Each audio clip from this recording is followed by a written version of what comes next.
Good morning, everybody. Yes, welcome to Brands Hatch. Tonight we have the fireworks, but before that, we're going to have some firecrackers on track. The season draws to a close here for the British Automobile Racing Club. Oh boy, do we have a day for you. Yes, we have the British Truck Racing Championship, 3 races. Division 1 was settled yesterday. Congratulations, Ryan Smith. He's now a 9-time champion. However, Division 2 still up for grabs. Here right now, as you can see, we have the Mini 7 Racing Club, the O-Plate Winter Shootout. We had a race yesterday as well, and it's for the honour of racing with that 0 on your car for next season. The pickup trucks are here today. The Junior Saloon Car Championship is going to be decided, and the Mini Challenge Trophy as well. Make sure you come back for the lunch break as well, because we've been having quite a bit of fun this morning running around the paddock. We've got the Mini Challenge Trophy drivers to build their own Guy Fawkes, and there's a little challenge with the Junior Saloon Car drivers coming up a little bit later as well. Let's go for a little walk, shall we, and chat with some of the drivers. We've got Colin Peacock here.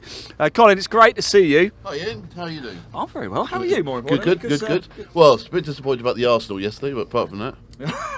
Okay. Look, I'm a Leeds fan, so I'm a very happy man after yesterday's result. But look, let's talk about the minis, shall we? Let's talk about this. Do we call it O-Plate or 0 plate? We call it the O-Plate. It came from karting. It's the idea as a shootout, so winner takes all. For 0 plates can run next year. It's a different format to last year, though, isn't it? Because it's just the 3 races over the course of the weekend here, whereas last year I believe there was a number of rounds. Yeah, exactly. So this year it literally is this meeting and ultimately the last race, so race number 3 at 2 o'clock. That's a little bit later, isn't it? Look, let's talk about Brands Hatch. Where does it rank for you?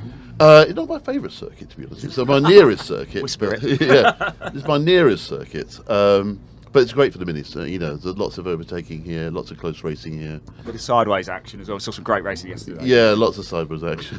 Where's your favourite then? I would go for Alton Park. Okay. Yeah, I think that's my favourite. And I'll probably do best at Donington Park. So that's the truth of it. But yeah, no, it's great. We're racing here next year at the Mini Festival. Yeah. And we're also on the Loop, the Grand Prix circuit in April or May.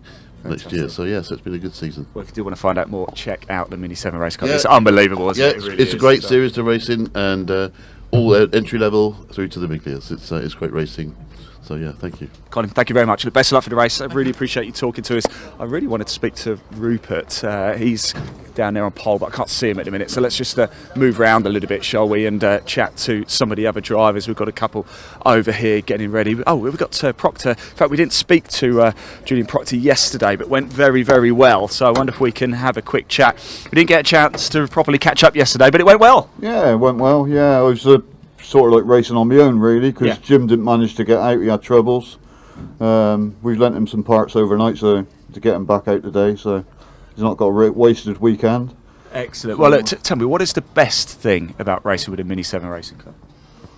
It's just exciting racing, really, and it gives you a buzz. The club's really good. Everybody's friendly and helpful. Like you say, we all lend parts to each other to help each other get out, and it's just a really nice family to be in, to be honest. When did you get involved in racing? When did you start? I started the end of 2008 when I built my first car. Yeah. And was it Mini? Yeah, in a S class. Yeah. We had 5 years in the S class, won it twice. Then we moved up to a 7. And then we raced in the 7s for 5-6 seasons. And I had a chance to drive Scotty Kendall's car at Silverstone 2 years ago. Yeah. So we moved up to a MiG and come out as a Liber just to have a bit of fun and enjoy the racing. If somebody is watching this, and we get a lot of people tuning into these minis because they are something quite special, how easy is it to get hold of one these days? It's relatively easy. There's always cars on the market that are like second hand for sale. So it's a good starter point to come in, and obviously then you've got End-Off down in Wales. It builds them from brand new if you wanted a brand new shell, if you wanted to go the whole hog with it. Yeah. So yeah, there's various ways of getting into it on different budgets. Obviously we're at the low end of the budget because we haven't got oodles amounts of money. Doesn't matter though, does it? The racing is unbelievable. Yeah, but we just come out and have a lot of fun and come back with a buzz, and everybody in the club's friendly. We have a good bit of banter between us all, and yeah, it's really good. Excellent. Look, best of luck for today. Really appreciate it. Really do appreciate your time. Yeah, I can certainly vouch for having a good time as well, because I've had a barbecue and a beer or two with these guys before, and it is an awful lot of fun. I wonder if we could just jump in here and just talk about it. I know you're trying to get strapped in, and I've just decided to totally commandeer it. No steering wheel at the minute, so we're not going to. But tell us about your racing career. When did you start? Oh, bloody hell. You're right. Something Do you want me to tighten it up? Huh? Do you want me to tighten it? Here we At go. the moment, yeah. When did you start racing? 1968, 1968. Blimey, how have things changed over the years? quite a lot. Yeah. And tell us about the car. How did you come to acquire this? I bought this in 1970. Wow. It's built in 1964, Yeah. and it's been racing ever since. So it's done 60 years of motor racing. Wow. Wow. Is that still the original speedometer there? No, probably, I can't remember. But You can see that in there. Look. Right, I'll let you get ready anyway. I really appreciate you talking to us. I sort of just jumped in there and accommodated you a little bit, but there we go. I think the focus is a little bit more on the getting racing. Is Rupert? I think Rupert's down there now, so let's go see if we can grab a quick chat with him. He finished third place yesterday, so let's go have a quick chat with him. Right in the mix for that O plate. There is the O plate down there. Ross Billington. We spoke to him a little bit yesterday as well, so we'll leave him alone for now. But that is what they're all after for next season, to race with that, the honour of the O on the car. Let's just jump in and grab Rupert. How are we doing? I wanted to find you yesterday. Well, I couldn't find you, but here we are. And look, yesterday went quite well, but you're in the number one spot now, right? Oh yes, yeah. It was a funny draw yesterday. We were 8th on the grid yesterday's race. Oh, I think it was done by ballot. Is that right? Yeah, and then today's a reverse, so I'm on pole. Yeah. So we'll see what happens. Look, we always see some great racing. Of course, you've got Aaron next to you as well. Ian's up there too. You boys put on some show around here at Brands Hatch, don't you? What's the best corner to go around here in this? Well, not Paddock. Okay, so take Paddock out. Druid's pretty good clear ways. Druids is quite a good one, but it's a bit nip and tuck round there. I don't know, round Brands it's so difficult, because if you defend well, then it's so difficult to overtake. Yeah. It's so short though, isn't it? But actually, there's so many defining corners around here. Yeah, there is, and yeah, if you defend well, it's very difficult to overtake. You're almost waiting for someone to make that mistake so you can nip down the inside of them. Yeah. But we'll see what unfolds today. Are we expecting 15 minutes of defending this? I'm not. It's motorsport. Prediction, I don't know. We'll wait and see. Top man, Ruben, thanks for talking to us. Best of luck, mate. I'll see you. Hopefully, see you in Park Vermey after. Thank yeah, you. Excellent stuff. Do you want your door shut? Thank you. There you go. There you go. Look, right. So the cars are almost ready to go this morning. Just a reminder of what else we've got coming up for you. 3 British Truck Racing Championship races. In fact, that's the next race out as well. You'll be hearing from Pointy a little bit later for that one. Of course, Division 1 is settled. Ryan Swift is a 9-time champion. Division 2 still up for grabs. In the Mini Challenge Trophy, we have not 1, not 2, not 3, not 4, but 5 drivers still in the hunt. 2 races for them today. Now, no matter what happens in the first race of the day, the title cannot be decided. Sam Gornall leads the title, but even if Harry Hickton retires from the race because of dropped scores, he would still be in the mix. So Sam Gornall leads just by 9 points from Harry Hickton, but Gabe Fairclough is still in there as well. James Black is in there as well, and Alex Solly. So that's going to go right down to the wire. Junior Saloon Car Championship 2, Harry Smith in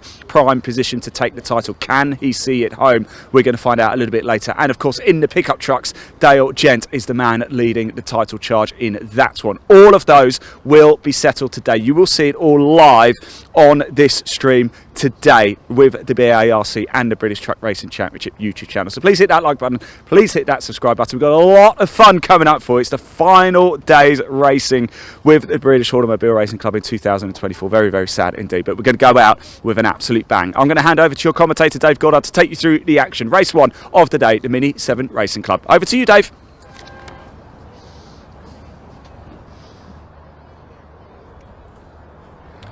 Thanks very much, Ian. Yes, good morning from me, race fans, and welcome to day 2 here at Brands Hatch, the home of motorsport in the southeast of England. The final day of the season here on BARC TV, the final day of the season with the British Automobile Racing Club. A busy programme of racing to get through today, a total of 10 races running through until virtually until sunset here at Brands Hatch, because of course we finish off the season with the annual firework display. My name's Dave Goddard. I'll be taking you through the action throughout our 10 races today. A number of championships set to be decided.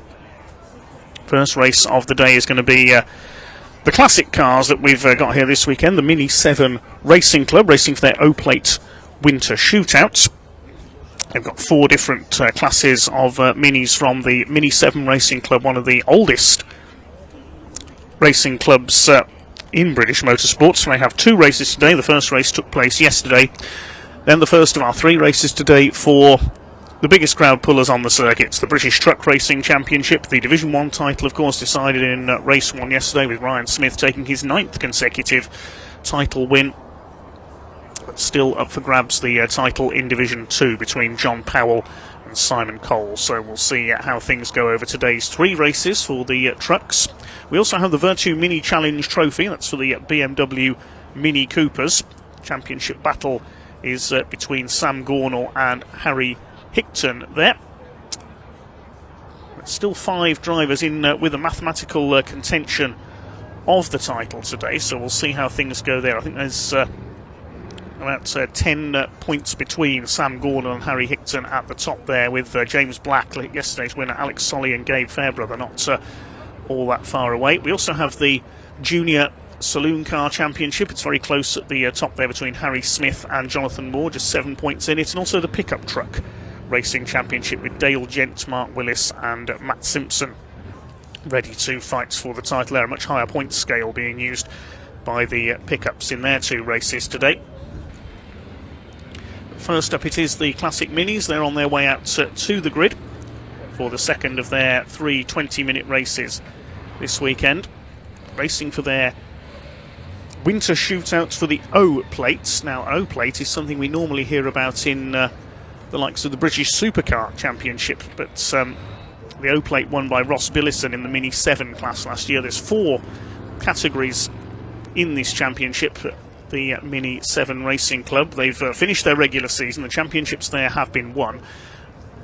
This is their separate winter series with 3 races this weekend. This is effectively Heat 2. The grid for race 1 yesterday was drawn by ballot. Each class's grid has been reversed within the class to give the grid for this second race today.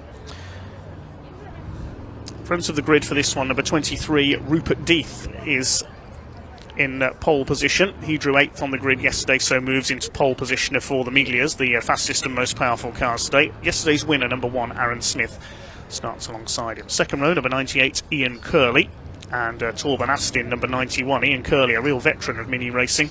Young gun Ryan Taylor starts on row 3 in the 84 car, and number 8, Colin Peacock, will be alongside him. Then in row 4, it is Joe Polly, the daughter of the hot rod racing legend George Polly, alongside number 5, Phil Bullen Brown.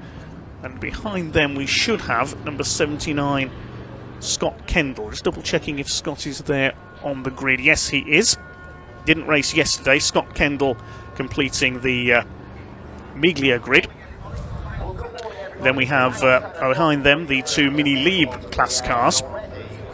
117 James Burrows and 595 Julian Proctor. Now, James Burrows missed yesterday's race, but I did see him in the assembly area. He is there on the grid alongside Julian Proctor, the only Mini Lieb car to race in yesterday's race. Then there's a gap, and then we've got the less powerful Mini 7 category, headed up by 78 Arnold Duncan and number 20 Darren Thomas. Behind them, yesterday's class winner 0, Ross Billison, the current holder of the O-Plate. And then we've got the cars with the 700 series numbers, which is the Mini 7S class, the scholarship. Bill Solis, mini racing veteran, leads them in the 780 car.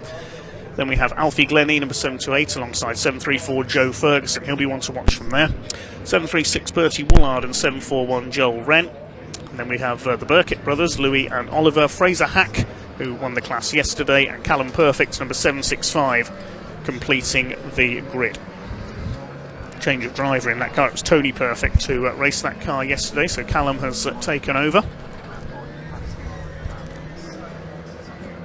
Heading round on their green flag lap ahead of this 20-minute race. Now, Rupert Death and Aaron Smith started on the 4th row of the grid yesterday with the grid being drawn out of the hat. They were soon up to the front of the field ahead of Phil Bullen-Brown, who was on pole. Rupert Death led until he locked up going into Druids a few laps from home, allowing Aaron Smith to go through and take the victory. Ian Curley just beating Rupert Death for 2nd place. Julian Proctor won the Mini Lieb class for the more modified engines. In the Mini 7s, it was Ross Billison who took the win, the runner-up in the championship this year behind Joe Thompson, who's absent this weekend.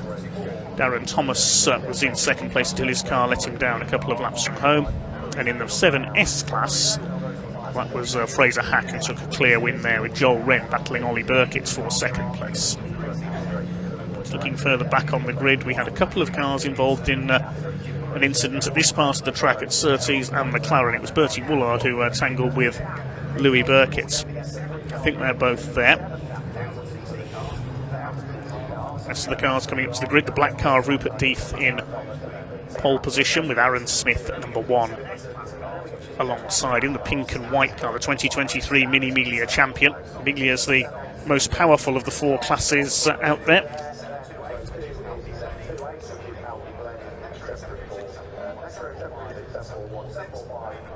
Powered by 1293cc engines, very highly tuned machines. Good to see James Burrows, Mini Racing veteran, is racing for over 50 years in Minis now in the turquoise-coloured car. He missed yesterday's race, as did Scott Kendall, the car directly ahead of him, the bright pink and white machine. Ian Curley on the 2nd row, another vastly experienced Mini racer alongside Torben Astin in the navy blue number 91. Watch for Ryan Taylor, the young gun on row 3 in the orange car as well, his first full season of Mini Miglia racing. Revs are up and away we go. Time to go racing here at Brands Hatch, and not a great start by Rupert Death. Good start by Aaron Smith. He leads the way into the first corner, side by side for 2nd place. Ian Curley trying to go round the outside of Rupert Death, who was a bit slow away, and Ian Curley does go through into 2nd place. The 7's battling it out further back, but Jim Burrows has spun the 117 car. Everybody avoids him on the outside of Paddock Hill Bend. Everybody cleanly through so far other than Jim Burrows. Not a happy weekend for him. He missed yesterday's race with some problems in qualifying, and then suffering a few problems on the first corner today with a quick spin. So out in front it is Aaron Smith looking for 2 wins out of 2. Battle is on for 2nd between Ian Curley and Torben Astin. A big sideways moment there. He's going off into the grass, hopefully avoid the tyre wall. No, he doesn't.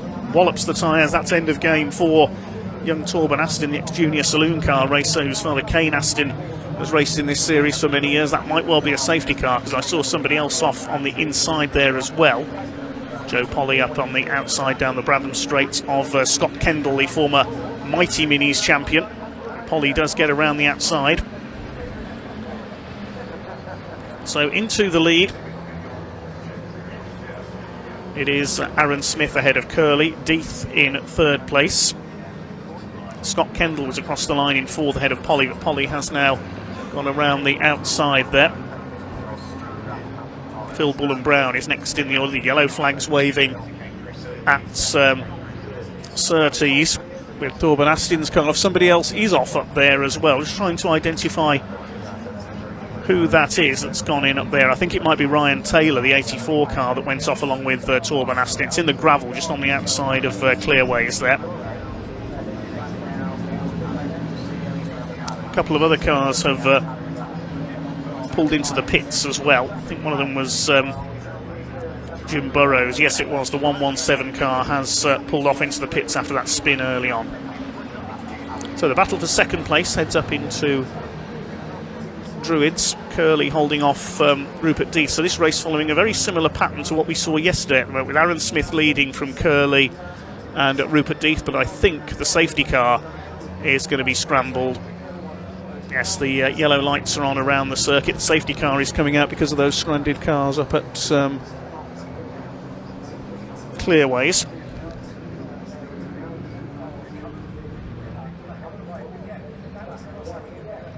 There's the reason. Torben Astin's number 91 car has hit the tyre wall, as we saw, just got sideways on cold tyres coming out of Surtees towards McLaren and thumped the tyre wall.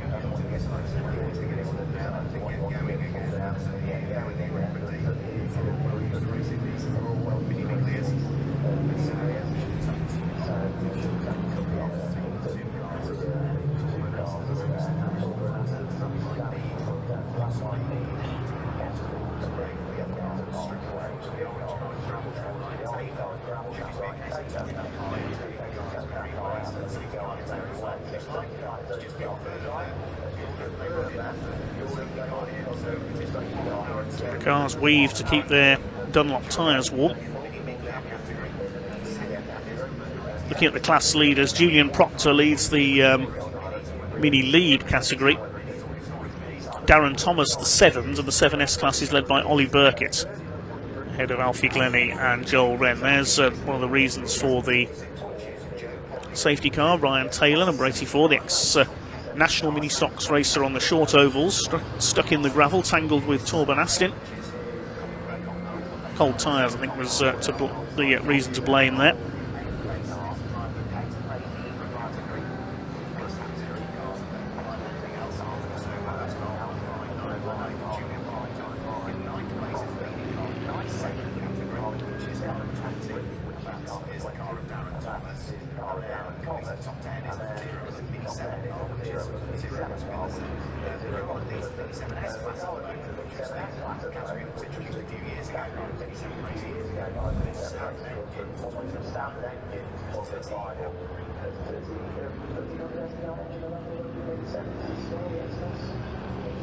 Let's have a look again at the start of that race. Watch for Jim Burrows, the turquoise liveried car. Now, was there a bit of contact there? Yes, there was. I think he got tagged by Joel Wren, the 741. That's what sent the 117 car spinning. You can see a bit of damage there on the right rear corner of that car. But then as the pack got to Surtees, off went Ryan Taylor over the grass, off went Torben Astin the other way and into the tyre wall. Very much end of game for the 91 car. See it from the other angle. I don't think there was contact there between the two of them. Yes, just getting sideways there, Torben Astin, and Ryan Taylor went flying off onto the grass the other way in avoidance. As Torben Astin, no grip on the grass, wallop into the tyre wall.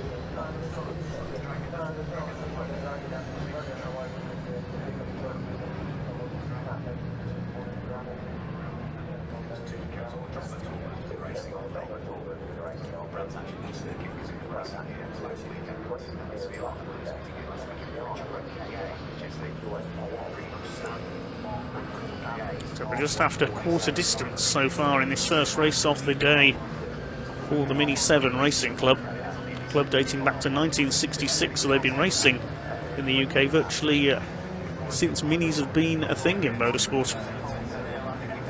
One of the oldest one-make championships in the UK. And there is the Perfect family car, number 765. Callum Perfect at the wheel today at the back of the field. 18 cars still running as Trackside Recovery's pickup truck removes Torben Astin's car. Front suspension broken, damage to the bodywork on the left front. Great shame for what is a very smart looking car indeed, the navy blue Mini Miglia.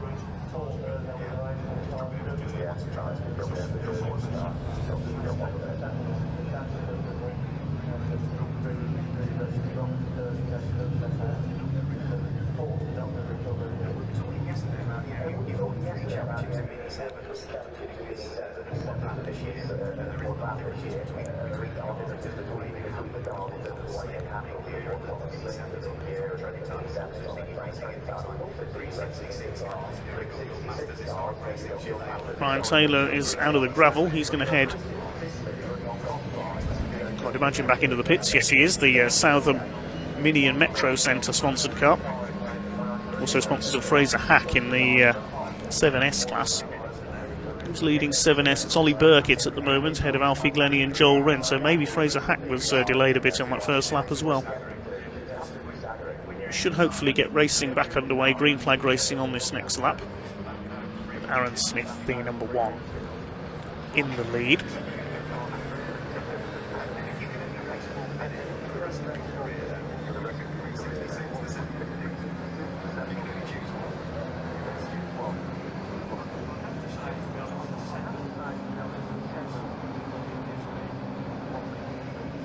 He's starting to quicken now. Lights are out atop the safety car. They've just gone out as it heads into Surtees. And we are ready to go racing again with about 11.5 minutes just over left on the clock. So we're coming up towards half distance in our first race of the day for the Mini 7 Racing Club. Can't overtake until they get to the timing line, of course. The revs rise, and we are underway once again with Aaron Smith in the lead. Ian Curley goes straight to the outside, and Rupert Deeth to the inside as they go into Paddock. Pretty tight through there, side by side for second place. Aaron Smith has just about held his lead. Rupert Deeth will go up the inside as they go into the right-hander at Druids. Joe Polly has been able to close up on the three leaders as a result of the safety car. Side by side then for second place as they head down the hill. Scott Kendall hanging on to the back of this group as well. Then we've got Phil Bullen-Brown in sixth position. Rupert Deeth not quite able to make the move stick there for second place. So it's Smith that leads, Curley second, Deeth in third. Through Surtees they go. Of course, the tyres will have cooled down a little once again. They didn't get a chance really to get them fully up to operating temperature before the safety car came out. So they come up over the line. 7 of them in a line now. Colin Peacock at the back of this group. These are the 7 surviving Mini Miglias. Leader of the Mini Libre class, Julian Proctor, is in 8th place. As moving from outside to inside, Rupert Deeth has a look for second place. Up the hill they go to Druids once again. Proctor in 8th place. Then Ross Billison leads the 7s. He's got ahead of Darren Thomas into 9th position overall. Ollie Burkitt still leads the 7S class. There's Julian Proctor, second in the full season championship in the Mini Libre class, which is for alternative A-Series engines capped at 1400cc, based on the older Special Saloons ideal, this category, letting more modified Minis race. It's a 5-port engine under the bonnet of the 595 car. He's a couple of seconds clear of Ross Billison, who leads the less powerful Mini 7s. There's Ollie Burkitt at the back of that group, the lime green car. He leads the 7S class, the scholarship class for the less experienced drivers. Just under 9.5 minutes to go in this first event of the day for the Minis.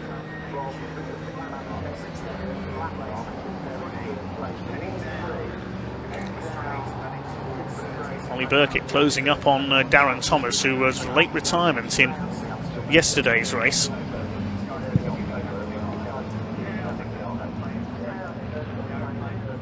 Next in the order is Fraser Hack. Then we've got Joel Wren.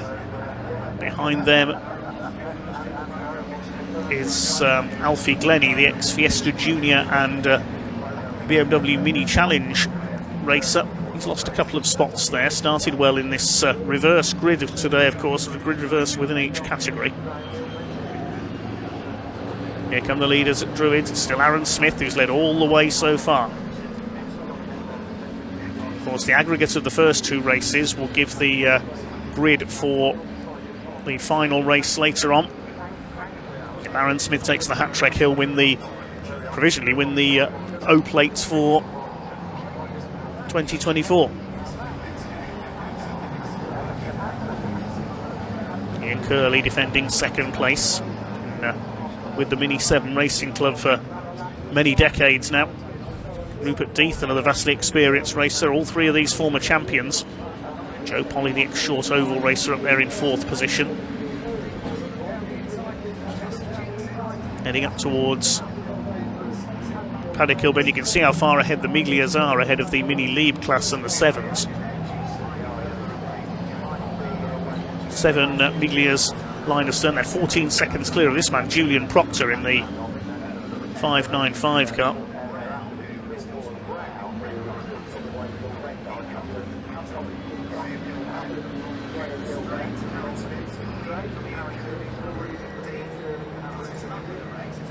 Just over 7 minutes to go.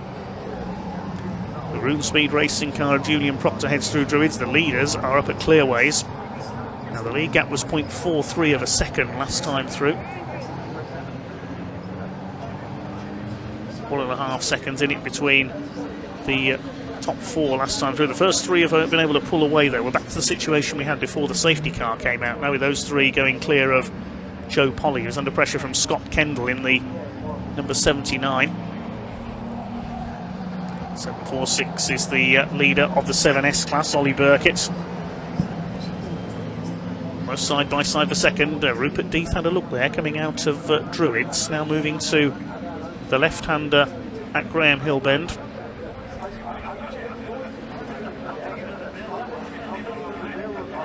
Headlights flashing there on the back of in the background from Scott Kendall.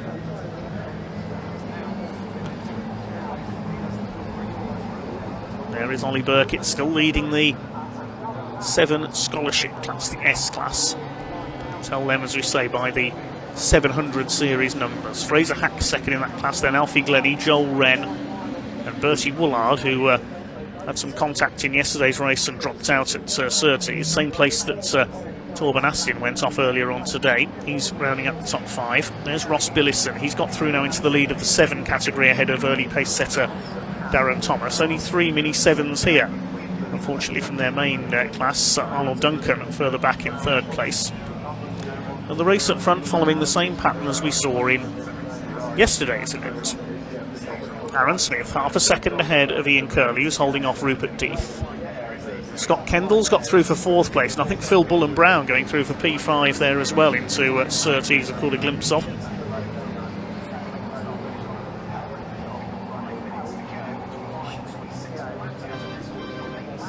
Yes, Bullen Brown has got through ahead of Polly. So maybe Joe Polly just had a slight mistake somewhere, because if you lose momentum, it takes at least a lap to get it all back again around the Brands Hatch circuit, because in a Mini 7 or Miglia, you don't really touch the brakes much around the Brands Hatch circuit. He's up the inside, Rupert Death into Druids, he's got 2nd position. So Death goes through into P2, ahead of Ian Curley. And the drop into the left-hander at Graham Hill Bend.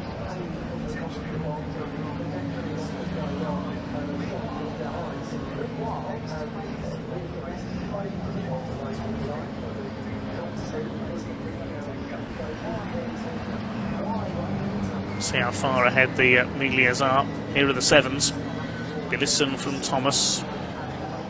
It's Joe Thompson, who after several years trying, finally captured the Mini 7 championship this year. Jeff Smith, the ex-British touring car racer, won the Miglia championship, but the regular season champion's not out today, unfortunately. Alfie Glennie all over the back of Joel Wren. Alfie Glennie new to Mini 7 racing. I think that's Michael Winkworth's old car, possibly, that he's driving. 2nd in the points in the S class this year.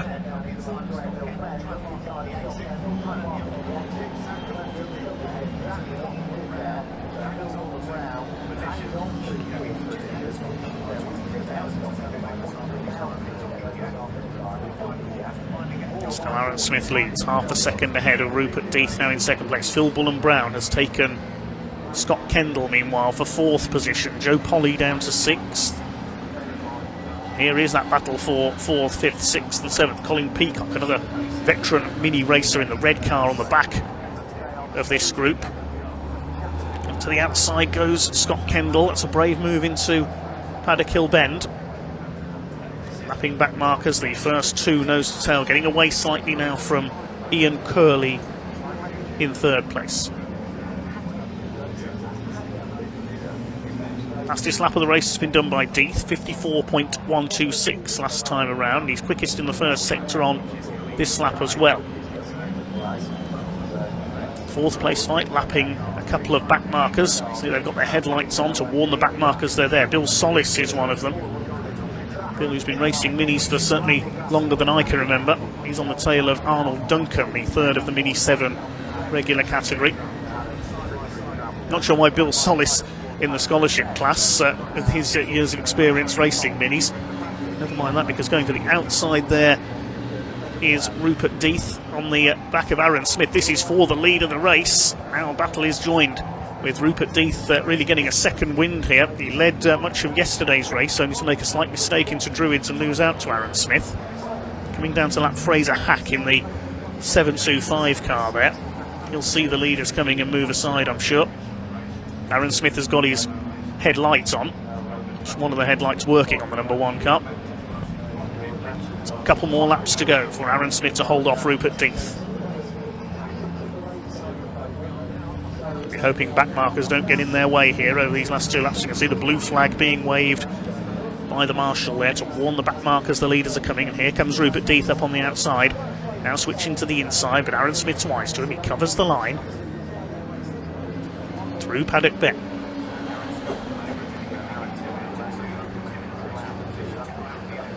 Almost side by side. He comes up on the outside. They're lapping Ollie Burkitt. Oh, very close there through Druids.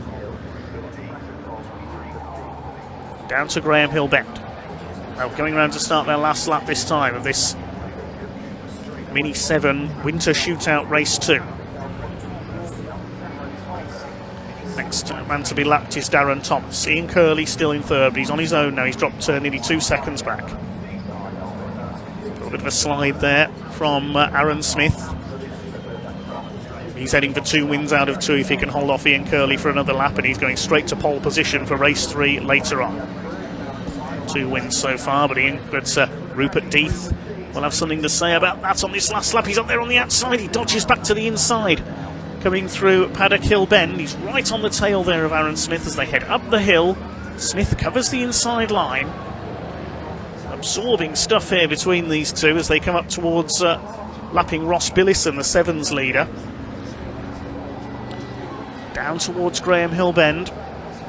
This is going to be close. Can Rupert Death get in the slipstream and surprise Aaron Smith out of the final corner at Clark Curve? Here they come then, Rupert Death, a little bit of a twitch there as they come into clearways. He's in the slipstream. Is he going to be able to do it as they come up towards the line? Can he pop out of the slipstream and get up alongside Aaron Smith? This is going to be close. Aaron Smith moving to defend as they come towards the line. He's going to just about hang on. Takes the win by 0.041 of a second. The closest finish we've had this weekend so far. Death second, Curley is third. What about the battle for 4th position? Is Phil Bullen-Brown going to hold off Joe Polly? Only just. And what's happened to Scott Kendall? Has he come through there? No, he hasn't. Have we lost Scott Kendall there on the last lap in the 79 car? So I think we've lost... Oh, he's come to grief at Druids. That's a shame for Scott Kendall. I can't see any damage on that car, so maybe he's just come to a halt there. So Bullen-Brown came in 4th, Polly 5th, and Colin Peacock was 6th. I think it means that Julian Proctor will take 7th. He will win the Mini Lead class. Ross Billison has won the Mini 7s. They were all a lap down. And Class S is won by Ollie Burkitt.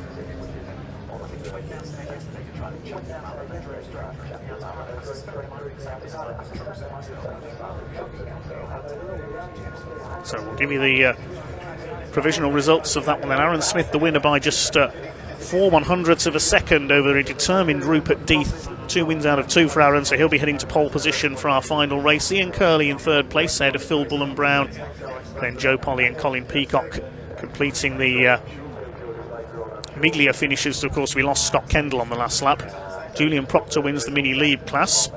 7's Ross Billison finished some 3 seconds just under ahead of Darren Thomas. The 7S class, Oliver Burkitt the winner ahead of Fraser Hack, Joel Wren and Bertie Woolard, with Callum Perfect next. Alfie Glennie dropped back a couple of spots in the latter stages. Bill Solis and Arnold Duncan completing the finishes. We'll head down to Parc Ferme with Ian Waterhouse in just a moment.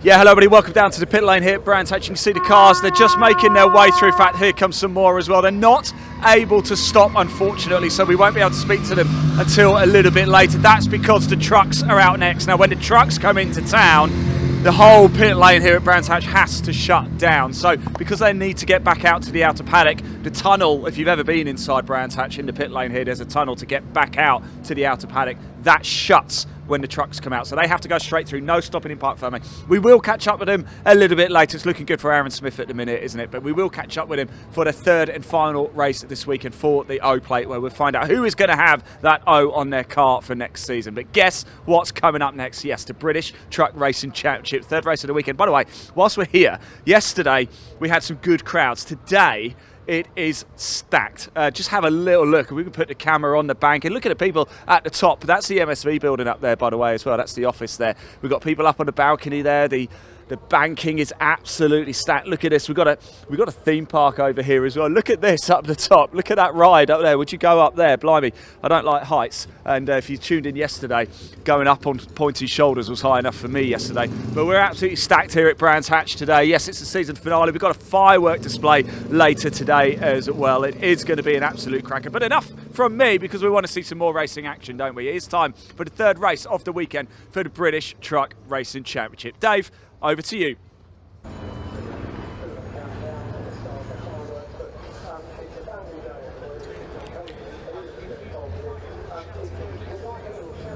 So we can see it's a little bit of clear up needed up at Druids. Thanks to Trackside Recovery, Steve Bewers and his team for their assistance this weekend. Scott Kendall's car having come to grief up there. We didn't see what's happened. I think he's just possibly just pulled to a halt with some problems. We didn't see him race yesterday, so possibly a repeat of his problems from there. Trackside Recovery have been the recovery partners of Brands Hatch for several years now. Their Ford Ranger pickup and the flatbed truck as well. And once that has been removed, we will bring on our next race, which is for the British Truck Racing Championship.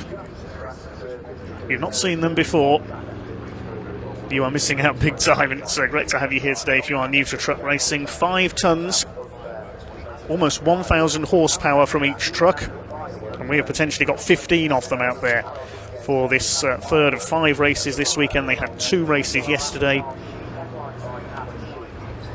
when Ryan Smith took a double win to wrap up his 9th consecutive Division 1 title. One more and he matches the 10-time champion Stuart Oliver. What Stuart Oliver has that Ryan Smith doesn't, though, is a European championship. I'm sure that that is one of Ryan's aims for the future, to have a go at winning the European title. Ryan's already secured the Division 1 title then. He will be starting from 8th on the grid, with the top 8 being reversed from race 1 yesterday.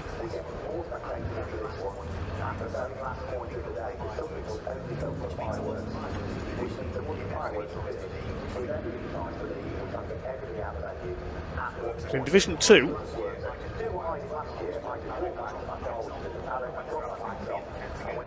is less clear cut because there's only 15 points in it between John Powell, the number 6, the Greenhouse Daff, and Simon Cole in his Iveco.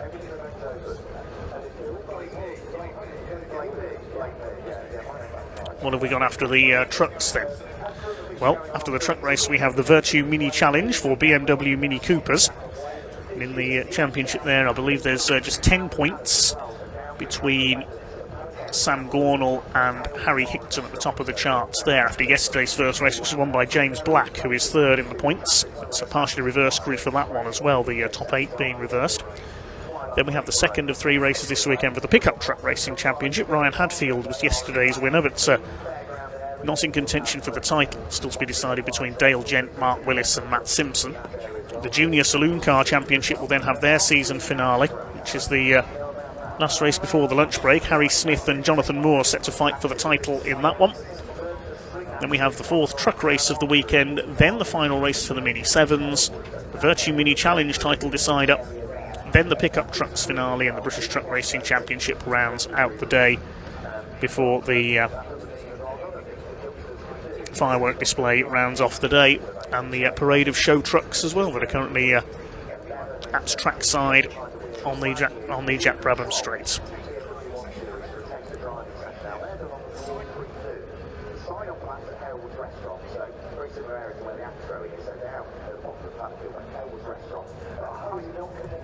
Only 30 foot person, so the next field first, go behind the wheel of a car, under supervision with a professional driver alongside you. So it's down. So my son did it. I think he's 22, 23 now, but he did young drive, and he did young drive plus as well, and absolutely thoroughly enjoyed it.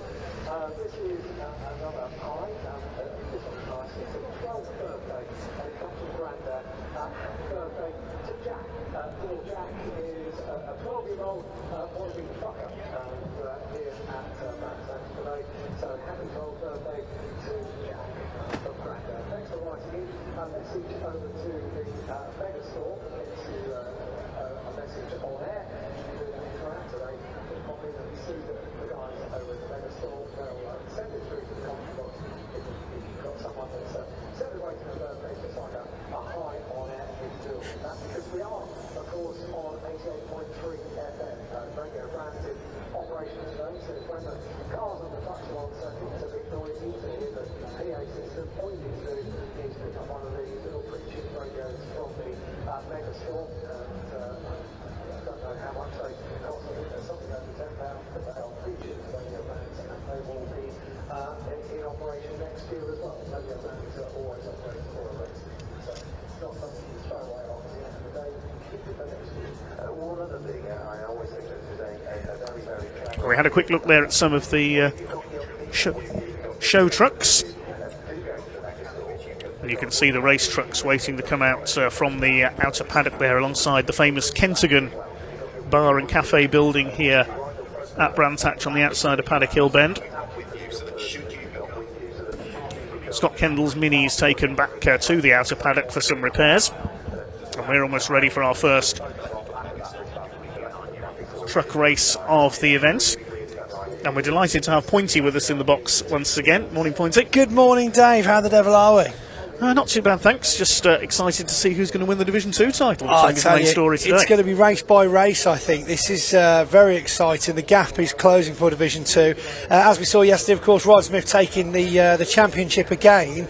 But a change in positions for the Division 1 second place, of course, as we saw Dave Jenkins take over Steve Powell. Anyway, having a look at the race today with the reverse grid, then we've actually got a Division 2 Adam Bint on the front row in pole position next to Neil Yates. Behind him we've got Steve Powell next to John Bowler in fourth row on the grid.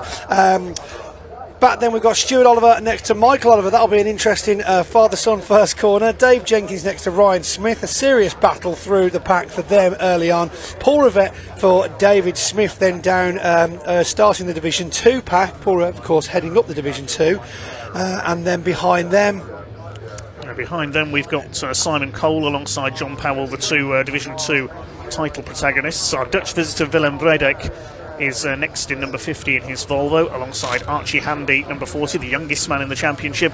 And Tom O'Rourke, 86, starts at the back of the grid. Of course, he failed to finish race 1 yesterday, ended up in the gravel at Druids. There we go. So, very much better conditions today. Tarmac's bone dry at the moment. Not much work to do to the trucks last night, although Steve Powell did have to change his windscreen and his front panel, taking some serious damage from that incident involving Dave Smith's side panel yesterday. And of course, we did also see some pretty severe damage on Tom O'Rourke's 86 International Navistar, taking the windscreen out for him as well. Interesting start for me today as well. We got told off by the fun police in the paddock today, Dave. Apparently 10 people on a buggy is not allowed.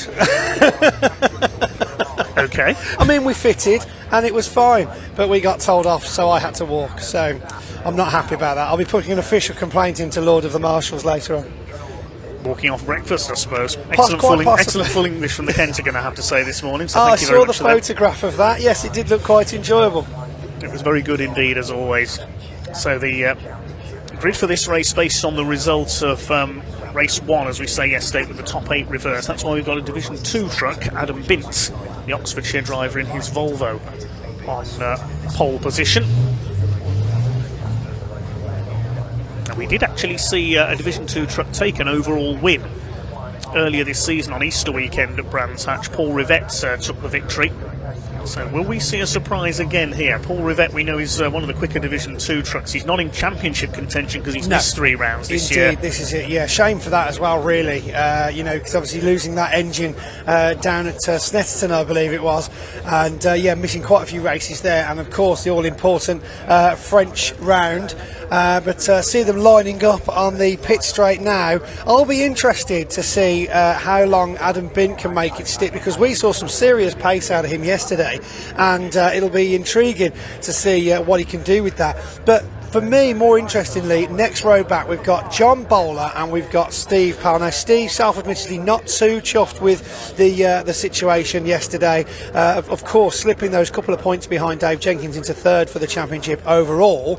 It's going to be an interesting start for him. Can he manage to get ahead of that Division 2 and Neil Yates early on before, of course, we see the likes of third and fourth row, the Oliver family and Jenkins and Ryan Smith coming through.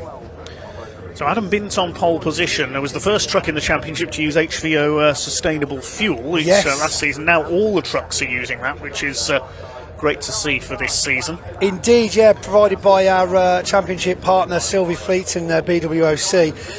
The Green HVO's second year outing now, completely provided for as well. It's free of charge to the championship, which is really phenomenal, of course, to make sure we try our very best to make this fuel burning sport as clean and efficient and environmentally friendly as possible.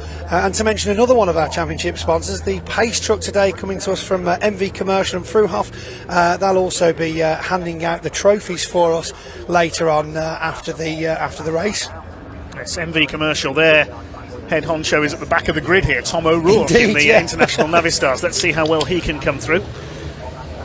Thanks to all the other partners of the British Truck Racing Championship, TRP Truck and Trailer Parts, GT Tyres, Dines Motor Group, who are one of the main sponsors of this weekend here at Brands Hatch. About 8 or 9 of their recovery vehicles are here on display. They actually won best kept fleet last night as well. Handed out the trophies for them in the Kentagon. So well done to Dines for best kept fleet here at the excellent season finale. Big truck show at Trackside this weekend. MV Commercial we've mentioned, Total Care Vehicle Lifts, Sylvie Fleet we've mentioned, the fuel suppliers, BWOC, who are also nationwide bulk fuel suppliers and renewable diesel suppliers, Transport Monitoring Solutions, Truck and Driver Magazine and Freyhoff Trailers are among the partners. Also the championship partner with men's mental health charity Man Up this year as well, started in 2019, raising awareness about mental health among men, breaking the stigma that surrounds the subject by encouraging openness, and that it's okay not to be okay, as they say. So if you do need to talk to anyone, then Man Up is there for you. No, indeed, it's very true. I mean, I'm a tradesperson during the week, and it's quite a prevalent thing, really, is mental health. Of course, it's important to remember as well that a positive outlook is also classified as mental health. You don't have to feel sad to be having a bad day, and you don't have to feel great to be succeeding at life. Sometimes, you've got your ups and you've got your downs, but it's important to look at the bigger picture and remember that there are always people in the same boat as you that are happy to hear it and happy to help. Here we go then, with the first race of the weekend. First race of the day, I should say, for the British Truck Racing Championship. Bit of AC/DC on the circuit public address in the background. We are about to be thunderstruck, certainly here. Indeed, yes. It's Brands Hatch. Extremely clear is the circuit commentary down here in the commentary box today. So you might be hearing lots of commentary at some point. But of course, we are the important voices to listen to, and that's all you need to worry about. Of course, one thing I liked in France, they did have this outing music played out over the stream as well. Incredible music. Well, we're about to get underway then. The pace truck is pulling into pit lane. Adam Bint and Neil Yates on the front row of the grid. This is going to be a very interesting one. Watch for Ryan Smith. Can he make it a hat-trick from 8th place on the grid alongside David Jenkins? The revs are up, ready to get underway. We're ready to rumble with the British Truck Racing Championship, and we are underway. Adam Bint leads off, but Stephen Powell streaks straight through from the second row, takes the lead into the first corner. Neil Yates, his teammate, hangs on around the outside. He's into the gravel. No. Neil Yates, he's gone wide. Can he keep it going? Come on, keep that momentum. Yeah, he's just about kept it going and will rejoin at the back of the field. Bad luck to Neil Yates, the recovery company boss in the number 33 truck.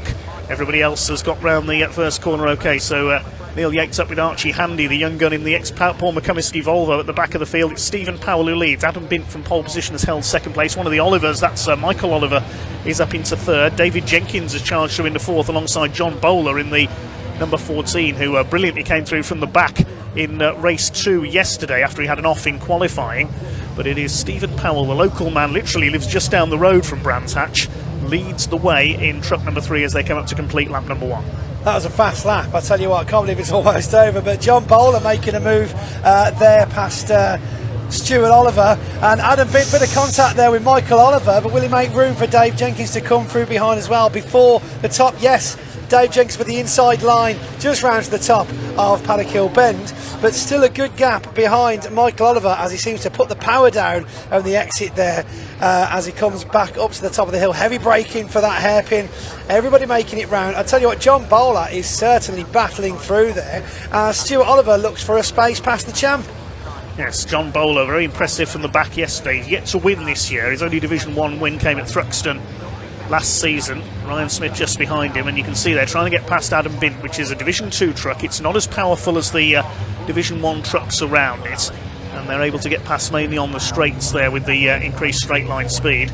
David Jenkins came through at the end of the first lap. He's up into third position now, but it is still Stephen Powell, who had a disappointing day yesterday by his usual standards. He's lost second place in the points to Dave Jenkins, so he'll want to get that back again. Leads Michael Oliver. Ryan Smith, the Division 1 champion, 9 in a row up the inside as they go down the Sir Jack Brabham straight. Adam Bint moving to cover there. The two bonneted trucks are very differing ages.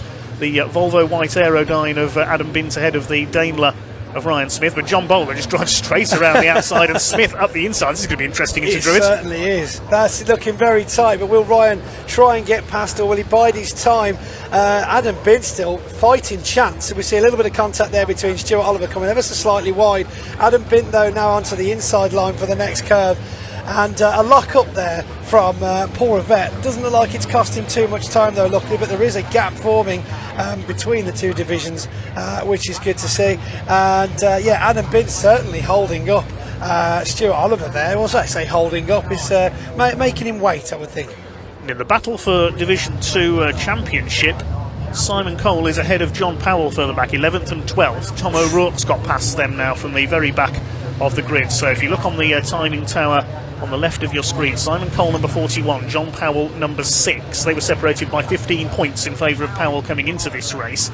So a maximum score in a race is 21 if you win and get fastest lap. So that's 3 times 21 is the maximum on offer, 63 points today. So that title is very much up for grabs. This is the lead battle in Division 1. Michael Oliver all over the back of Stephen Powell, and David Jenkins just shadowing them. 3 trucks line astern, 15 tonnes, about 3,000 horsepower there. That's a lot of engine power, I tell you what, and things can go very wrong very quickly, hence why Dave Jenkins using that experience to just wait on the back foot to see what happens between the number 3 and the number 12 truck. But Michael Oliver darting all over the place as they make their way round onto the pit straight. Is he going to be able to put the power down to make a move before the end of the straight, just past the start finish line? But it looks like Steve Powell's pulling away quite nicely there, plenty of power. Are we going to see an attempt? John Powell all over the back now though of Simon Cole. He's looking for a way through. Of course Simon Cole could get the 16 points ahead now, which would close that gap between him and John Powell. Again, we spoke earlier on about Division 2 being a very tight championship. It's literally race by race. Points wise, of course, Simon Cole extremely close behind John Powell. Yeah, and it seems that Adam Bint and Paul Rivette have the legs on these two. There they are. There's Paul Rivette in the Napa MA and the blue and white truck. So if those two do the class winning this weekend and Simon Cole does outpoint John Powell, we could have a champion, Simon Cole, who hasn't won a race all season. Indeed, that would be something to talk about, wouldn't it? I mean, it's interesting. Reminds me a few years ago of Craig Evans. He never actually got a podium once in the year, and yet ended up getting third place overall for the championship. But of course, as long as Mr. Cole carries on doing what he's doing, and as he said, his word of the day yesterday was consistency, and that's very, very important, especially in Division 2, is to finish those races, because of course, as they say, to finish first you must finish. Indeed. Here's David Smith, number 11, returning to the championship after over 10 years away this year in his MAN. Best he's had is a second at Snetterton, chasing Adam Bint there. He got the save of the season yesterday when he got a bit of contact going into Druids with Stuart Oliver and was sideways across the grass. And Michael Oliver on the grass there coming out of Druids as he chases Stephen Powell for the lead. It's now 4 for the lead because Ryan Smith has got past John Bowler and he's going after his arch rival Dave Jenkins for third. Indeed, I can see a very big change of the overall standings by the end of this race, as we see, of course, Ryan Smith gaining on every single lap. He's looking for a pace past Dave Jenkins now, though. This will be the bigger challenge for him, effectively, although I'm sure he'll still try and make light work of it. Dave joking on the pit lane yesterday when I interviewed him about Ryan Smith running out of luck at some point and he's like, his day will come. Is this the day that Dave holds off the champion? Not too sure the way it's looking at the moment, though. But back at the very front, though, Steve Powell having a very good race. He'll be much happier with this after yesterday's performance. But Michael Oliver isn't going to let him get away that easy. He's had 2/3 already this weekend, Michael Oliver, and I think he wants to make the full set, at least a second and a first if he can. 4 of them down the hill into Graham Hill Bend. Did Michael Oliver just touch the back of Stephen Powell there? I think he just gave him a little bit of a love tap there going into Graham Hill Bend. The man from the northeast of England tries to move to the inside. Dave Jenkins from Stafford in 3rd place, and the Nottinghamshire driver Ryan Smith, the 9 times champion, pushing Dave Jenkins all the way for 3rd place. Now this is going to be a very exciting final 8 minutes of this race. Coming up towards half distance, Adam Bint still leads Division 2 further back. Michael Oliver is not holding back here, he is attacking for the lead. Bump drafting Ryan Smith behind Dave Jenkins there. He is looking for every opportunity. I mean, he's got to be in the slipstream in this position. Absolutely crazy. Literally the bunching up of these top 4 now of the race is going to get very exciting very quick. Jenkins a bit wide there out of Paddock Bend onto the gravel. This is Smith's opportunity. Does Smith force him wide? He takes the inside line. Smith will be able to make it stick. Oh, we've got Steve Powell off. We didn't see that. We were changing camera angles at the time. There? I do not know, but we've got Ryan Smith right on the back now of Michael Oliver. Steve Powell looks underway, didn't lose too much time, but of course Michael Oliver now under serious pressure from Ryan Smith. How quick will the champ get past? And now we see John Bowler's joined the party, bringing up the rear there. My goodness, this has been a very exciting lap. Well, I'm not quite sure what happened to Stephen Powell there, whether there was a bit of contact with Michael Oliver going into Druids. We'll try and see if we can what's happened there. Watch the number 3 on the inside. Oh, there was a bit of a touch between the two of them, and Powell slid off wide. He avoided the gravel, did well to do that. Looks like he slowed down considerably there for some reason. Obviously caught up with him a bit quicker than he expected to. Not sure whether that will get sent up to the stewards, but we've had a track limits warning for truck number 11 just come down there, so that's black David and white Smith. Flag out for him. And also an incident between 11 and 86, so Tom O'Rourke and David Smith at the back there. That's not the first coming together they've had this weekend. Indeed, if so. Not. Certainly the one that's had least effect, because we didn't notice it on the circuit, luckily. Of course, we want to get through the weekend without too many incidents, and being that last race, the last race weekend of the season, as the day goes on, the heads do get a little hotter. So Michael Oliver continues to lead the way. His father Stuart's back in 6th place in the number 7, who had to change truck in mid-season after an accident at Thruxton in July. Further back there's Tom O'Rourke fighting it out with David Smith. And here's the lead battle now in Division 2, because Paul Rivette has caught Adam Bint. Meanwhile, Ryan Smith, as they went past my commentary box, was challenging for the lead on the inside going into Paddock Hill Bend. You can't see it in here, but we've got Neil Yates all over the grass as he's almost sideways coming round onto the pit straight, battling with John Powell. Just caught that out of the commentary box window there down at Surtees, as again Michael Oliver goes wide out of Druids to cover the inside line for Graham Hill Bend. Ryan Smith is all over the back of him going for win number 3. Could we see a 5 out of 5 for Ryan this weekend? They're coming up to lap Archie Handy in his Volvo. David Jenkins just looking on behind. Michael Oliver has been given a black and white flag as well for exceeding track limits. If he does that again, then he could risk a time penalty as they come out of clear ways once again. Ryan Smith trying to move for the inside now. Has he got a run on Michael Oliver? No, he hasn't. Here's a battle further back. This is John Powell with and Stephen Powell's in trouble. Is that That's Neil Yates number 3? off No, again. it's Yates. Sorry, he's fully got problems with the steering, I 360, think. It can't be right. His back end has been extremely loose this entire race by the looks of it. It looked like the steering was at a slightly drunken angle there, so whether he's got handling problems, but never mind that, because look at the way Ryan Smith is going up into Druids. He's all over the back of Michael Oliver now. Of course, they're bunched up behind Archie Handy, and this, of course, will be survival of the fittest. Who gets past Archie Handy and leaves the other one in the back?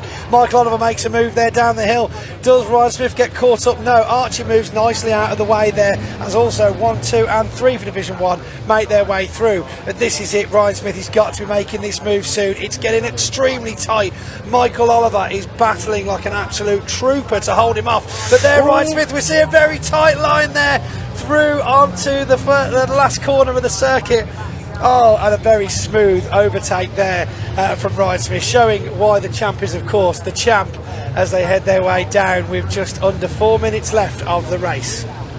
Well, Ryan Smith didn't really force the issue coming into clearways, but Michael Oliver had to give him the room there as he got the nose down the inside. This is the battle in Division 2, meanwhile. Paul Rivette has caught Adam Binton. He's going to have a look as they come into the Brabham Straight. He's got the tighter line, the MAN against the slightly older Volvo White. Across the line they go, and Paul Rivette is going to take the lead in Division 2. As we say, they're not championship contenders, these two. Neither of them have contested the full season, but it's for pride, for class wins this year.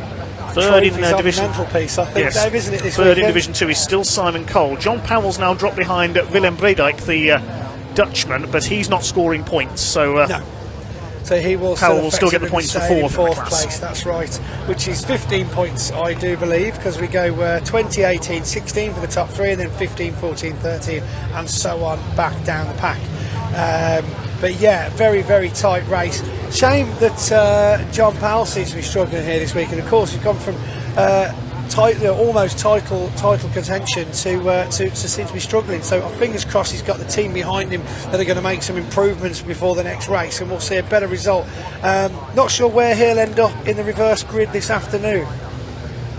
So here comes the battle for second place. David Jenkins trying to get around Michael Oliver. Stephen Powell still there in 4th. John Bowler going well in 5th position. Of course, the result of this race sets the grid for race 5, the very last race of the day later on, with the top 8 reversed. So at the moment it's going to be David Smith who will move into pole position. It'll be interesting to see what he does with that. It'll be good, yeah.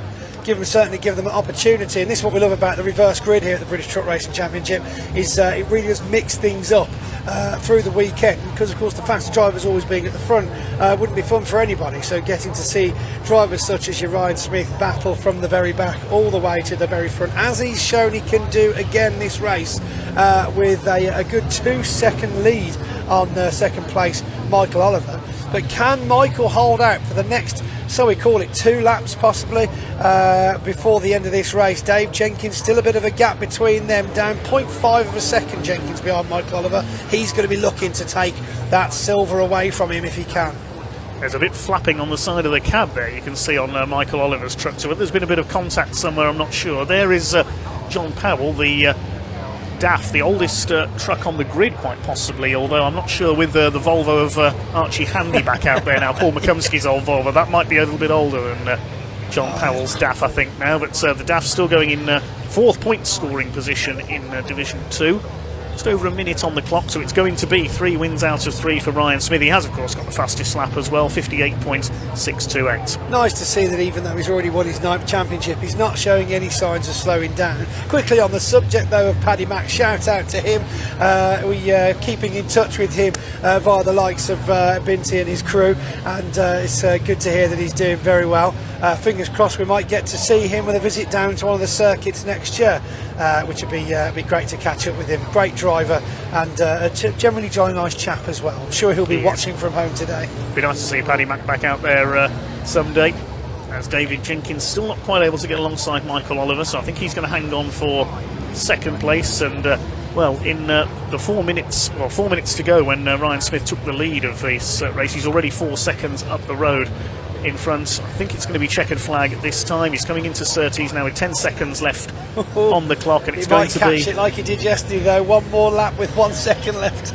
Well, we'll see. He was 4 seconds too early in race 2 yesterday, had to do an extra lap. We'll wait to see the checkered flag goes out this time. Here comes Ryan Smith. It's surely going to be this time, up towards the line, And it is a hat trick for Ryan Smith. The checkered flag goes out on the board there. The checkered flag did not wave on the gantry though, just to throw us off a little there. It took about 4 seconds for it to go out over on the gantry as well, I think. So even Ryan Smith doesn't know the race is over. I think he does now. He's had Flashes the lights.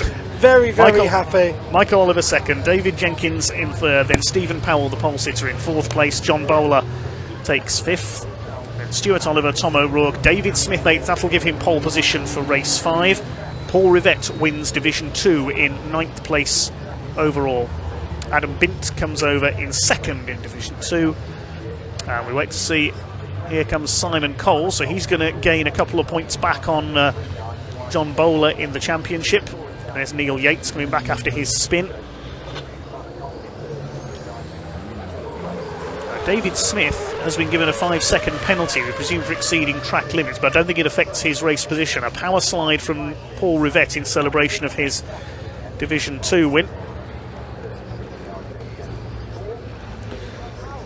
So Cole 2 places ahead of John Powell in Division 2, but we know that 4th place was Willem Breidijk, who is not scoring points. He's an invitation runner this weekend, and Archie Handy completing the finishers. Provisional result then as follows: 4.8 seconds the winning margin for Ryan Smith, who also got the fastest lap. Michael Oliver in second place, holding off David Jenkins all the way. Stephen Powell, the early leader, in fourth after that moment up at Druids. Fifth goes to John Bowler, ahead of Stuart Oliver. Tom O'Rourke in seventh place, good run for him from the back of the grid. David Smith takes eighth, just ahead of Paul Rivette, who wins Division 2 ahead of Adam Bint. Simon Cole third in Division 2 ahead of Willem Breidijk. Then Neil Yates, John Powell and Archie Handy completing the finishers. Fastest lap in Division 2, double check as well. That went to Paul Rivette, so he gets the extra point there. So Pointy will be down in pit lane shortly. I'm going to quickly add up the points after that race so we can see the Division 2 situation. We'll head down to Pointy in pit lane.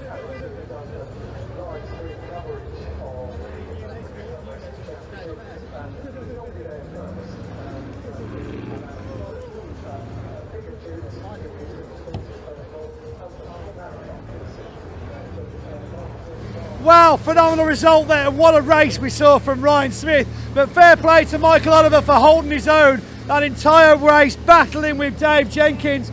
Let's head over then, if we can, to have a quick chat with the Division 2 first place driver. You're okay, cameraman, come on over. Never been this far down the pack before, further up the pit lane. Let's have a quick chat then to Paul Rivette. Unclip you here. Hold your curtain out of the way. So Paul, phenomenal race for you. You've got to be happy with that result. Good to be back in the Division 2, showing them how it's done, right? It's mega to be back out there, Pointy. It really is, you know. We missed out in Le Mans, so gutted about that, you know. Missed out on most of Snetterton with a blown engine, but we're back with a bang this weekend. I haven't stopped smiling all weekend. It's just been absolutely mega, you know. Massive thank you to all the guys in the team for all their hard work that they put in. Massive thank you to all the sponsors, obviously Napa Racing UK, Takesis Green Group, WD Recruitment, and everybody else you see in there. We've got tons of sponsors on here all involved with Napa as well. Valvoline, Cataclean, it's just mega. So yeah, that was a great race, that one. That was really good fun. I thought I'll let Dave and Tom through and see if they could get past Adman. At one point I thought, oh, I've done the wrong thing here, they're not going to get through past him, because Binty wouldn't have putting up a tough fight. Well, I tell you, Binty was very impressive that race. I didn't know whether you were going to catch him or not. Yeah, well, he was really battling hard with the Division 1 guys. I'll tend to give him a bit more room than that, but fair play to him. He was going hammer and tongs at it. I think we need to find a new Division 1.5. Yeah, I think we do. Yeah, you're not the first person that said that. Yeah. But no, what a great race, you know. That's how racing should be, really good fun. I always love these reverse grid races on a Sunday because they just bring so much entertainment to it. It's certainly what we like to see. Right, well, they'll be clearing the pits ever so soon, so good job. Oops, sorry, shake your hand. Well done, buddy. Glad to have you back. New engine, of course, from the Napa racing truck there. Will we have time to quickly speak? Here we go, hanging out like a true trucker, got the driver's arm and everything. Adam, that was a phenomenal effort. I tell you what, we didn't even know whether you were going to finish in Division 1 or not. Yeah, we was trying, but we had an issue with the water brake system, so the tyres was just overheating and the brakes was totally overheating, but we gave it what we could. And I'd like to opportunity to shout out to one of our biggest fans together is Noah from your team. Yeah, Noah Bint. Hello. Hello Noah. Hi mate. Right, they're shifting you off. Good work, Adam. Another great race from Simon Cole. Let's just get him on camera. He's doing very, very well, finishing ahead of John Powell again. He's going to give him a smaller points gap between that. Can we get to him? You got 30 seconds. Maybe, baby, maybe. It's getting closer. It's getting closer, mate. You know, mate. It took me time to get going, innit? Oh, here we go. I mean, he's going home with a trophy. Go on, lad. Willem Brydake. It's all fun and games down here in the pits. We've got 2 more races for you this afternoon because before, of course, the fireworks and the truck parade out on circuit later on, which we'll get you some footage of. But until then, I'm going to hand back to Ian. Ian, Thank you very much. Good start to the day. Yeah, it's good to see. I haven't seen you yet today, so it's very nice to see your happy face. You didn't get to carry me on your shoulders. I'm a little bit disappointed, to be honest. I'm not strong enough, mate. We went straight into car racing. I'm very disappointed. I wanted us to open on the Dodgers or one of these. What ride would you do up here? Oh, probably not the spinny swing one. I don't trust those spinny swing ones. Maybe that one that's bolted to the floor, the flying kite, the air glider thing. That looks a bit safer. Okay, I mean, they're all safe, but in my head, I'm like, that one's just cables and that one's bolts. Yeah. Look, Pointy, 2 more races to go for the season for the British Truck Racing Championship. Feeling a bit emotional today? A little bit, yeah. It's going to be interesting. I mean, as I said earlier on the commentary, you know, the driving starts to get a little bit more exciting as the Sunday goes on here at Brands, which is probably why they've had our last race at 3:40 this afternoon, in time for a bit of daylight to tidy up. You said it. I'm not going to... All I'm saying is we're going to go on, past experience, and that's all I can call on. Fingers crossed, though, touch wood, it's all going to go smoothly, cleanly, and we'll have lots of smiling faces regardless of the championship positions. Pointy, I will see you later. Joy, mate. Thank you very much. Right, coming up next, the Mini Challenge Trophy. Second race of the weekend, out of 3 in total. This race cannot be decided for the title. That will happen a little bit later, but it is critical to set up race 3, if I get my words out, for a little bit later. I'm going to hand over to myself. The cars are on track already, so let's hand over to Dave, and I'll see you after the race.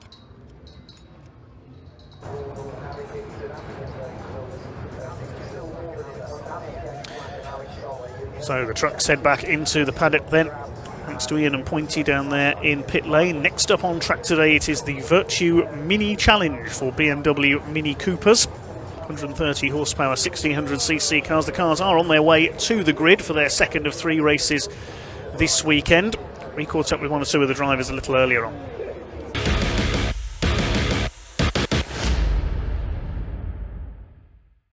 Right, everybody, welcome down to the assembly area. It's almost time for the next race of the day, the Mini Challenge Trophy. Remember, the title is going to be decided today, but it cannot be decided in this race. Now, if you tuned in yesterday, Craig Morgan, you may remember, retired from the race. A little bit of damage there. What a great job, by the way, Craig. Your team have done at getting the car ready. Honestly, I can't thank them enough. I can't fault them one bit, and they've done an amazing job. I didn't think it'd be out tomorrow, and luckily there was no chassis damage, there was no major damage.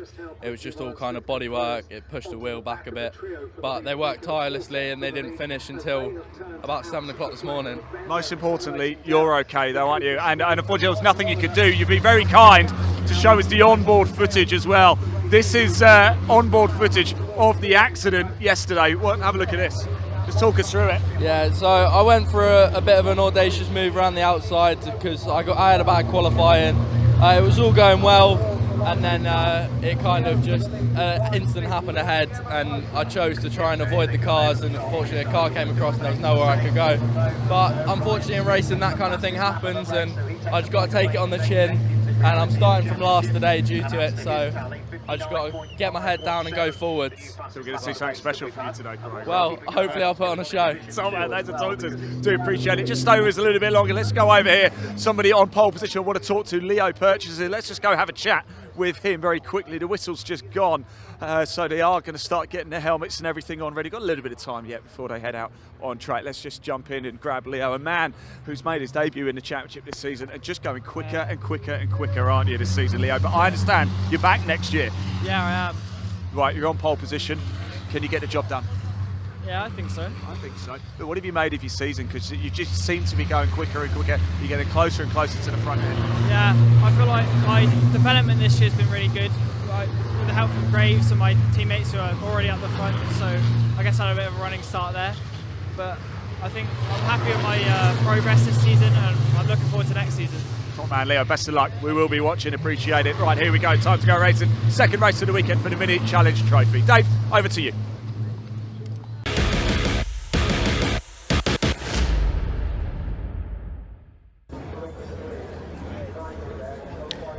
Thanks to Ian down there. So we're almost ready then. The cars are on the grid, ready for their green flag lap ahead of race 2 of 3 this weekend for the Virtue Mini Challenge.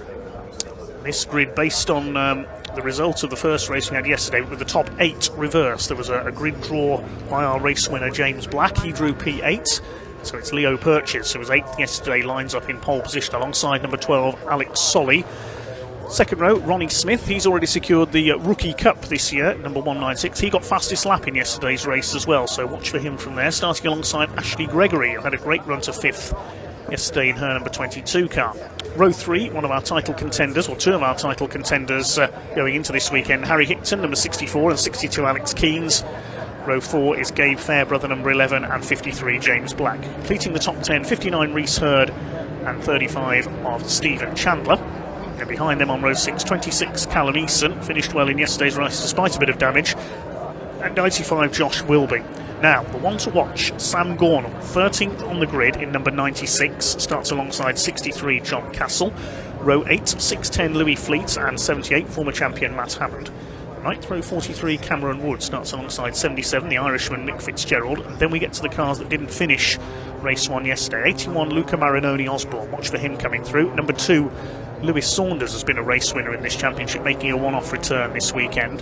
The 11th row, 86 Ben Taylor, he hit the Taiwan Druids in yesterday's race, starts alongside hopefully number 5 Katia Loggy is there. She was involved in an incident on the first corner yesterday. Yes, her car is there. Behind her, David Tan, number 27, who didn't get away in yesterday's race. 46 Paul Manning is not there. He took a knock at the start of yesterday's race, so he's not racing today. And 51 Craig Morgan will start at the back. So, if we saw yesterday's race, number 96 Sam Gornall was on pole, but he was very slow away off the line and only ended up down in 13th place. The reason for that is his car was stuck in 3rd gear. He leads the championship by 10 points coming into this race, ahead of Harry Hickton, 700 place 690. Further, 19 points back is yesterday's winner James Black, claimed his 2nd win of the season yesterday. Alex Solly is 4th in the points. He's 5 points off James Black. Car's going round for a 2nd green flag lap. 5th in the points is Gabe Fairbrother. He's 10 points behind Alex Solly. So those 5 are still in mathematical contention of the title. It's theoretically 112 points maximum still on offer in today's 2 races. 6 points for the fastest lap in each race, 50 for a win.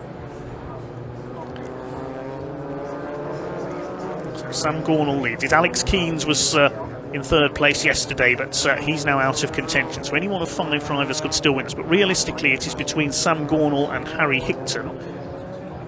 Harry Hickton, of course, the son of David Hickton, a long-time classic saloon car racer, and Harry has done some racing in some of his dad's stable of cars.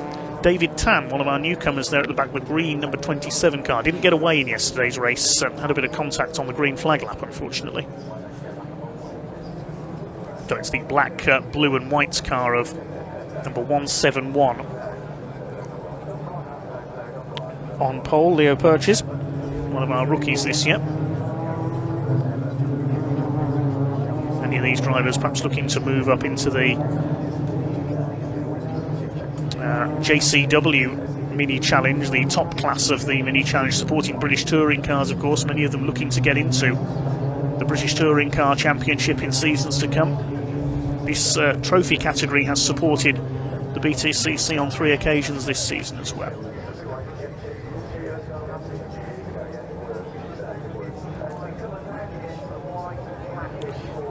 There are a couple of British Touring Car Championship drivers looking on this weekend. We've spotted Dan Rowbottom, the Napa Racing Ford driver down in the paddock. Settling in on the grid then, Leo Purchase, the 17-year-old from Dorset, in pole position. The youngest man on the grid. Starts alongside Alex Solly, now in his third season in the championship. Dayglow yellow and grey machine. Second row, Ronnie Smith, the white and turquoise car, looking for his first overall victory. And Ashley Gregory in the blue and white car. She's had a great weekend so far. Harry Hickton in the pink car on row 3. Watch for Sam Gornall, the grey and white car, back on row 7 of the grid for this 15-minute Virtue Mini Challenge, second race of the weekend. Off they go, and it's not a great start for Leo Purchase from pole position. Alex Solly from the outside the front row goes into the lead. Ronnie Smith up into second position, and Ashley Gregory trying to move up on the outside. So the pole sitter Leo Purchase rather caught napping there off the line. So up to Druids they go for the first time. Alex Solly on the inside, Ronnie Smith alongside Ashley Gregory in third place. Harry Hickton round the outside up into fourth position. Start to sort themselves out. Lewis Saunders we caught a glimpse of in there further back, the former junior Saloon car champion. Ashley Gregory sideways, nearly loses it. Contact there with Harry Hickton. She gathers it up but sends cars scattering left and right.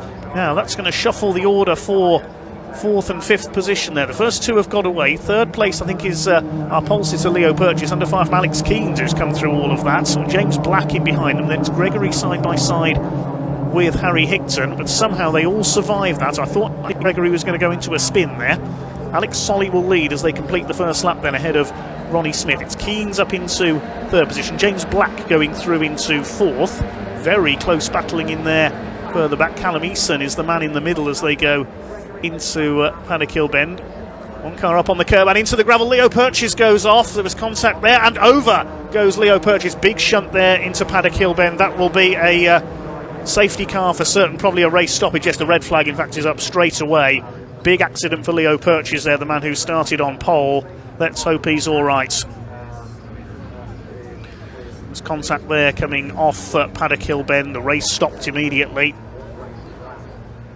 And let's hope that 171 Leo Purchase is okay. So shunt coming out of Paddock Hill Bend there. There was contact on the way out, just unsettled the car, sent it into the gravel and the tyre wall. So we're into the second lap of racing there, so I think that will be a rerun over the full distance of 15 minutes.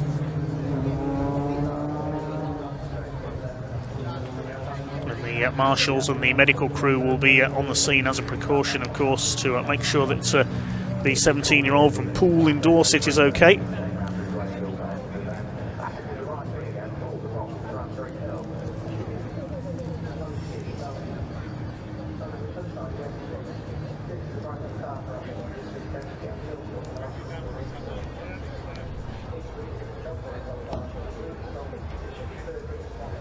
Well, I can tell you that Leo Purchase is out of the car, appears to be okay, that's the main thing. He's just talking to the circuit doctor down there, just making sure he's all right. Car upside down. And the recovery vehicles will now be brought in as the rest of the pack make their way back up to the grid.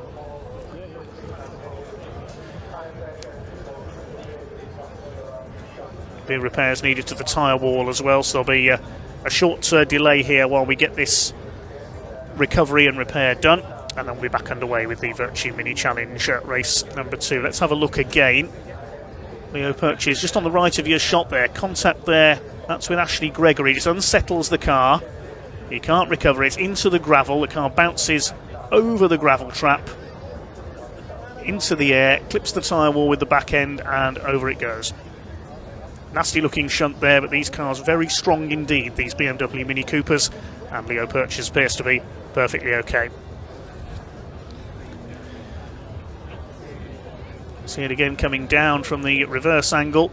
There's just the slightest contact. This car on the edge of adhesion there. Bounces over the gravel and over he goes. Great shame for Leo after his pole position starts from the reverse grid. And I would say that's possibly the end of his weekend, unless his team, Graves Motorsport, can get that car back out for race 3 later on. What time is race 3 due off? Not till about 2:30. So the recovery about to be done, and then the repairs to the tyre wall, and then we'll get back underway with this race 2 of the weekend for the Virtue Mini Challenge.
Circuits for any of the rounds of the British Superbike Championship, including the Brands Hatch Big track, and we'll park in the park.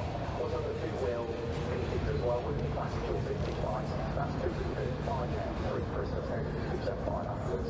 Or if it's any brand that you want to come to, you don't want to be travelling around to follow the British Story Girls or follow the SP and the NSN circuits, then if you want to stay local to brand, you can buy a brand attached season pass. You can join the adventures to each round of the British Touring Car, the British Superbike Championship, including both of those season finales, top back GT races, so British GT, GT World Challenge, the Torrent Festivals, American Super Race, trucks and fireworks, all of those just go for £35 for a brand attached season pass in time before Christmas. Brandattached.co.uk is the place to go. We'll have to clear it up to tea. We'll be back with the British start on the 3rd of June. Under the red flag here at Brands Hatch on this final day of the season on BARC TV, following an accident in our first race of today for the Virtue Mini Challenge.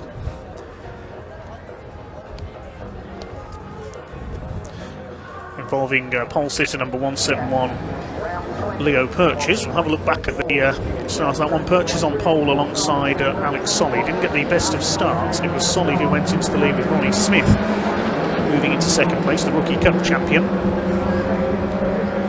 The championship contenders, Harry Hickton getting a decent start in the pink and blue car around the outside of Paddock Bend for the first time. The other contender, Sam Gornall, of course, back in 13th on the grid after his car got stuck in third gear in yesterday's race. First time asking the pack got round Paddock and Druids, no problem at all. Into Graham Hill Bend for the first time was Ashley Gregory, who got sideways, nearly took Harry Hickton with her. Everybody else scattered in avoidance. 3 cars getting through on the inside, including Purchase, who'd recovered from his slightly slow start to get up into third place. Alex Keynes coming through to then challenge for third place into clearways, with James Black, yesterday's winner, in 5th position. So a lively opening lap, but it was all about to come to nothing as we came to Paddock Bend for the second time. James Black going side by side with Purchase, who dropped back down into 5th place. Close battling in behind them as well. Then it all came apart through Paddock Bend. Slight bit of contact between Ashley Gregory and Leo Purchase. Purchase ploughing off into the gravel, hit the tyre wall, and over he went. Thankfully, after a quick check-up from the circuit doctor, Leo appears to be okay. The Graves Motorsports driver out of the car and taken for a quick check at the medical centre, no doubt. It's bounced over the gravel trap, clipping the tyre wall with the back end and flipping over onto its roof. The roll cage did its job, the gravel did its job slowing the car down, the tyre wall absorbing the impact, everything, all the safety systems working as they should. There's just the slightest bit of contact between Ashley Gregory and Leo Purchase, enough to unsettle the car and send it spearing off.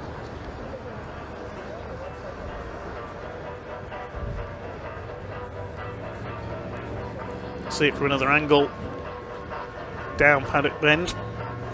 There's the little push, not intentional by Ash Gregory, and off went the 171. So pole position vacant for the restart. There will be another green flag lap. Alex Solly starts there alone. He was leading at the time of the stoppage. Only 7th place yesterday. He's one of our title contenders as well. He is 34 points off the championship lead held by Sam Gornall. Gornall, the grey car, back in the 7th row of the grid. We're missing somebody else, I notice, down there as well. I think that's Louis Fleet, possibly number 610, that's missing from row 8 of the grid. One car we know is not out today, Paul Manning, after an accident at the start of yesterday's race.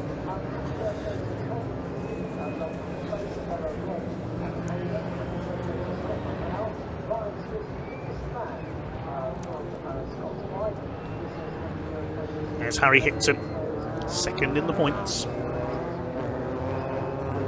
Second season in the Mini Challenge, came through from junior saloon cars where he started as a complete novice. Never even raced regularly in karting. Certainly the brightest car on the grid there, Mick Fitzgerald, the Irishman. Lewis Saunders down at the back. These few cars not finishing yesterday's race. I think I spotted the black car there of Louis Fleet at the back of the field. I think he went into the pits for some repairs and is restarting from the back.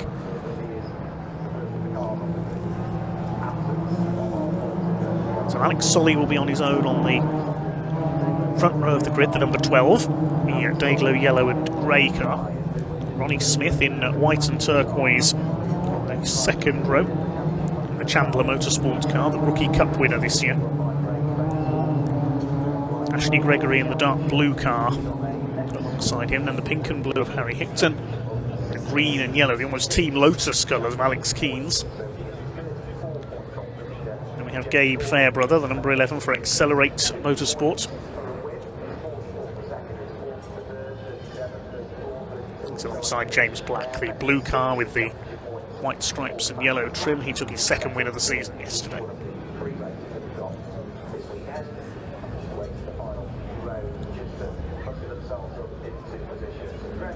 Waiting for the final car to get into line at the back. That's Louis Fleet, who's restarting from the back.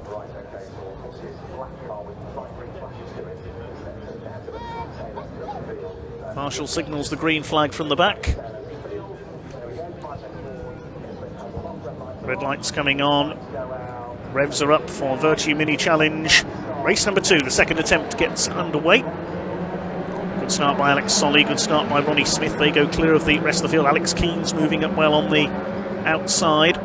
Solly who leads the way into that first corner. Second place is Ronnie Smith. 3 wide for third place down the drop at Paddock Hill Bend. Good first corner by Harry Hicton there up alongside Alex Keynes. Ashley Gregory getting squeezed in the middle here. Number 22 car, Gabe Fairbrothers in there. James Black as well. Look at this, 3 wide through Druids. They've just about made it work. Over the curbs goes James Black on the outside. Keynes up the inside will take third place into Graham Hill Bend. Challenging for the lead is Ronnie Smith.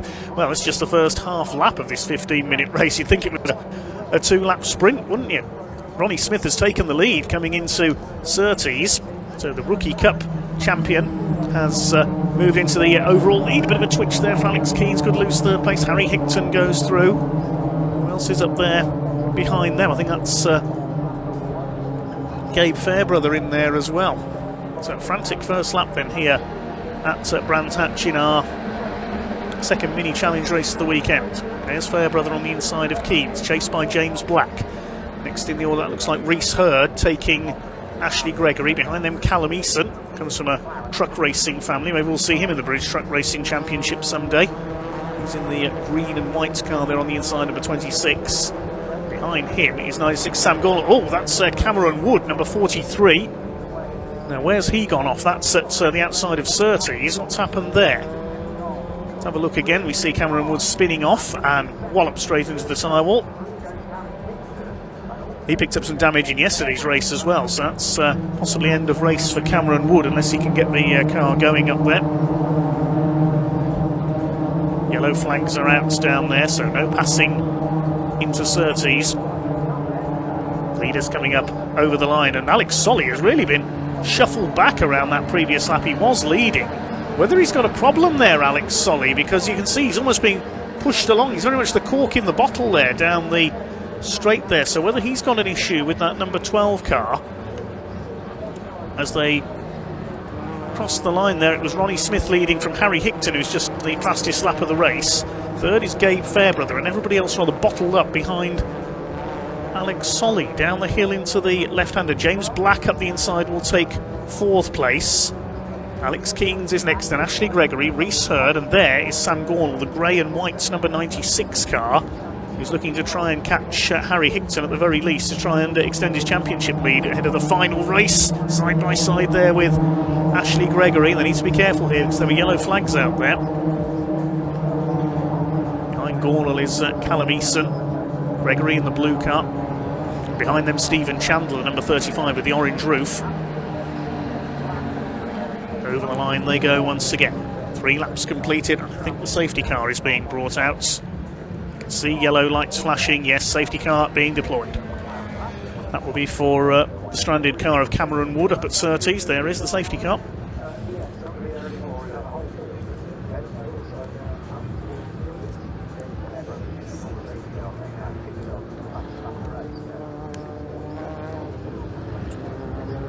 Safety car will pick them up on Cooper Straight, so it's Ronnie Smith in the lead for Chandler Motorsport, up from Epping in Essex. Harry Hickton in second place. Gabe Fairbrother is third. Then we've got James Black, Alex Solly down to fifth. Alex Keynes is in sixth position. Then Reese Hurd. Gornall is up to eighth. Callum Eason is ninth. And Ashley Gregory down to 10th. That's your top 10 as they run at the moment.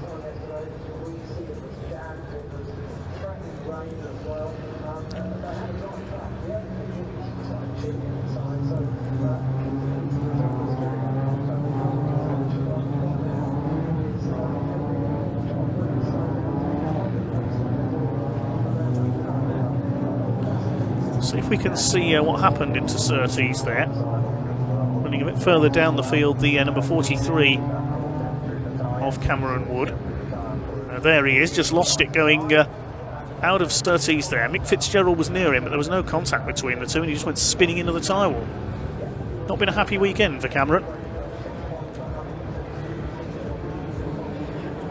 Had some front end damage from contact up at Druids in yesterday's race.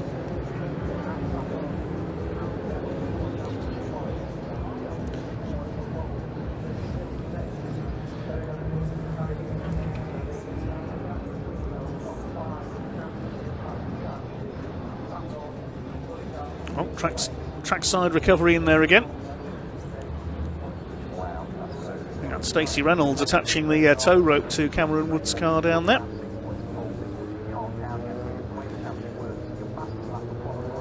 And that car sponsored by Brooking Hire. I think they've supplied the track sweeping lorries this weekend as well. Saw them going round last night.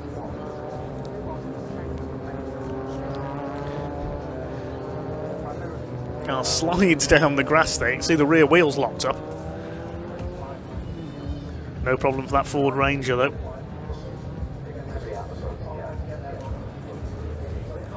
Now Cameron Wood, number 43, same number as Lee Wood, the ex-British touring car racer. I'm not sure if Cameron's any relation. I'll have to find that one out. Right, to Sally Branson, who's watching on YouTube, says thank you to the Orange Army, the volunteer marshals.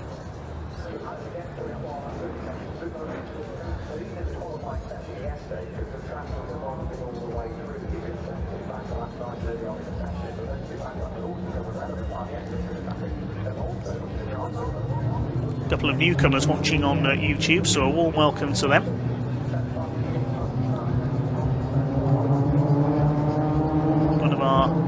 One of our new viewers says how many are allowed on track. Well, we've got 24 cars out there. We did have at the start of the weekend. They had their qualifying session yesterday. This is their second race out of 3, and it's getting back underway. Safety car has pulled into pit lane, and we are back underway with Ronnie Smith, number 196, the young gun, leading the way ahead of Harry Hickton into that first corner. Gabe Fairbrother is in third, James Black in fourth, Alex Solly in fifth. Up towards Druids again. The first three breaking away very slightly on that restart. Barrelling up the inside there, Sam Gornall. He knows he's got to make up places here to keep up his challenge in the championship, prevent Harry Hickton from catching him ahead of the final race of the season later on. Alex Keynes under fire. Reese Hurd, number 59, the white car with the black wheels, moves past him. Somebody going off in the background there has gone straight on at Graham Hill Bend. Pick up who that was in a moment. As the leaders head through, Ashley Gregory at the inside there attacking Callum Eason. Ashley Gregory trying to fight back, started well up in fourth place and now fighting back up the other, and here comes Harry Hickton on the inside as they come out of Clark Curve down towards Paddock Hill Bend. Tucked in behind him is Gabe Fairbrother. They could both pass Ronnie Smith here with a bit of luck. Into Paddock Bend, Hickton leads. Fairbrother through into second place. This is great stuff. This is exactly what Harry Hickton needs to do, because Sam Gornall down in 8th place at the moment. Just taking a very quick look at my points chart. Yes, that will mean that Harry Hickton provisionally is going to take the lead of the championship ahead of our final race. Through Graham Hill Bend, there's Gornall, takes another place past Ashley Gregory. She's had a fair bit of bad luck this year in the number 22 car, and it's just one car running wide in the background. That was Mick Fitzgerald. No mistaking his Dayglow yellow car. bounce there from Callum Eason through Clearways. Towards the line they come. Hickton leads the way from Fairbrother, side by side for third. Ronnie Smith and James Black. Then Solly is in fifth position. Reese Hurd going well behind him. And Alex Keane. Sam Gornall is eighth. Ashley Gregory ninth. Callum Eason in 10th. And Gabe Fairbrother is not holding back here. He's still got an outside chance of winning the championship this year, and he is going for it. Side by side for third. Ronnie Smith holding off James Black. Another man with an outside chance, a mathematical chance of the title still, as is Alex Solly. But Alex looks to be struggling a bit in this one. Only 7th yesterday as well. Stephen Chandler, number 35. His family run the Chandler Motorsport team. Swing their way through Clearways once again. 5.5 minutes to go. It's Virtue Mini Challenge, race 2 of 3 this weekend. A bit of bodywork trailing there behind Alex Solly's rear bumper. Mick Fitzgerald loses out to Louis Fleet in the black 610 car, starting from the back of the grid.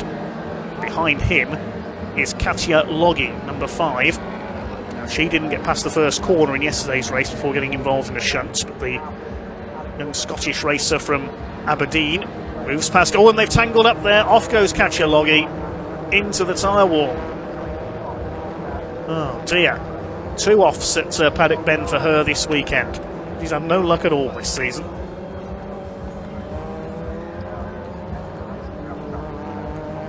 There's a whole train of cars meanwhile for the lead coming through towards Surtees. And will we see another safety car with Katja Loggy off at Paddock Bend once again? We'll wait and see. As the leaders come out of Clark Curve, it'll be another yellow flag as they go into the first corner at Paddock Bend, so no passing there this time. Hickton leads it from Fairbrother, Smith in third, Black is fourth, Solly fifth. Over the line they go. See Gabe Fairbrother right on the rear bumper there of Harry Hickton through the yellow flag zone. The green is out as they come out of Paddock Bend, so passing allowed again as they come up towards Druids. Gabe Fairbrother, is he going to move to the inside here? He certainly is. Harry Hickton covers him off. Smith till third, then Black, Solly, Hurd, Keynes and Gornall.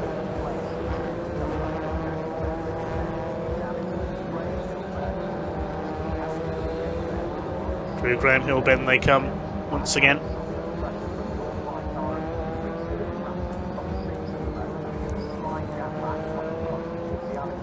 Midfielders make their way through. Now, who's leading the Directors' Cup, which is for the senior drivers? It's John Castle, number 63. He's just ahead of Ben Taylor. Now, Ben coming through from the back after there's John Castle in the green recycling car through Clearways, leading Ben Taylor, who failed to finish yesterday's race. He went into the tyre wall at Druids. So there is the leader of the Directors' Cup. We normally see Paul Manning at the sharp end of their races, but unfortunately Paul had that accident yesterday in race 1. Bit of a twitch there from John Castle as he heads out of the right-hander. Another local man from Malden in Essex on his local circuit.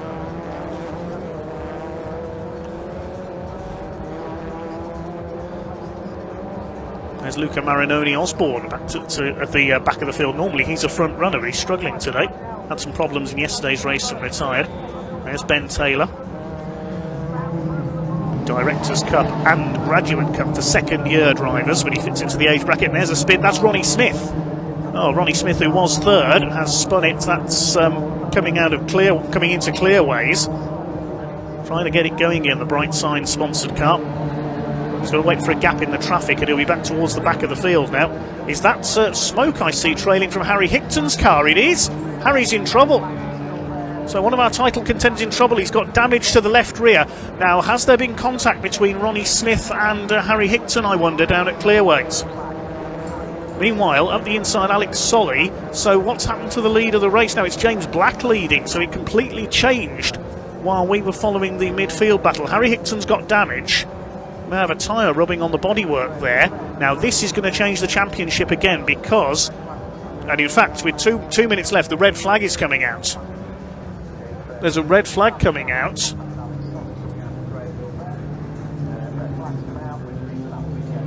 So we're going to have to wait for confirmation on the result of that one, whether the result is counted back a lap.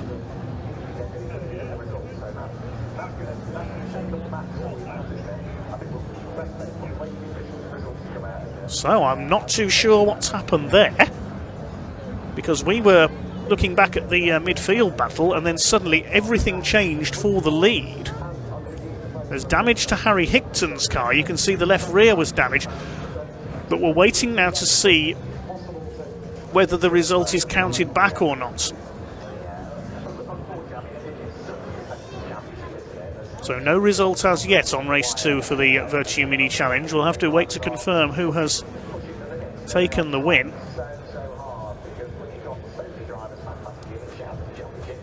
If they count it from the end of lap 11, which they had just completed, then James Black will be the winner, because he'd just taken the lead. But there'd clearly been some contact in there involving Harry Hickton and possibly Ronnie Smith, because we saw Ronnie spun down at Clearways. There's Ronnie coming in at the tail of the cars there.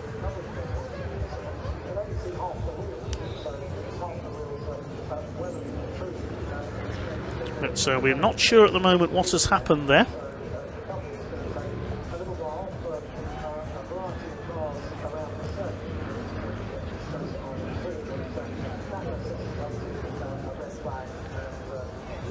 Now the cars have returned to the pits, and one car that has not shown as having come into the pits is Gabe Fairbrother. So I do not know what has happened there. There's obviously been some sort of incident in the battle for the lead there.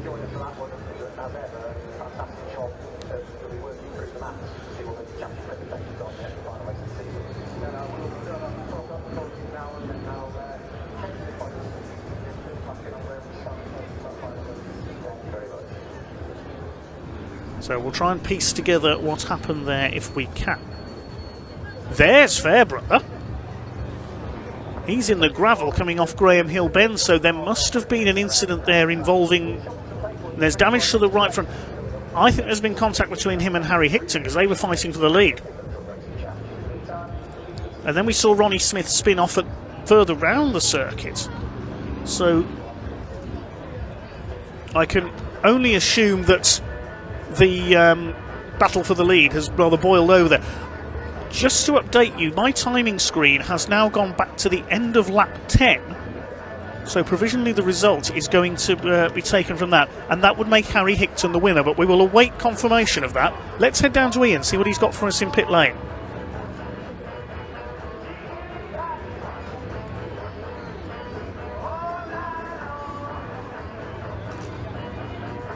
Yeah, welcome down everybody to Park Fun, mate.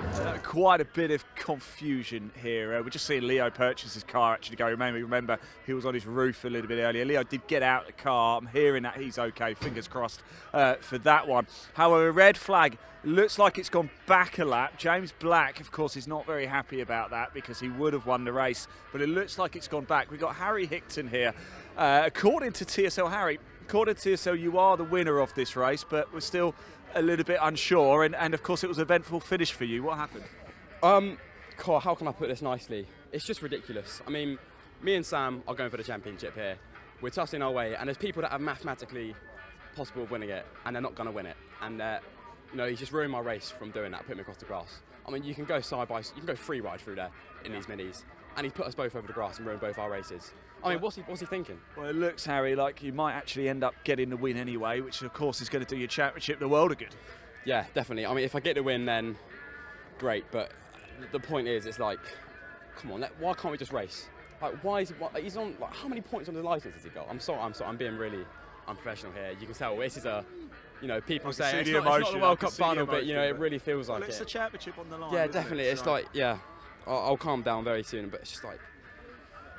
Go get some water, Harry. Go relax. It look like you might. According to TSL, you are first over the checker, but we're not totally sure. So we will try and find out. James Black. James, it looks, I mean, you came over the line first, of course, but it does look like it's gone back a lap, which gives Harry the win and not you, I'm afraid. We'll see about that.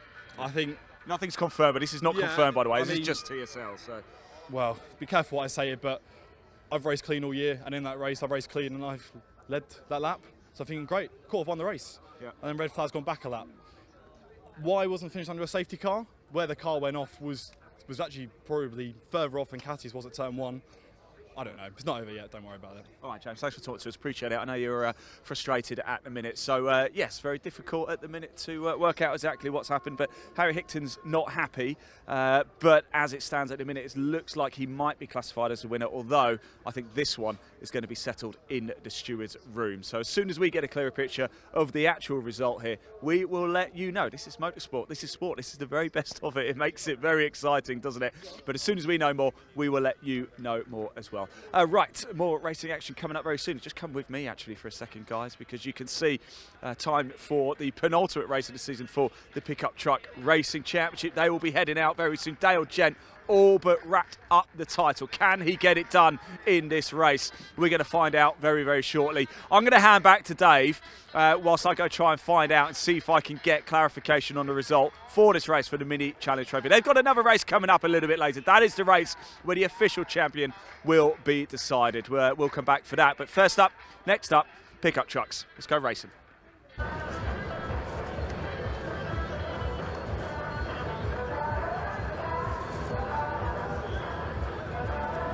Okay, thanks very much to Ian down there. So clearly a very highly charged ending to our second race for the Virtue Mini Challenge. Wouldn't be a championship decider without a bit of controversy.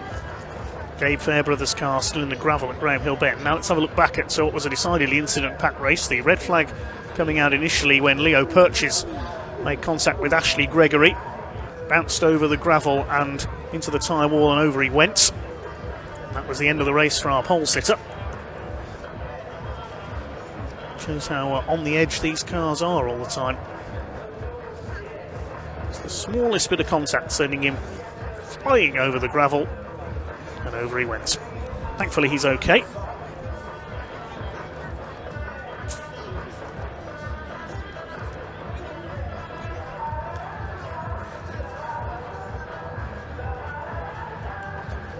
The strength of these cars, the full roll cages.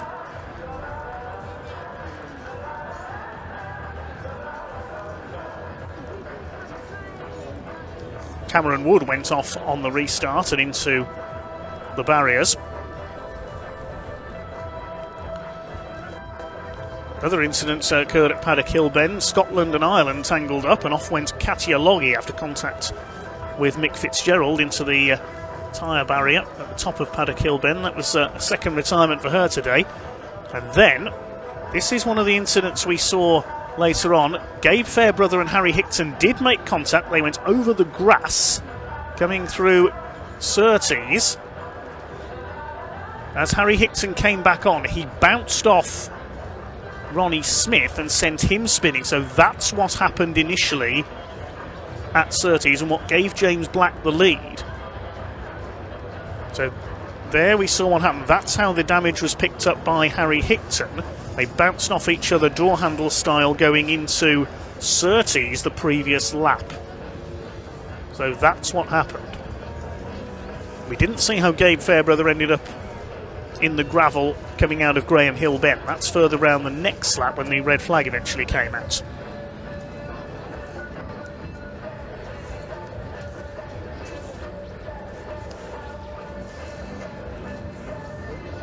Alex Solly, we saw that bit of bumper hanging off his car.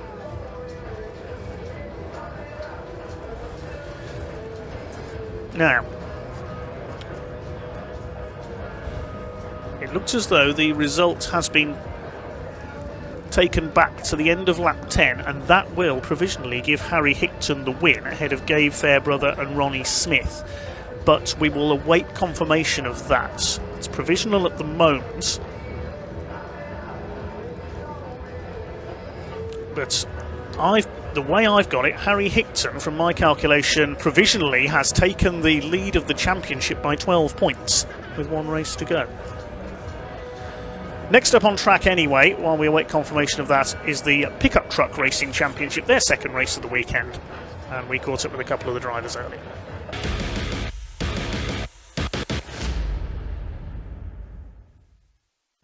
Right, everybody, here we are in assembly area. It's almost time for the penultimate race of the season for the Pickup Truck Championship, and it's Dale Gent, the man, in prime position in the championship. Still work to do, though, but this man, Michael Smith, is in prime spot for this race. Michael, how are we doing? You all right? Yeah, good, thank you. How's your weekend gone so far? Yeah, it's not too bad. Had a bit of a bad start in the first race, and then maybe he's lost a bit of gap to make any way towards the leaders, but can't come good halfway through, so hopefully this is a bit of a positive for the start of this one. I was going to say, you're in the prime position here. Can you hold on to it? Yeah, we're going to try and have a decent end of the season, I think, and see where we go. What's it like racing with this huge crowd we've got today? Yeah, it's really good. Great atmosphere. Fireworks at the end, finish the season off, doesn't it? Sticking around for the fireworks? Yeah, definitely. I'm scared of them. I'll be anyway. Good luck for the race. Thanks for talking to us. Ryan Hadfield there. He was the race winner yesterday, don't forget as well. We've got Sir Mark Willis up here, still just about clinging on to the title hunt. In fact, it's very, very difficult indeed. Let me just quickly grab a word with Mark. Mark, yesterday, how'd it go? Not good, mate, really, to be honest. I mean, I qualified bad, so I was back at the back of the pack, so you're always going to get a bit of ag when you get through no fault of my own, really. Bent all the steering and we was out, so that pretty much was, it was a tall order anyway, and we, like I said yesterday, we've had quite a bad year, so to be in contention with it still this weekend was good for us.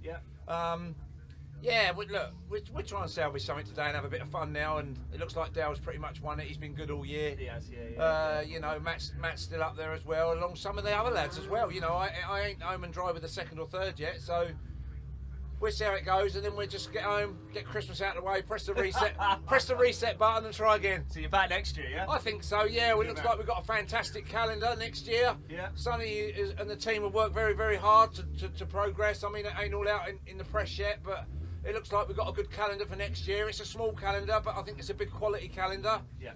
There's going to be more trucks. There's better design panels coming out to upgrade them a little bit, put a bit of sparkle back in the job. And I think it could definitely be good. It's good. There's one a month now from like March through to October, so it's affordable for the people like myself. And I think it's going to attract some. It's going to be a strong field. It always does. Top man, Mark. Best of luck. Thanks for talking to us. Really do appreciate it. Oh, I've got myself in a funny angle there. Right, here we go. Penultimate race of the season for the pickup trucks. Let's go racing. Dave, over to you.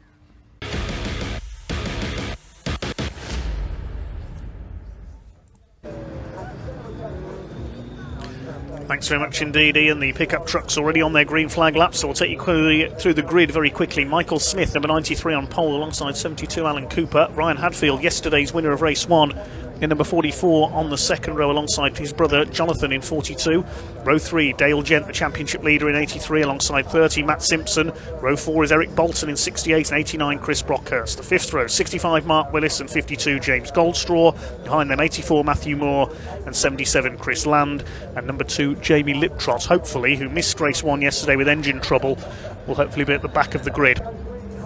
So we'll update you on the championship situation as the race goes on. This will be a 16-lap race, not a timed race this time. Dale Gent is your championship leader by 348 points, with a total of 410 available, so he's almost there. Mark Willis, the only man who can stop him, in number 65, but he's further down the grid, struggled with a lack of grip in qualifying yesterday. Michael Smith, veteran of 27 years of pickup racing, on the pole, alongside number 72 Alan Cooper. Both of them ex-short oval men, as are many of this field. 16 laps then, very close racing for the pickup truck racing championship gets underway. Off they go, NASCAR style, 2x2 towards Paddock Hill Bend. For the first time, it is Michael Smith, number 93, the man from the northeast, who takes up the lead. Watch for Matt Simpson in number 30. I think he's almost out of championship contention now after a penalty in the previous round at Knockhill, but he goes 3 wide with Dale Jensen. Jonathan Hadfield, number 42, gets hung out to dry around the outside at Druids. Alan Cooper has taken the lead, meanwhile, in the 72, ahead of Michael Smith. Ryan Hadfield's up there in third in the 44, looking for his third win of the season. Took a win yesterday. Dale Gent side by side with Matt Simpson. Then it's Chris Brockhurst in 6th place, Jonathan Hadfield in 7th. Simpson and Gent have been fighting for the points lead all season long, but Matt Simpson lost points after a penalty from the previous round at Knockhill, so he's down in 3rd. Looking at my spreadsheet, he's 442 points off the championship lead, and with 200 points available for a win, plus 5 for the fastest lap, a maximum of 410 points available. I think Matt Simpson, unfortunately, is now out of championship contention. So, as I say that, Matt Simpson goes wide. Was there contact with Dale Gent there, I wonder? I think there was a yellow flag out, possibly there as well, coming out of Druids. Up into second has gone Ryan Hadfield, meanwhile. It's still Alan Cooper who leads the way. So it's between Gent and Willis for the championship, but they're 348 points apart. So Dale Gent is getting closer to the championship. Chris Brockhurst coming under fire there from James Goldstraw in the number 52. They've got ahead of Jonathan Hadfield, the bright pink truck. That's the truck that Rhys Jones has taken to the championship in the last 2 years. But Rhys not racing this year. Jonathan's dropping back there because Eric Bolton gets around the outside. There's Mark Willis. He's only down in 10th place. So as things stand at the moment, I think Dale Gent is about to secure the championship. Up the inside on Michael Smith. He's determined to make sure of it here, the number 83, the man from Berkhamsted. Side by side between Mark Willis and Jonathan Hadfield. Alan Cooper has cleared off into the lead. He's over a second clear now in the number 72. Here comes Hadfield fighting back on the back of Mark Willis. We have lost Jamie Liptrot on the opening lap. I saw a yellow flag up at Druid, so he might have come to grief up there. He's been having engine problems all weekend, the number 2 truck. I think he's out of this one, sadly. He didn't race yesterday. Dale Gent now up into second place. He's got ahead of Ryan Hadfield now. Matt Simpson fighting up onto the back of the number 93 of Michael Smith, the most experienced man in the field, being with the pickup truck racing championship since it started virtually in the mid-1990s as part of the Eurocar package. Remember those? The space frame Ford Mondeo V6 and V8 engine cars. I certainly do. Certainly a way that short oval and circuit racing overlapped for several seasons. The great Barry Lee was the most famous name to compete as Matt Simpson takes Michael Smith. It was his father Jeff who used to race in the pickup championship in the early days, Matt Simpson. And now Matt, a championship contender himself. Chris Brockhurst up the inside, the ex-hot rod racer from Ringwood Raceway in Hampshire, among others, takes Michael Smith, who's definitely dropping back down the order here. Fastest lap of the race goes to Dale Gent, 52.33 seconds. And he's closing in on Alan Cooper, number 72, at the front of the field. Cooper, the East Anglian driver from Huntingdon near Peterborough, ex-Formula 2 stock car racer. Very quick on the shale ovals in the past, that's why he was so adept yesterday in drizzly conditions, used to the lack of grip. So Cooper leads Gent. Ryan Hadfield's yellow truck in third place, then Simpson in the white truck is fourth. Brockhurst, Michael Smith, Goldstraw, Eric Bolton in 8th place in the 68. He ran second in yesterday's race until he spun coming into Graham Hill Bend. Having taken pole by qualifying 6th fastest. Of course, in qualifying in pickups, they then reverse the top 6 times on the grid. The first 2 races, the aggregate result is used to set the grid for the third race, which is slightly longer at 18 laps, but again, the top 6 positions flipped around to make things a bit more interesting. Well, the lead gap was just about halved on that previous lap by Dale Gent, with Mark Willis only down in 9th and having failed to finish yesterday's race, having picked up some damage. If he wins here, Dale Gent, by my calculation anyway, will be the champion. Through Surtees towards McLaren. Ryan Hadfield coming under fire now from Matt Simpson, who led the points for much of the season but hit a bit of misfortune in the last couple of rounds. Over the line come the leaders. The gap was 3/4 of a second. It's now down to 3/10 of a second.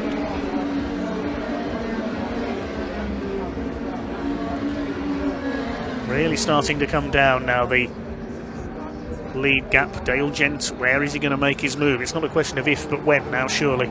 Matt Simpson has taken Ryan Hadfield for 3rd place through Paddock. Chris Brockhurst going with them.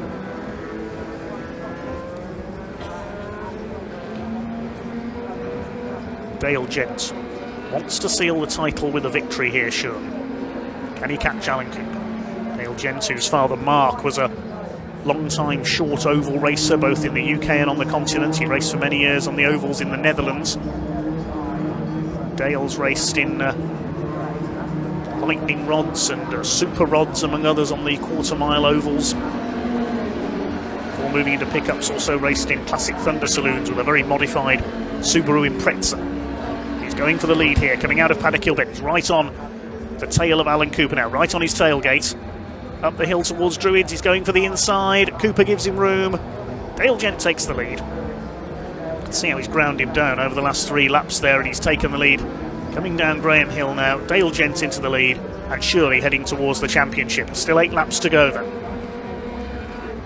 Cooper in second place. Winner gets 200 points in pickup truck race. Second 190, third 180, and so on downwards. A NASCAR style point system. 5 points for the fastest lap, which is currently held by Chris Brockhurst in 5th place. Matt Simpson, though, is closing up. He's not going to let this one. He's up on the tail of Cooper. 3 line astern into Paddock, up on the curb, almost on the 2 wheels there goes Dale Gent. Needs to keep a cool head here. Matt Simpson is all over the back of Cooper now. He's got to be mindful that the yellow truck of number 44 Ryan Hadfield is in there as well. I think that's one of the trucks previously run by the Hun family of hot rod and super silhouette racing fame. Matt Simpson, ex-super silhouette driver as well. Yeah, space frame hot rod style machines. They're bottling up here behind Cooper, who seems to be losing some of his pace. Maybe his tyres are going off a bit. Michael Smith still there in 6th. Behind him Eric Bolton, then James Goldstraw. Mark Willis only 9th, seeing his title hopes slip away. 10th place Jonathan Hadfield in the pink truck. Mark Willis, who's come so close on so many occasions to winning the pickup truck title. He's been runner-up any number of times, and Cooper leaps the curve there on the inside of Paddock, and that's lost him momentum, and surely Simpson, yes, is going to go through into second place. A little bit of a rub between the two of them. Hadfield chasing on in the 44.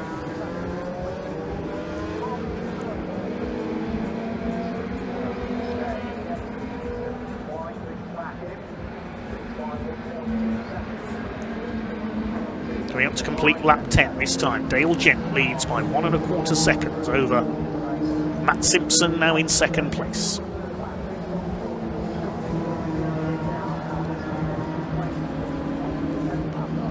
Across the stripe they go.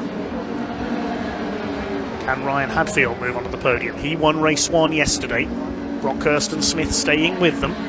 Smith is 3.5 seconds clear of Eric Bolton in 7th place. To Druids once again. Hadfield goes to the outside, now cuts back in. Good dummy there up on the curb. Loses a bit of momentum as a result, though. They lean on each other. Good fight going on for 3rd place. Cooper holds him off.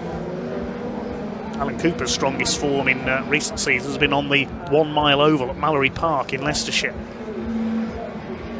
It was the home of the Eurocar Championship for many years. I was told earlier this weekend by the promoter of the pickup, Sonny Howard, who of course is the man behind Eurocar as well, that in 2025 at Liddon Hill Race Circuit near Dover, there is going to be a reunion of the old Eurocar Championships.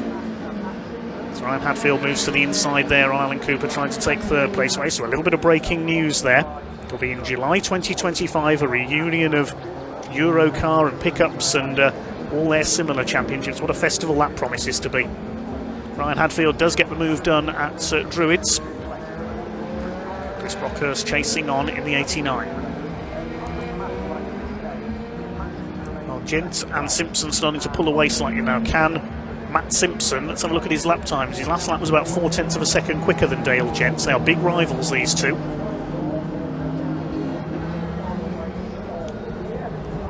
Leaders coming out of Clearways through Clark Curve and onto the pit straights. Dale Gent still leads. Can he hold off Matt Simpson? See how the gap has come down.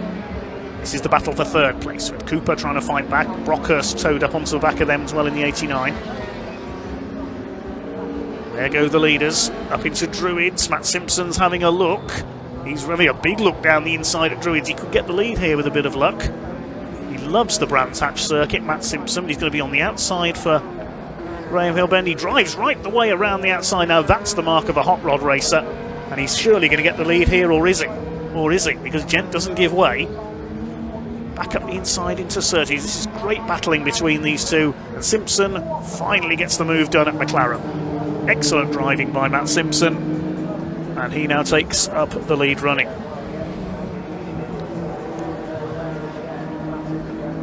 Second place should be enough. We'll head to the calculators, of course, after this race to see if second is going to be enough for Dale Gent. Gent's not finished yet. He's fighting back. There's less than 3 laps to go now. And look at the way the rest of the pack is towing up onto the back of them as well. Into Druins. Cooper now being pushed by Chris Brockhurst. James Goldstraw has just pulled into the pits. I can tell you he's out of it. It's going to be 6 for the lead shortly because Michael Smith, the pole sitter in this race, is closing back up as well. Oh. There is a 5-second penalty showing for Dale Gent on my timing screen. I assume that's for track limits. Time penalties for number 44 Ryan Hadfield as well, and 68 Eric Bolton. So a few trucks potentially being given track limits penalties here. Now this is going to change things again, so maybe the champion not going to be crowned just yet, depending on penalties and what Mark Willis can do. Mark Willis is currently battling with Jonathan Hadfield for 8th place. Matt Simpson leads, so maybe we'll hold off on confirming who's going to be champion, because there may be track limits penalties coming into play. Coming around to start the last lap this time. Yes, Gent, Ryan Hadfield and Eric Bolton, all with 5-second penalties.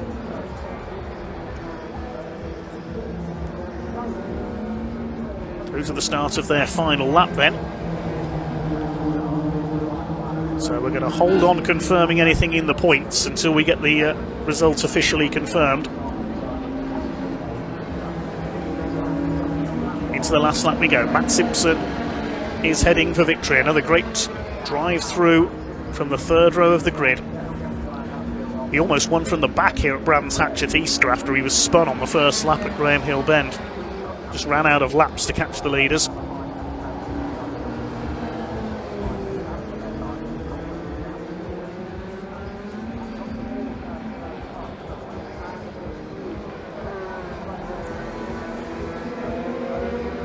Twitch there from Ryan Hadfield.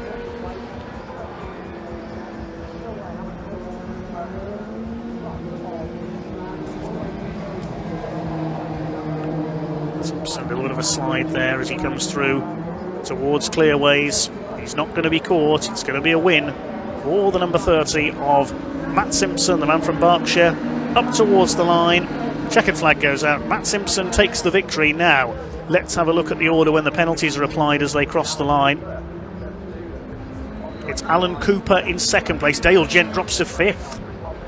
So Simpson, Cooper, Brockhurst and Michael Smith, your top 4. Gent down to 5th. Hadfield down to 6th. Mark Willis crosses the line in 8th place. Eric Bolton 9th, and Chris Land got a penalty as well. He's down in 11th behind Matthew Moore. So quite a lot of penalties for exceeding track limits there. Okay, so some calculating to be done there. Who got the fastest lap in that race? It was Chris Brockhurst. He'll get the 5 bonus points. 200 points for the race win for Matt Simpson. Oh, Cooper's got a penalty as well. That's just come through to us. Cooper's dropped to 6th. So Brockhurst will take 2nd place. This is really confusing. Right, the provisional result of that one then, after all the penalties applied. Matt Simpson takes the win with Chris Brockhurst in 2nd place and Michael Smith in 3rd. Gent, Hadfield and Cooper all got 5-second penalties for exceeding track limits. They dropped to 4th, 5th and 6th. Jonathan Hadfield 7th ahead of Mark Willis. I think that might spell the end of his championship hopes. We'll have to go to the calculators for that one. Eric Bolton is 9th, Matthew Moore 10th, Chris Land completing the finishers. Bolton and Land got penalties as well. We lost James Goldstraw into the pits and Jamie Liptrot didn't complete the first lap.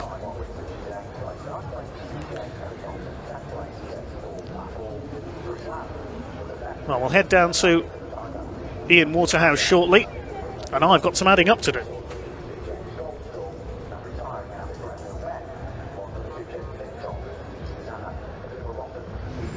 Yeah, hello everybody, welcome down to Parc Ferme, and a bit of a penalty-ridden race at the end there, wasn't it? But Matt Simpson picks up yet another win. He just loves this place, does he? Alan Cooper and of course Chris Brockhurst.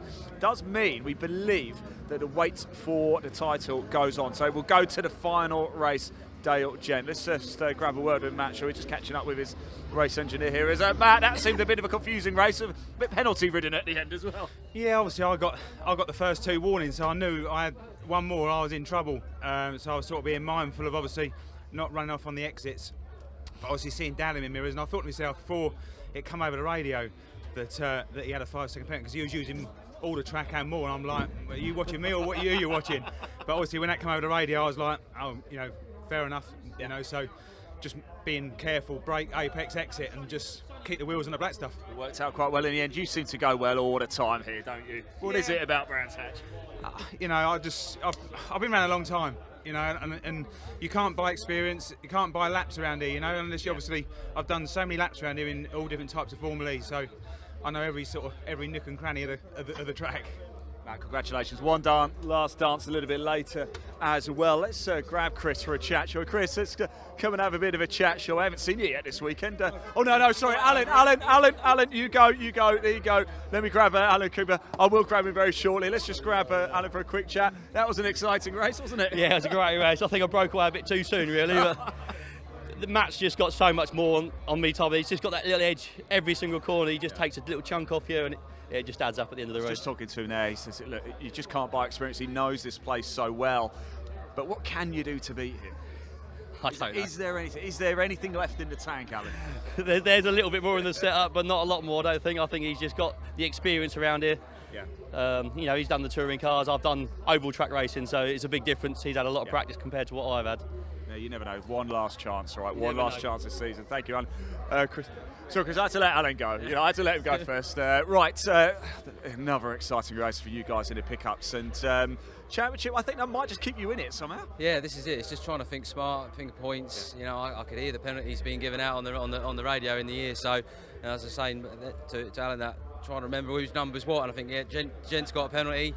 Hadfield's now got one. That puts us up a bit more. So yeah, I'll take them points. But yeah, it's good for the championship. It is very good. Look, we're going to be very excited for the final race of the season a little bit later. Congratulations, well done.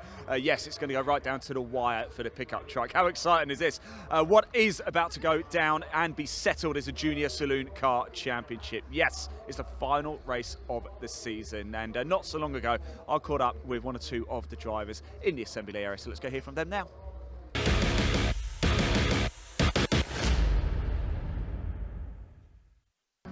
Right, everybody, the season ends right here for the Junior Saloon Car Championship. I've got up with James Sherrington because James, we didn't get a chance to catch up yesterday, but you took the race win. Congratulations. How did it feel?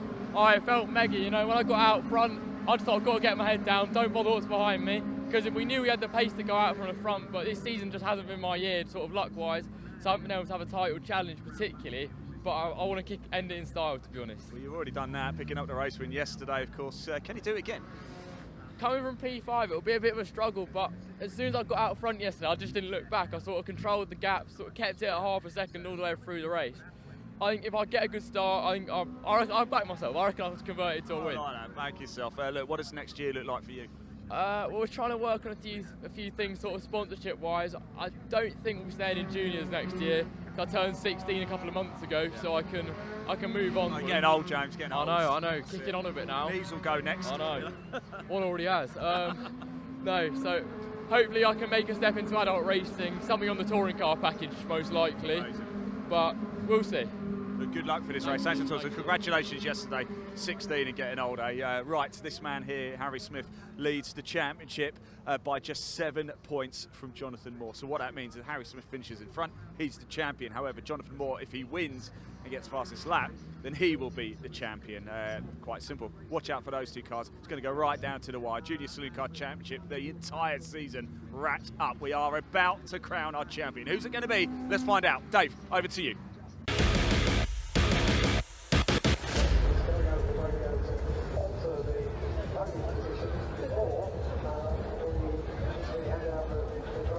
Thanks very much to Ian down there. Yes, it is the final race of the season for the Junior Saloon Car Championship. 14 to 17-year-olds in their identical Citroen Saxo VTRs.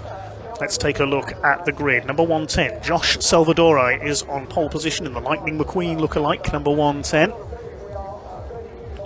Alongside him is one of our two championship contenders, number 12, Jonathan Moore. And on the second row, his title rival, number 10, Harry Smith. One of those two is going to take the championship here. Alongside Harry Smith will be Will Butler, number 70. Third row, man who took his first ever win yesterday, number 40, James Sherrington, alongside this year's rookie champion, 46, Luca Maserati. Row 4, number 4, Jude Cooper, and 448, Kyle Wells. Fifth row, 95, Ben Smiles, and treble 2, Ollie Kerr. On the sixth row, 78, Kieran Roberts was back in the pack yesterday, starts alongside the 77 of Oliver Law. Seventh row, Jake Renshaw, number 90, and 17, this year's scholarship winner, Will Crutzen. Row 8, 19, Lewis Stannard, and 26, Louis Austin. Newcomer this weekend, had an off in yesterday's race. Row 9, number 8, Bertie Bream, and 23, Max Scharfegger. 10th row, 80, Ollie Smith, brother of Harry, I believe, and 50, Francisco Howitt. The 11th row will be 88, Harvey Kersley, if he's there. His car expired in a cloud of smoke, unfortunately, in yesterday's race, but I think he's there on the grid. It's good to see. Sherry Ann Powell, number 42, alongside him. And the final row, 35, Tom Algar, and treble 3, Lexi Powell, the daughter of Stephen Powell, the British truck racer. So, the championship is between Harry Smith and Jonathan Moore. There are 7 points between them. This race will see 50 points for a win, 44 for second place, 40 for third, 2 points for the fastest lap. So, put simply, Jonathan Moore has got to win this race.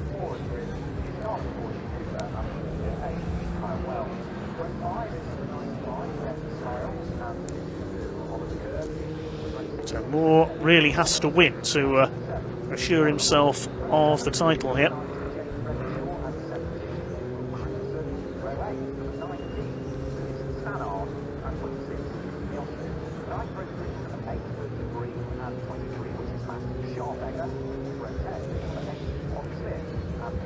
Good to see Richard John Neal is watching on, fellow voice of motorsport. Hi Richard. It says it was Matt Simpson taking his 25th win in the pickup truck racing championship.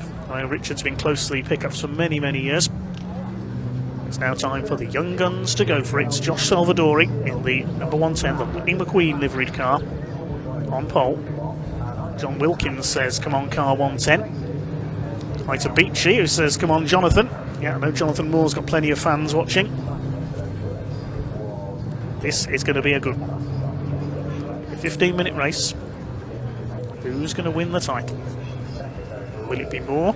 Will it be Harry Smith? Josh Salvadori third in the points. Until yesterday, those three had divided up the wins between them this season. It was James Sherrington who claimed his first ever win yesterday, so big celebrations.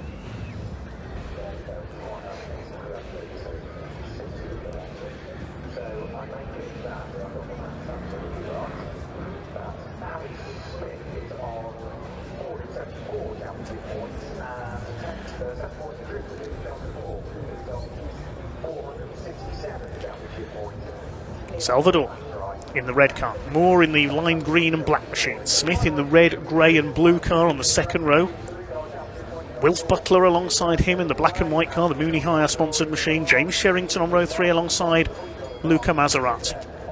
Revs are up for the final race of the Junior Saloon Car Championship season, and away they go. Moore tries to move across, but Harry Smith moving through on the inside. He's going to take second place away. This could be crucial. Salvadori's away and gone into the lead, into Paddock Hill Bend for the first time, but it is Harry Smith up into second place. Now, as long as he stays ahead of Jonathan Moore, he will win the championship for this year. Smith in second place. Moore moves across to the inside to defend from, I think that's Will Butler in fourth place. 3 wide further back, Kieran Roberts in the middle. Ollie Kerr getting hung out to dry around the outside in the Simpson race exhaust machine. Ben Smiles in there as well, the number 95, leaning on Roberts. A little bit of bumping and boring there, a bit of understeer for Kieran Roberts. Smiles goes off wide, so does Ollie Law in the number 77.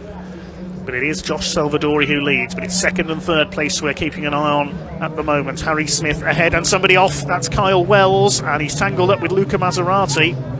Trying to keep it going there. They come together again. James Sherrington's gone off wide as well onto the gravel there. Amazingly, they've kept going from that without spinning. But there's damage, I think, to the front of Luca Maserati's car. If his bumper starts trailing, he may get the black and orange flag. You can see the front is stoved in. He's already won the rookie championship. 4 wide into Paddock. That's never going to work. Look at this. Up the inside of everybody goes Ollie Kerr. Salvadori leads as they complete the opening lap. And amazingly, they've all got round there, but I think we've got the safety car coming out. Yes, we have. Safety car out. We've got a car in the gravel at Clearways.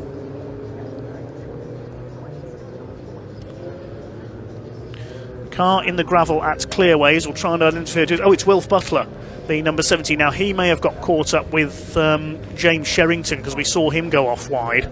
So whether there was contact between the two of them, we didn't quite see. But Wilf Butler, who started 4th on the grid, is in the gravel at Clearways. That's the reason for the safety car. So a typically frantic first lap for the Junior Saloon Car Championship. We saw Kyle Wells get tangled up with Luca Maserati. They've continued. And a 4 wide moment into Paddock Hill Bend. I didn't think that was possible on anything other than motorcycles.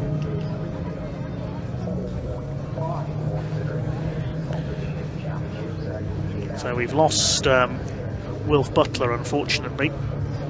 It's the end of his race. Salvadori leads, but the most crucial move so far made by Harry Smith off the line. He got ahead of Jonathan Moore into 2nd place. If he stays ahead of Johnny Moore, then Harry will win the championship. It's straight to the spreadsheets and the calculators to confirm it after this race, of course, if we can.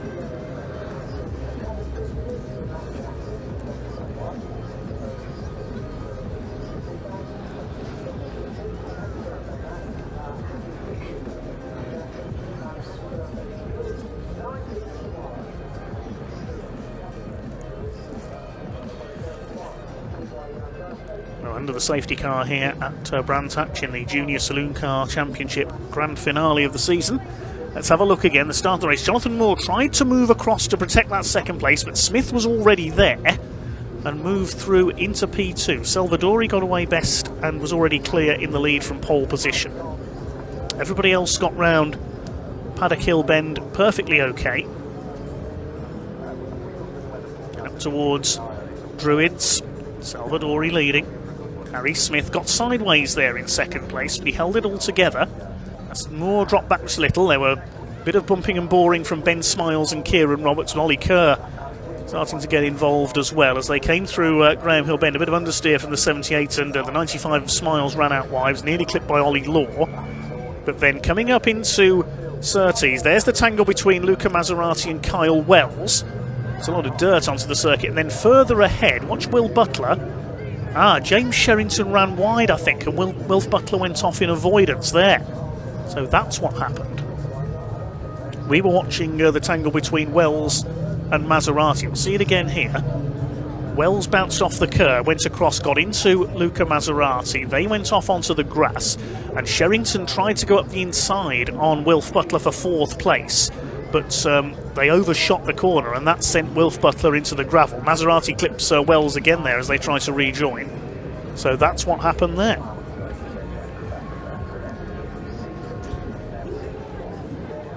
Wilf Butler's car has been extricated from the gravel by the marshals. He's made his way into the pit lane.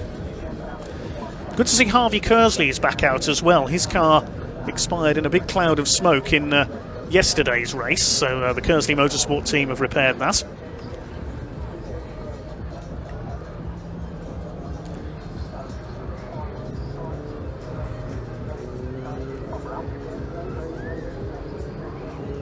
So 23 of the 24 starters still running.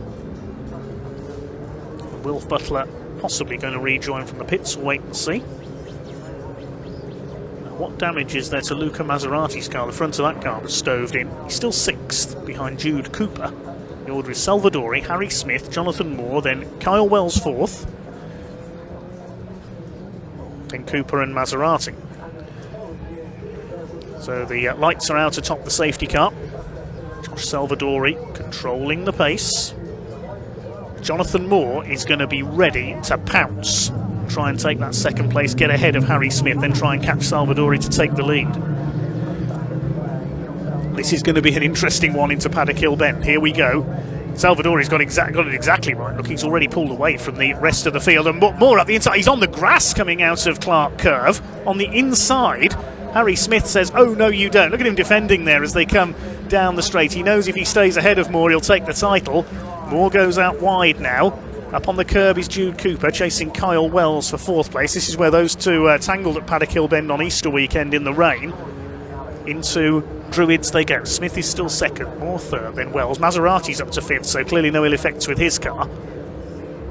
And Ollie Kerr's come through as well in the Treble 2, the Simpson Race Exhaust sponsored car. Jude Cooper losing a couple of places there. Ben Smiles behind him, then Lewis Stannard in the red and grey car. Salvadori continues to lead the way. Harry Smith in 2nd place. It's tense out there. Jude Cooper back up the inside, passing Ben Smiles. Lewis Stannard in behind them. Over the line they come then, and off. Oh goodness me, big accident there. Kieran Roberts has gone off. He rejoins, but there's a car on its roof up there. Now who's that? Red flag will come out immediately. Now who's that? Who's that that's gone over? We'll wait and identify that car in a moment. The red flag out with 7 minutes 51 on the clock.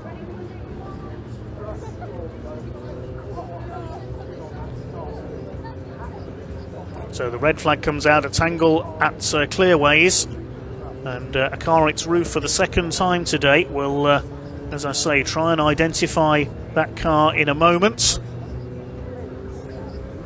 The driver is out of the car. Can't quite see the name on that car. I think it might be Ben Smiles, but we'll confirm that in a moment.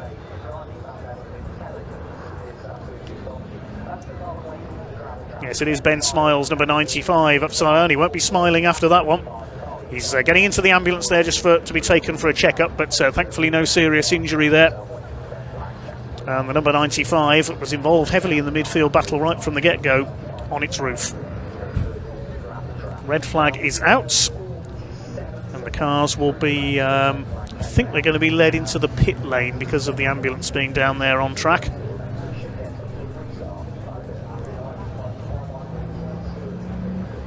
We'll wait to see what's going to happen. No, they are being allowed past the scene and up to the grid, ready for a restart.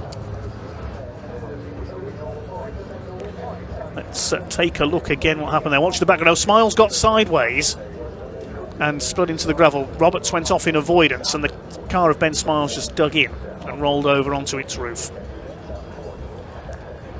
See it again here. There may have been a little bit of contact there, possibly just before that with Jude Cooper, which unsettled the 95. There he goes. Roberts goes off in avoidance and did a very good avoiding job there, to his credit. Over goes Ben Smiles. That's the end of his race. Main thing is he appears to be okay. So another recovery operation needed here then.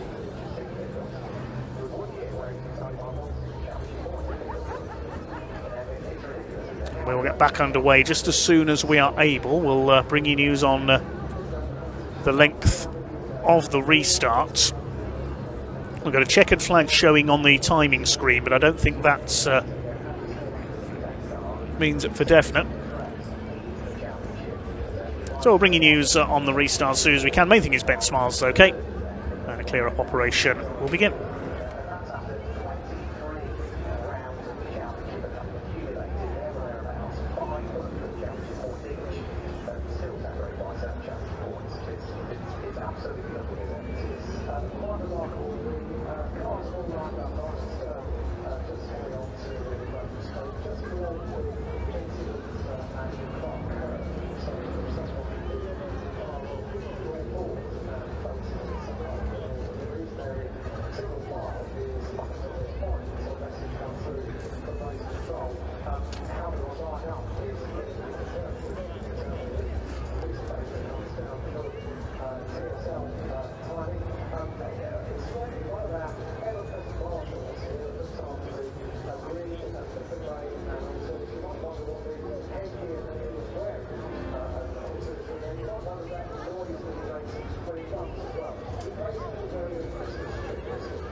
So the red flag out here at Brands Hatch. Following a rollover for number 95 Ben Smiles in our season finale for the Junior Saloon Car Championship. He's out of the car, he's okay, so the recovery vehicle needed. Once that's back in pit lane, we'll have, according to the timing screen, a 7-minute restart, so about half the distance of the initial race to decide the title between Harry Smith from Berkshire and Yorkshireman Jonathan Moore. These youngsters, the stars of the future, some of those youngsters just 14.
It was a relatively gentle roll there for Ben Smiles, but still, roll cage doing its job perfectly. It's dug in sideways into the sand, into the gravel there.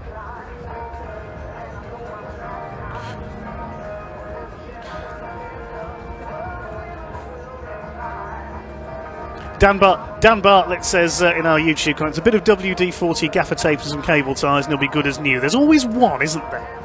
Somebody always has to make that joke.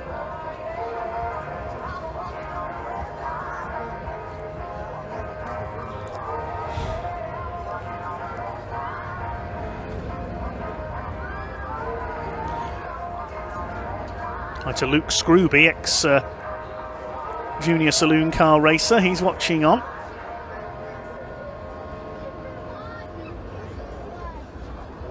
He's supporting Johnny Moore.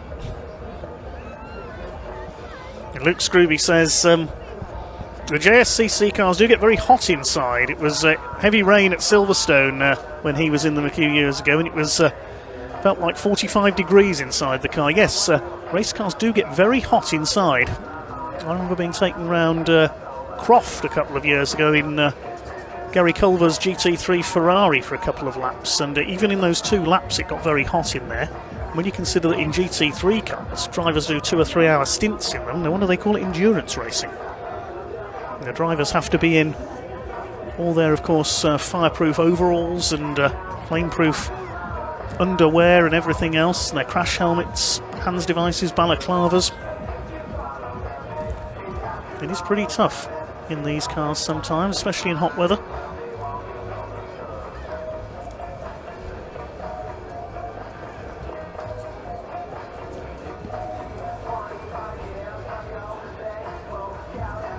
So Ben Smiles' car in the pit lane on the back of the recovery vehicle. One car is also in pit lane there.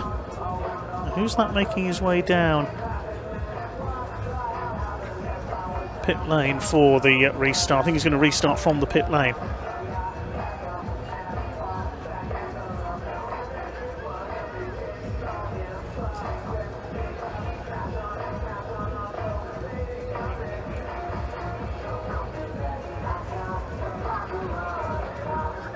Car you can see in pit lane on the left of our screen, that's Wilf Butler. So is he going to take the restart from the pit lane, or is he heading back to the paddock? I'm not too sure. I think he's heading back to the paddock. The rest of the pack has formed up in the order that they were in when the race was halted for the 6-minute restart, the timing screen now says.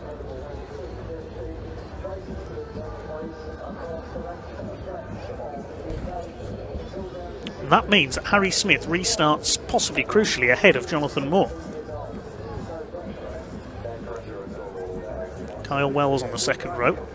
We've got Jude Cooper and Luca Maserati. Yes, revised race duration 6 minutes.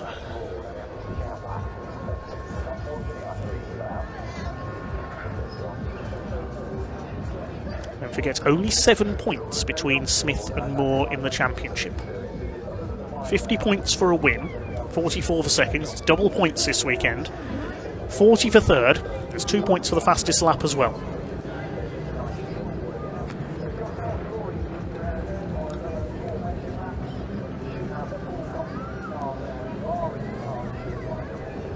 So to guarantee himself the championship, Moore has to win this. Pretty much.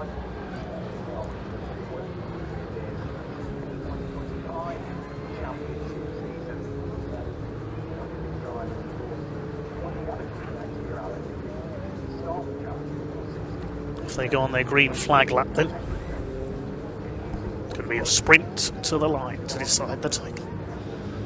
This is going to be tense.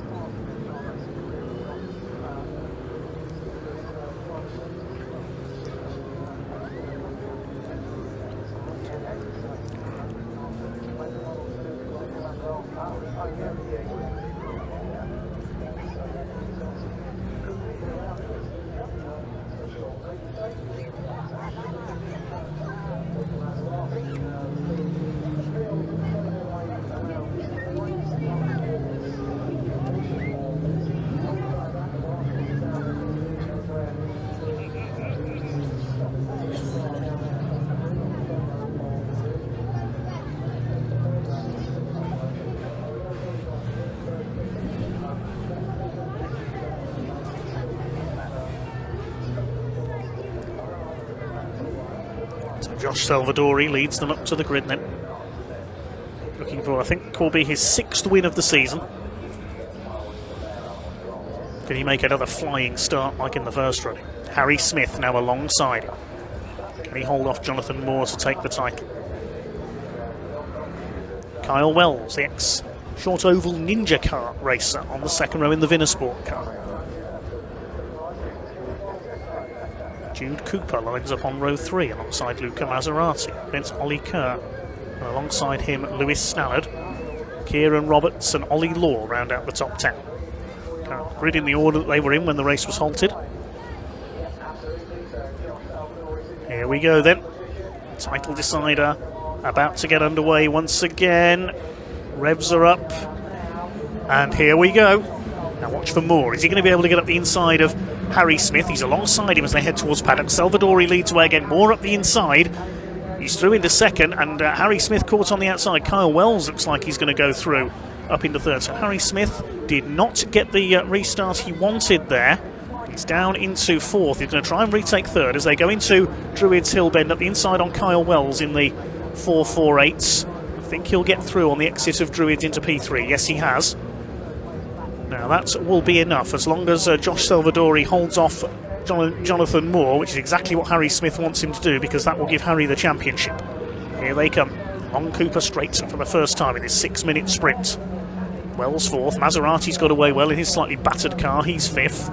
Jude Cooper in sixth position at the inside. Jonathan Moore's going for the lead on the inside. He goes through, and following him through is Harry Smith. Now the championship battle is really on, because Josh Salvadori went too wide there into clearways, and he's down to fourth because Kyle Wells has come through as well. Well, the duel for the championship is on at the front of the field. Harry Smith is going to go for it here. Now we'll keep an eye on who's going to get fastest lap as well. All running wide there, Salvadori. He's all over the place, pushing too hard in the early stages on colder tyres, I think. Under fire now from Luca Maserati. Now, Moore. Out in front. From Jonathan Moore into Graham Hillbend. He throws the car in there, so if it stays like this, Moore will get 50 points. Harry Smith will get 44. Depends on who. The championship could yet come down to who gets fastest lap in this race. Now, it's currently with Jonathan Moore. And if he stays ahead here, if he wins and gets fastest lap, he'll take the title by 1 point. This is an incredible battle between these two if they can stay ahead of their opposition. Moore from Smith, less than 4 minutes to go now. So, across the line comes the rest of the pack. Moore leads from Smith by 0.34 of a second. He's done a new fastest lap, Jonathan Moore. 58.97 is Jonathan Moore going to stay ahead and snatch the title. He's got to defend like his life depends on it here at the front of the field, because he knows Harry Smith is going to try every trick in the book to try and get ahead of him. Kyle Wells in third, Salvadori down to fourth, then Maserati. Lewis Stallard's going well up there in sixth place ahead of Ollie Law. James Sherrington's fought back to eighth after his off earlier on. Ollie Kerr in ninth place. Jude Cooper rounding out the top 10. Oh, car in the tyre wall. That's at Druid. It's Will Crewdson. Now, will that be another stoppage? Because the recticel barrier is damaged there. He's out of the car. He's okay. Will Crewdson, red flag out again. Will Crewdson's okay, but the race is stopped again. Now, what's going to happen this time then?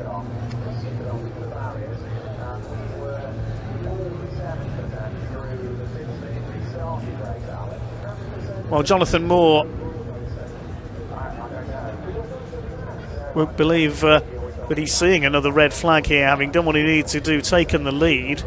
We're going to have to wait and see what happens with this race now. Will they declare a result? Has there been enough time completed over the legs of the race to declare a result? But if it stays as we are now, Moore's got the lead on the fastest lap, so he will get 52, Smith 44. If the result is declared as it was when the red flag went out, and if the full points are awarded, we don't know if that's going to be official yet, but if it does stay like that, Johnny Moore is champion by 1 point.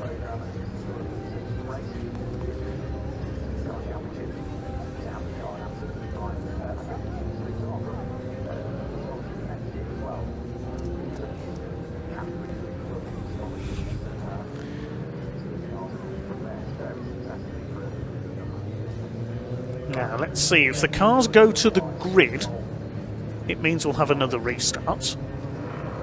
If they head into the pit lane, I think that's it. It's just come up on the timing screen. This session will not be restarted.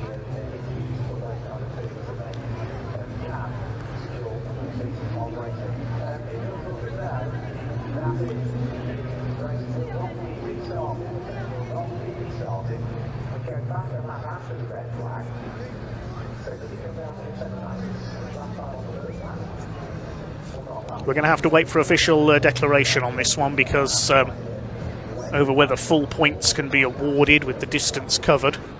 But the race will not be restarted.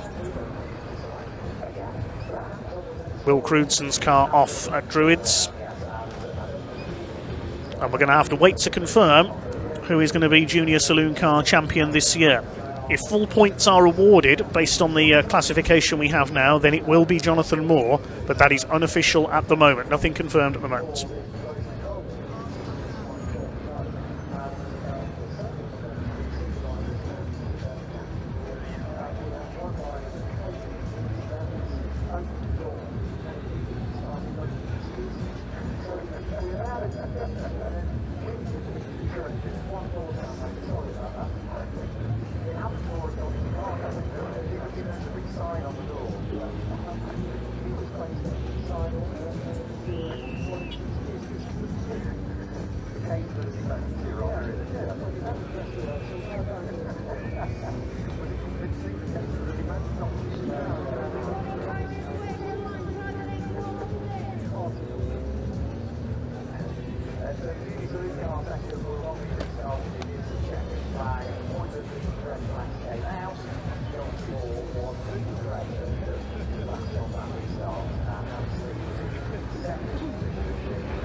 Okay, I think we can head down to Ian Waterhouse, who may have some news in Park Ferming.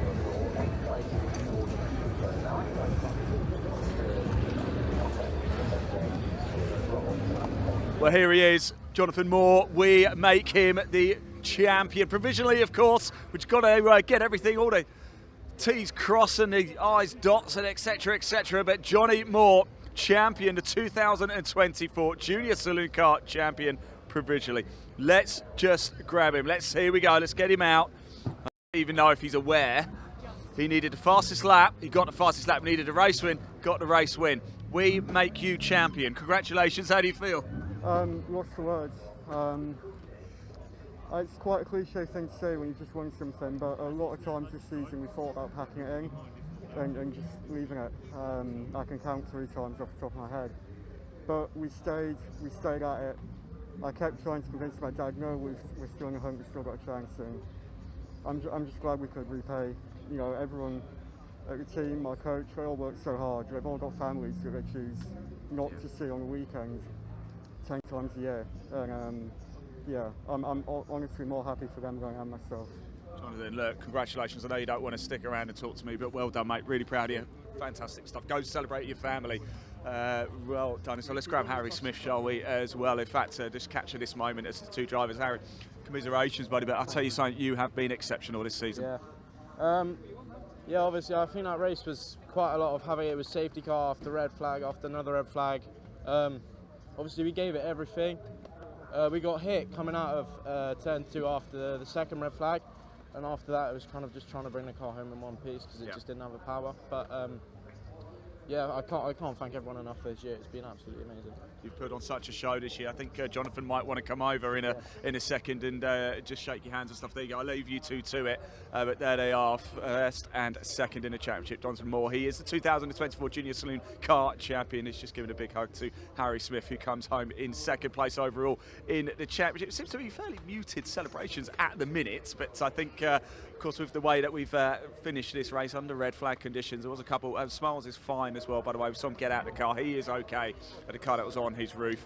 But that's the most important thing. The drivers are all okay. We have a champion as well, all provisional. But let's just take in the scenes for a second, shall we? Let's just bring the camera around and watch these moments as they happen with the drivers. Look, there is Jonathan Moore just getting celebrated by friends, family members, his team as well. It's all smiles. Everybody's absolutely... I don't think Jonathan Moore's quite aware of what he's just done, to be fair. He seems very almost shell-shocked when we just spoke to him there, didn't we? But yeah, Jonathan Moore, your 2024 Junior Saloon Kart champion. What does the future hold for him? But lovely scenes indeed, and very well said by Harry Smith as well. He's been such a front runner all season, Harry Smith.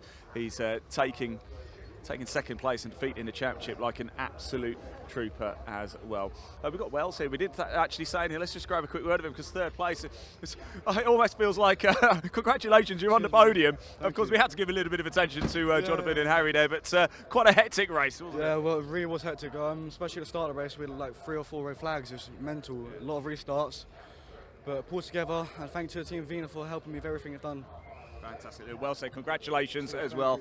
And that is it. The season is over for the Junior Saloon Kart Championship. We did have a little bit of fun with them a little bit earlier. If we've got time, we might be able to play that clip out. And we did a Guy Fawkes challenge with the mini challenge trophy drivers and teams as well. Still waiting for official confirmation, by the way, from that race.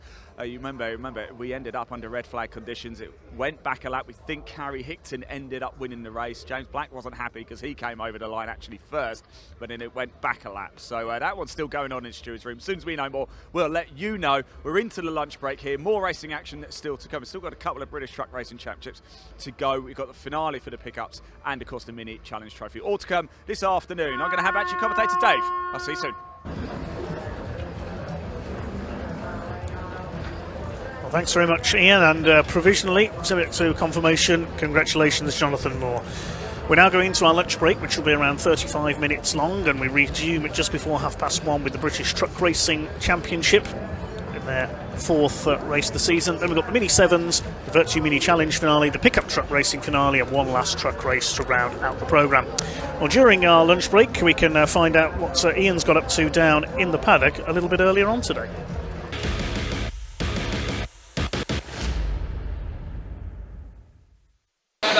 Right, everybody, on the 5th of November 1605, we've done Power Clock was foiled. As you can see here, we've got a very excited Mini Challenge Trophy teams and drivers. We are going to get Reese Hurd here. Stop, Reese. Reese, just wait. Hang on, just wait. Just wait. We are going to get these guys to give him 10 minutes. We're going to make the very best guy Fawkes. We've got different teams here. Team number one. Well, we're going to be number one. We're going to be number one. No, we're going to be number one. Team Westbourne on top. Team Westbourne on top. Grays Motorsport. We've got Grays Motorsport team. What's your team? Westbourne. Westbourne as well, Dominic. Accelerate. Accelerate team name. Performance Tech. Performance Tech team. Westbourne. Westbourne. Well, there's a lot of you. Chandler's. Right, okay. Oh, you got 10 minutes. Play fair, everybody. Are you ready? 3, 2, 1, go! We're done. Right, here we go. We've got this team here is done. We've got Reese Hurd here, very quick. I described you as lightning fast yesterday, by the way. And you've had a few wins this season, haven't you? Yeah, well, I'm going to take it off. Yeah, I mean, this year's been all right, other than a little bit of setback at the start of the year. But yeah, it's been a good season, just unlucky on the championship. Just go for wins. Come on then, lie down. Down you get, Reese. Down we get. The thing is, though, guys, we have to burn it, though. So, right, let's walk around a little bit, shall we? Guys, what's the tactic here? What are we thinking? They want to dress me up. Okay, I'm not having it. No, I'm not having it. Go on, do it. No. I like that tactic. I think that's pretty good. How are we feeling today, mate? Could be a big day for you. After yesterday, it can only go upwards today. What happened yesterday, Sam? Off the line, the clutch, the clutch gave in and just snapped. But luckily, it let us stay in third gear. So I was just cruising around in third gear and just bringing home the car just to get the 15 points. Fantastic. Look, best of luck today. We will be catching up. Now, the exciting thing as well in the Millie Challenge Trophy, whilst these guys are getting on with it, is the race won today cannot be decided. The title cannot be decided. It will happen in the final race of the season. How is that? Sam Gorn or Harry Hickton in the mix. We've also got Gay Fairbrothers in there. James Black is in there as well, and Alex Solly. So there are 5 drivers who can win the title today. Let's have a look. We've got Dominic Wheatley down here. Guys, how are we getting on? What's the tactic here? Yeah, good. I think it's just start stuffing stuff with newspaper and see how it goes. Fantastic. Yeah, it's looking good so far, guys. Well, ish, anyway. Sorry, Jack, let's move around a little bit. Grays Motorsport over here. They look like engineers, proper engineers. What's the plan here? Well, I don't think there is any plan. The plan is there is no plan. Grace. First, everyone's bubble by the sounds of it. Let's talk about the season, guys. It's been, it's always a special season, isn't it? How have you made of it with Grace Motorsport? So this season's been good. We've had quite a few drivers on. We've got a new driver that's come over to us for the last round and won a trophy this weekend. Yeah, first race, first outing, so got the full weekend experience, so yeah, happy days. And and then we've roped him into doing silly games. Oh, yeah, but you love it. As soon as we've done it, I'm definitely giving you a haircut because it's long overdue, isn't it? It gets a bit long on top, doesn't it? It's getting a little bit long on top. But thank you very much, guys. Right, let's turn around, shall we, and see how the teams are getting on. So, whilst we're just watching this, let me run through the championship standings for you. As I said before, after yesterday's race, James Black picked up his second win of the season. Gave Fairbrother in second. Alex Keynes came home in third. What that's done for the championship standings, Sam Gornall is still your championship leader, despite, as we just heard from him, a sticky clutch yesterday. He's on 699 points. This is after drop scores as well. Second place is Harry Hickton. He's on 690 points, just 9 points behind in the championship. James Black in third. He's on 671. He's 28 points behind. Fourth is Alex Solly. He's on 666. Look at that. The number of the devil there, 666. He's 33 points behind Sam Gornall. And fifth is Gabe Fairbrother on 656, 43 points behind, 50 points up for grabs for the race win, 6 for a fastest lap. So it really, really is go. Let's go have a chat, sorry buddy, with Team Avago, shall we? Because we haven't spoken to those guys yet. So just jump through. Sorry guys, if we can. Doing a great job, Team Avago. Has there been any tactics here? No, we're just winging it. It's these are they yours. With a waistline like that, I wish.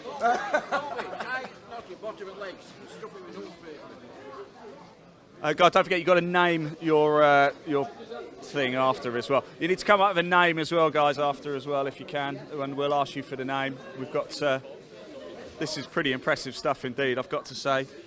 Well, I'll say impressive. Let's keep moving around, sorry.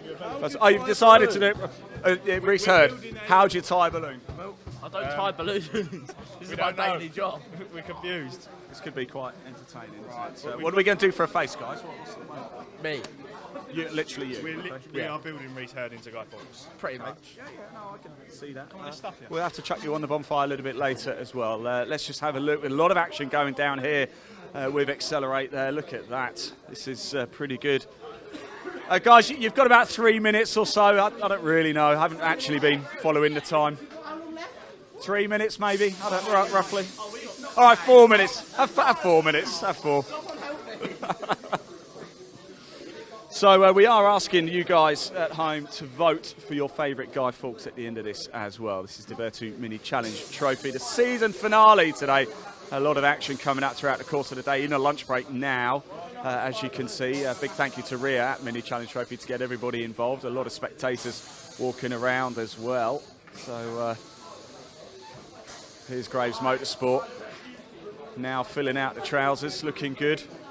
Graves, guys, you need to come up with a name for your person. I know, Guy Fawkes is too easy. We need an actual name, don't we? Whoa! That's probably Reese Hurd, was it?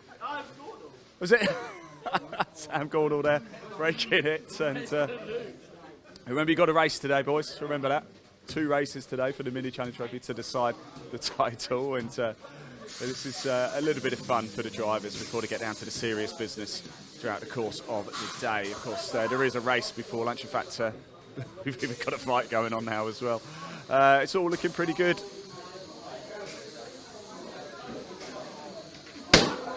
Another balloon's gone. I think that was Reese Hurd this time. That's a carnage in here. Let's have a look at this one. I'll tell you, some teams are really taking this quite serious. Guys, you need to come up with a name for this as well. So start thinking of a name. Yeah. I mean, Malcolm. Yeah. All right. Yeah, I mean, Guy Fawkes is too obvious, isn't it? So we want. It looks like you guys have got a bit of a system going here. Yeah, so we're kind of like each We're winging person's got a different job. No, we're just winging it. No, we need to sound like professional. Yeah. Yeah. Sound like you know what you're doing. Exactly. That's what we do with the normal car anyway. Guys, how's the season gone for you? I don't really know. All right. How's the season gone? The usual ups and downs.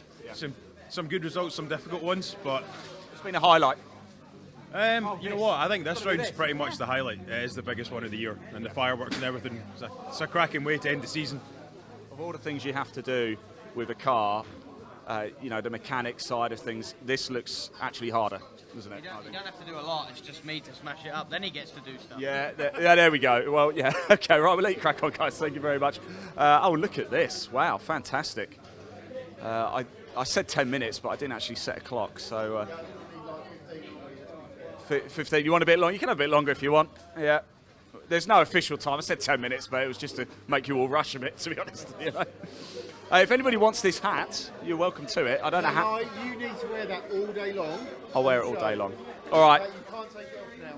Can't take it off. Okay, we'll go with that. This is hilarious. This is brilliant stuff. Let's grab Ria for a quick chat, shall we? Ria from the Mini Challenge Trophy as well. Nice hat, by the way, Ria. That looks pretty good. Have to be part of it. How much fun is it doing stuff like this? Oh, fantastic. Your idea, it's just a giggle, of course, isn't it? It's just a giggle. Just And a giggle. Mini Challenge, we're up for anything. All the drivers love participating in fun and games, so fantastic morning to start the finale for us, I think. A bit light-hearted for the team, the drivers, to get ready, but there is a serious matter today because the title's going to be decided, and it is close. It's going to go right down to the last race. Oh, incredible. And this is, as a championship, what we want. We want competitive racing out there. These guys have put on such a good, amazing show this season. Yeah. Everyone, the motorsport industry has been so supportive because how incredible they've driven. It's been so competitive out there.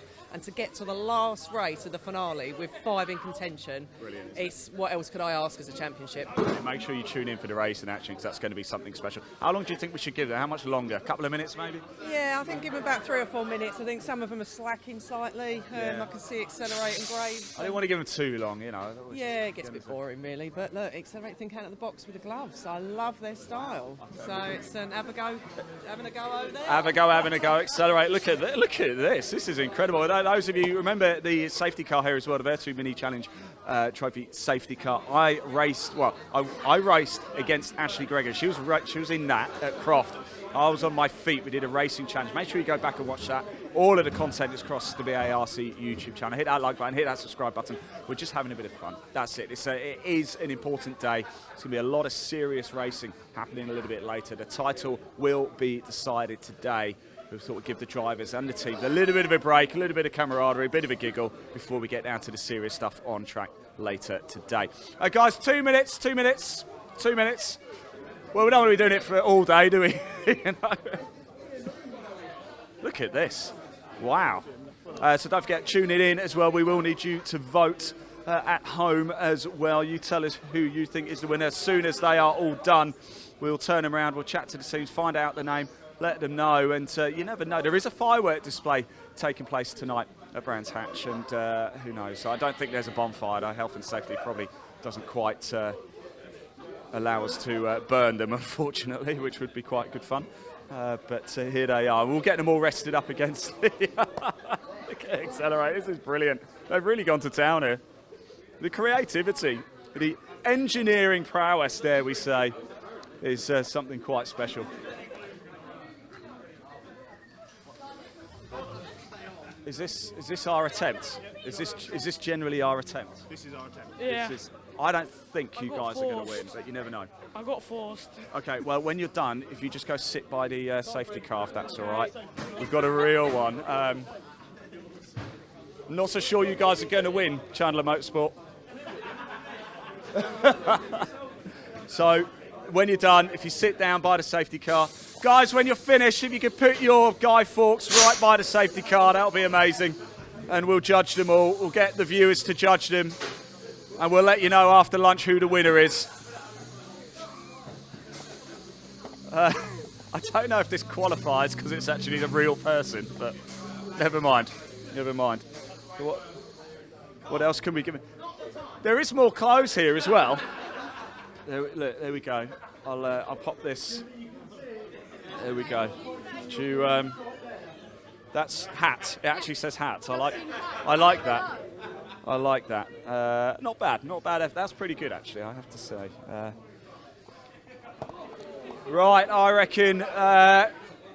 Guys, if you put your Guy Fawkes by the car, we're going to wrap it up in 10 seconds. You got 10, 9, 8, 7, 6, 5, 4, 3, 2, 1, 0. Right, step away from your Guy Fawkes, please. Step away. Right. This one's very lifelike. Look, little sap. Right, let's start. This one here, who's this? Have a go. Have a go. Have a go. Can we get somebody?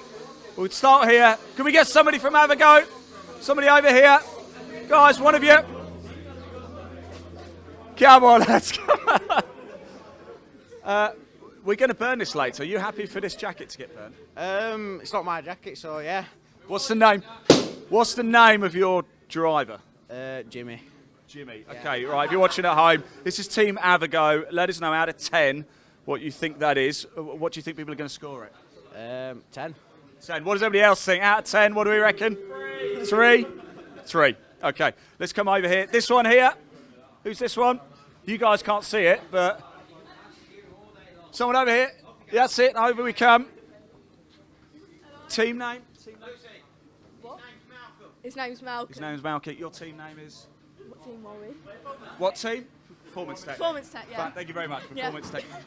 Look, this is pretty good actually. I saw the hat come off, and you've even got the face going there Exactly. as well. Good teamwork. Yeah, not too bad. All pitched in.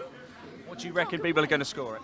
Oh, I'm a fan of the face and the stuffing, so I reckon it's going to be quite high, not too bad. Yeah. I reckon a sort of solid 8 there. Average, I reckon. yeah. Lovely. Right, thank you very much. We'll go to the next one. This one here. This is Graves, isn't it? This is Graves. This one. Is there a face on it? Don't be so rude. I think it's an effort. Well, we were doing fine until the mini Virtue come running in and just knocked us over. Right. So yes, I like that. Yeah, it's Halloween. And Halloween. Guy Fawkes. What's the name of your driver? Dead. Dead. Okay. What do you think people are going to score that out of 10? It's got to be a pure 1 or 2. Yeah, I know. I agree. I agree with that one. Right, this one here. Come on, Reese, come on. Come on. Now, this one's real, isn't it? I don't think he's real.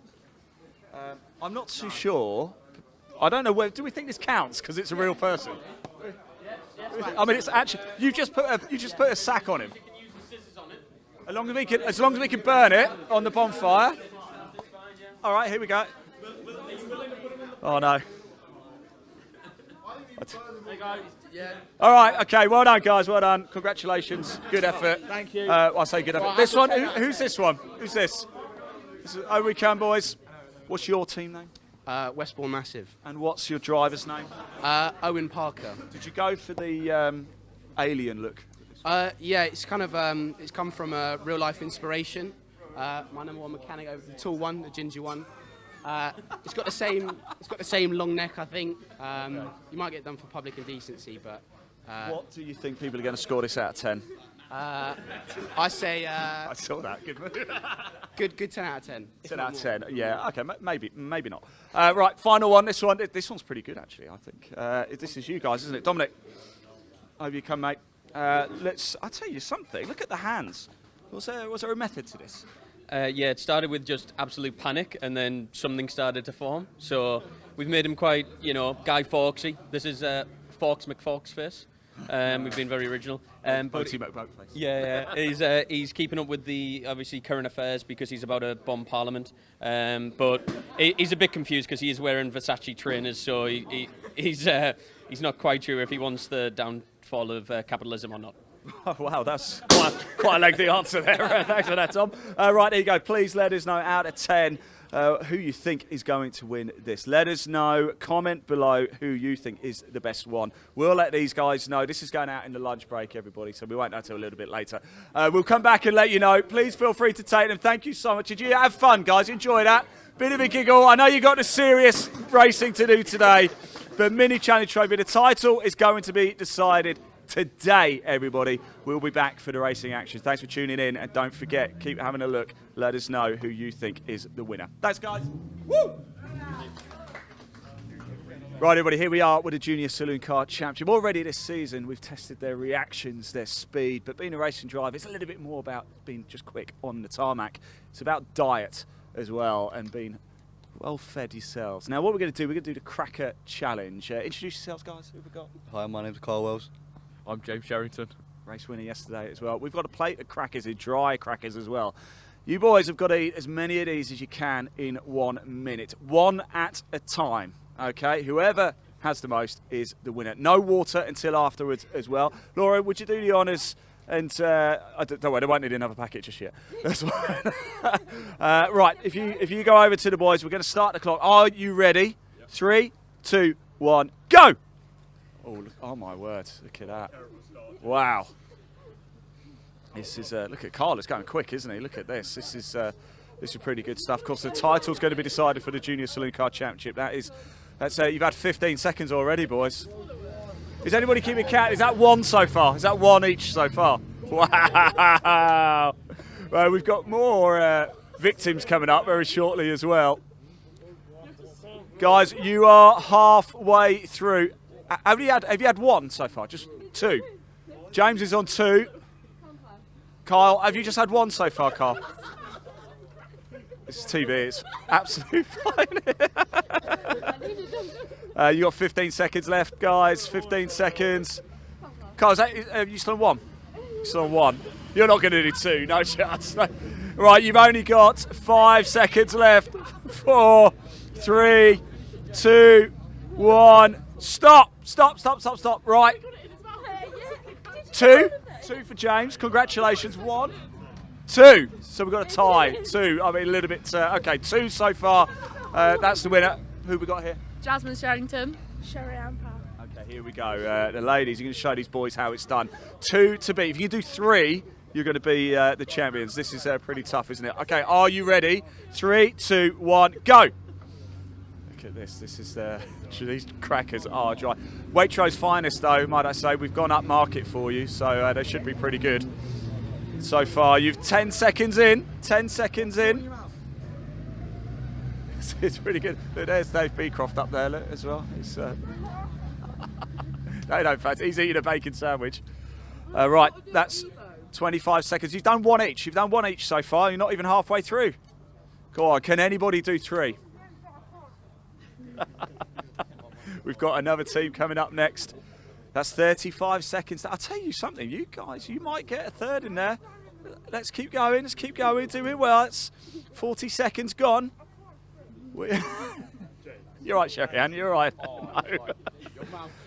10 seconds left. 10 seconds. Oh, we go for a third. Quickly. You got 5, 4. Just take a bite. 3, 2, 1. Stop. 2.2. 2.2 over here. And Sherry turned up. So well done. We have a leader at 2.2 crackers. Our third and final team. Introduce yourselves, guys. Harvey Kersley. Kieran Roberts. Okay. 2.3 and you can win it. All right. I think I've got a pretty good chance. He's got a chance. Okay, you ready, guys? Get yourselves ready. 3, 2, 1, go. 1 minute on the clock. Dry crackers. Wow, look at Harvey. Wow, 1 down already. 6 seconds to get 1 in. Unbelievable. Go on, Harvey. The mouth is going to dry pretty quick. When you put it all in, it will just die. Guys, how was that, by the way? Oh, not Dry doing that as hell, again. dry as Too hell. dry, too dry. You're still eating, though. You don't have to eat anymore. You know. It's in my mouth already, though. They are Waitrose crackers. So. I bought 3 packets because I didn't know how many people would do, and we've not even got through about 1/10 of one. 35 seconds down, guys. You're doing very well. 25 seconds to go. Harvey, that's your second, isn't it? So here we go. Yeah, look at that. You have got 15 seconds. 15 seconds. Don't you want to win? Don't you want to win? You have got 6 seconds, okay? 5, 4, 3, 2, 1. Stop. I think Harvey hasn't swallowed. He hasn't swallowed, but I don't think you quite managed the 2. So I think, Harvey, I think you've won. Congratulations. I've got a prize. I've got a prize for you as well. Okay, so wait there. I've got a prize for you. You've won a pack of Waitrose crackers. Congratulations. How do you feel? Terrific. What was that? I didn't hear that. What? Well done. Laura, there for everybody to share around. Okay, for the rest. Guys, thank you so much. Congratulations. It was pretty tough, that, wasn't it? Yeah, it was quite hard. How dry does your mouth get so quick? Still got half of it in my hand. Right, look, the season is going to wrap up for the Junior Saloon Car Championship today, and we can't even give them away now. Right, time for us to get out of here anyway and go do some more racing action. Thanks for watching. See you soon.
After a slightly shortened lunch break due to A few incidents in the Junior Saloon Car Championship. We are now ready to get back underway with our 4th race of the weekend for the British Truck Racing Championship. Pointy will be along to join us any moment now, I'm sure.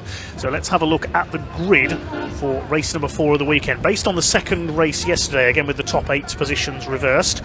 So it will be Stephen Powell, number 3, in pole position, with David Smith, number 11, alongside him. Second row, John Bowler, number 14, and 86, Tom O'Rourke. Stewart and Michael Oliver again for the 3rd race in a row together. They like racing next to each other, don't they? Yes, all weekend they've been side by side. And then David Jenkins and Ryan Smith going for 4 out of 4 on row 4. 5th row, 33, Neil Yates. His race earlier on spoilt by a spin, alongside the leading Division 2 truck of Paul Rivette. Row 6 we have Adam Bintz, number 5, and John Powell in the number 6. Row 7 is Willem Bredijk and Simon Cole, and Archie Handy will round out the field. The gap in Division 2 is now 13 points. Yeah. John Powell has 507, close. Simon Cole 494. John needs to carry on finishing ahead of Simon Cole because it's going to get very close. If John doesn't finish in top 3, he's going to lose a couple of points. As long as he carries on finishing, he should. But again, anything can happen in the half hour, as they used to say on Stingray. That's going back a few years. years. It certainly is. Oh, I love Stingray. What was your favourite? Captain Scarlet. Captain was my favourite. Scarlet. I was going to say everyone's got their own Jerry Anderson favourite. You were a Thunderbirds fan. Director Elliot saying in the background he was a Thunderbirds fan. I was partial to a spot of Joe 90 every now and again. You know what I mean? Just I don't know. Who looks nothing like me before you say it. Definitely nothing like it. I mean, maybe if you took about 20 years off, yeah. Oh, dear me. Let us know in the comments if you're a Jerry Anderson fan what your favourite one was. I thought truck racing fans would prefer Jamie Anderson, wow, ex-British Championship driver. Clever, no relation. Good. I'll give you that one. That's yes, that was very well done. Right, so we see there then my friend Andy down there in the TRP Truck and Trailer Parts liveried pace truck. They'll be handing out the trophies at the end of this one as well. TRP have been with us a couple of years now and really great supporters of the sport. Of course, with that lovely DAF organised by the guys from Truck Sport as well. Great to see them down there. And I tell you what, we're looking out now from the commentary box out over the standing and the seating here at Brands, and it is getting absolutely chock-a-block. I tell you what, you can't even use your phone outside, Dave. There is that little signal to spread out between everybody. It's crazy. Yes, it is very busy out there indeed. We've got all the fun of the fair at the side of the circuit. We've got the show truck display. They'll be out for their parade. Hopefully later on we'll see some of that as it gets dark before the firework display. And all sorts of other attractions as well. We've even got the local emergency services. Even the Army have got some vehicles on display here as well. Have you seen those? They're very impressive. They are awesome. I know a couple of guys, ex-squaddies. One actually got married recently. Billy Boardman and Kaz tied the knot last week. So many congratulations to them if they're at home listening. But yeah, some of the vehicles they get to drive in the military is just absolutely insane. It looks like they are out on the outlap, and just in time for one last shout out to our friend Big Mike down in the paddock, and of course his dad, who'll be very happy to be watching at home today as well. If you want to shout out, do feel free to get in touch with us over at Official BTRC. Of course, comment down below on the YouTube. Yeah, we'll try and read out some of your comments, of course, as we go. Andy says, BARC racing, awesome from all competitors throughout the year. Thanks for fantastic coverage, much appreciated. Thank you very much indeed for your kind words, Andy.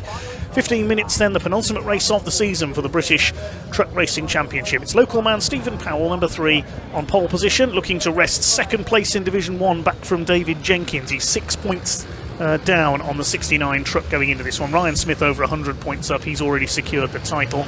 Michael Oliver is 4th in the points, and John Bowler rounding out the top 5. Did you mention about the position change at the end of the last race? I had to swap some trophies round down in the paddock. Dave Jenkins moved up into 2nd, and Steve Powell actually taking home a 3rd place after Michael Oliver getting a 2-place penalty. Yes, he did. At the end of that race. So yes, bad luck for Michael Oliver, but of course congratulations, I suppose, to Steve Powell for being in it to win it. That hadn't come through to the box at the moment, so thank you very much for updating us on that. Dramas. Changed the result from race 3.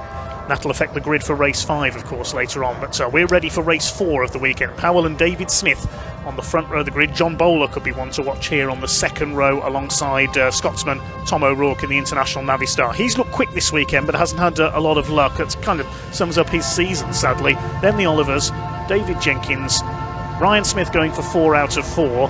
The battle in Division 2, the trucks to watch there, the black and green DAF of John Powell and the pink and white Iveco of Simon Cole still in that battle for the championship. But Paul Rivette and Adam Bint likely to be the favourites for race victory in this race number 4 of the weekend. Here we go then, 15 minutes of racing. The DAF pace truck is in the pit lane. Up towards the red lights they come. Holding them back. 15,000 horsepower about to be unleashed. Here we go.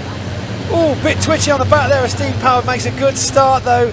Tom O'Rourke next to John Bowler, cuts just in front of him in time.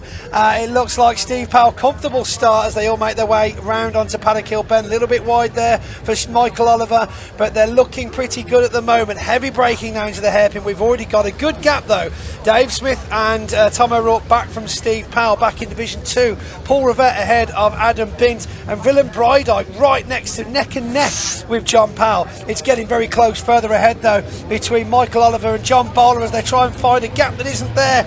It's onto the grass for Michael Oliver, nearly avoiding a bit of an incident there with Tom O'Rourke. I think O'Rourke went wide there coming out of Druids. He's certainly gone wide there coming through Surtees. Onto the grass as well goes Neil Yates in the 33. Needs to be careful as he rejoins here. I hope he's not going to T-bone anybody. Oh no, he's clipped Ryan Smith and off goes Smith. That is not ideal. That was very, very lucky. That was not a heavier T-bone on the number 1 there. Now it is important to keep momentum when on the grass, but you do need to try and time it right to be able to re-enter the race. We've got a bit of damage on the back of Dave Jenkins there. I'm not sure what they're going to call. We've got the yellow flags out on that bend now, but we're not sure whether they're going to pull out a red, because of course it was effectively on the first lap there, making their way round now. We are still underway with a battle further up the field. Red flags. And it's red flags. There we go. So yes, they will be doing recovery now. Fingers crossed nothing too damaged, but Ryan Smith is going to be extremely upset with the damage to his truck. That could be the end of his unbeaten run this weekend, certainly. Well, indeed. I mean, he'd have been looking to make ways up the pack there to take that first place. Hopefully we're getting you a replay very shortly of what just went down. And we'll see. Here we go. So we're looking now at the devastation. We've lost a bit of bodywork there from the 33 Neil Yates as teammate Steve Powell drives past to have a look, and they are well and truly bedded into that gravel. You really don't realise how deep that gravel is until someone sat about a foot into it, do you? Okay, so wait to see. We're onto the second lap of the race there. The trucks will be pulled up on the grid ready for a restart, maybe slightly shorter. We'll wait and see.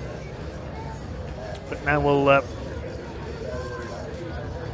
wait for the recovery vehicles to be brought in. Trackside Recovery do have some assistance here this weekend. I wonder if we'll see Mick Gould's great big American Peterbilt come out to recover these trucks. So we'll see if that appears. 2 vehicles there to tow out. I mean, we have got considerable damage to the front of Ryan Smith's Freightliner there. Of course, the rear end is going to be the serious issue. Both of the towing points actually on the chassis very close to that rear bumper. So they're going to have to see how they can get him out. It looks like Neil Yates is trying to rock it out of the gravel at the moment, trying to see if he can wiggle himself, or at least checking if there's still drivability in the truck. No one out just as yet.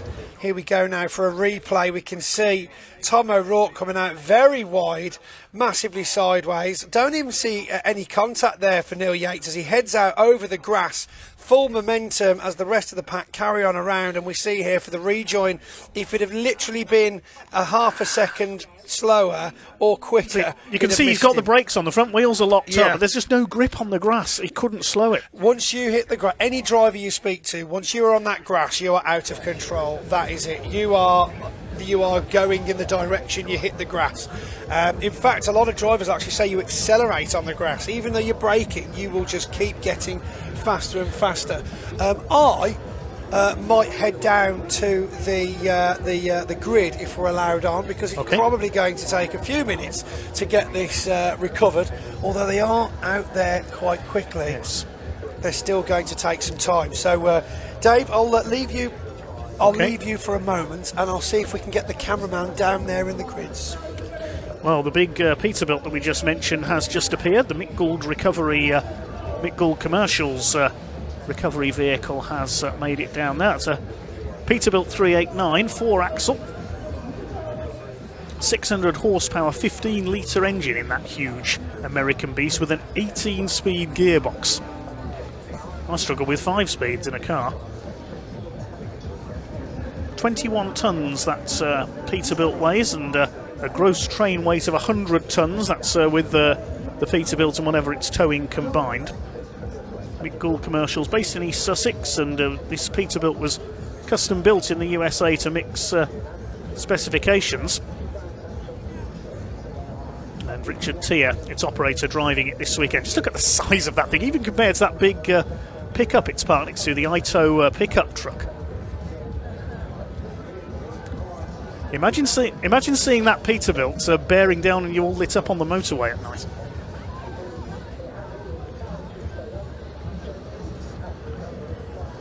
As for the Ito pickup truck, we can see them there. It's Steve Bewers, the boss of Trackside Recovery, driving that this weekend. It's a Ford Ranger, 2-litre twin-turbo engine.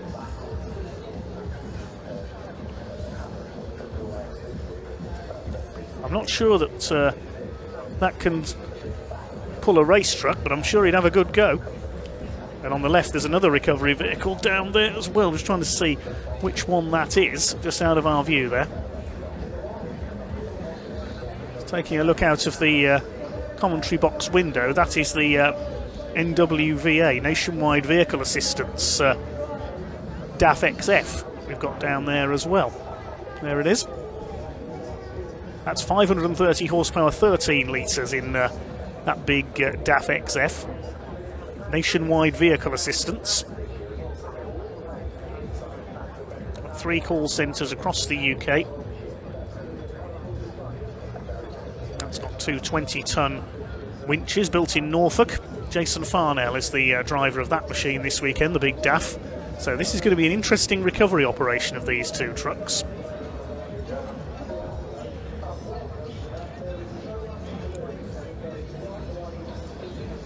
Ryan Smith's truck is out of the gravel, courtesy of the Peterbilt. Hopefully that is only bodywork damage he's got there, and that he's able to line up for the restart. The rest of the grid is in position. Now with Ryan, I imagine he will restart from the pit lane and have to come through from the back, but we'll wait and see on that front. Neil Yates might need a bit more work. There's damage to the front of his truck.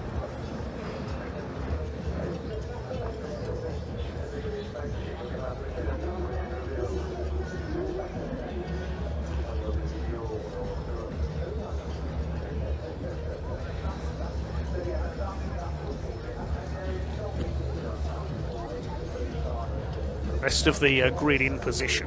Some of the trucks with their headlamps on, including John Powell.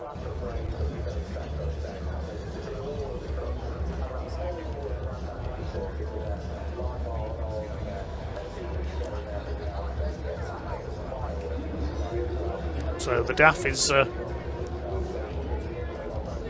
dragging Neil Yates's MAN out of the gravel. Ryan Smith's Daimler has been recovered. Now, has he made his way back to the pit lane? Yes, I think he has.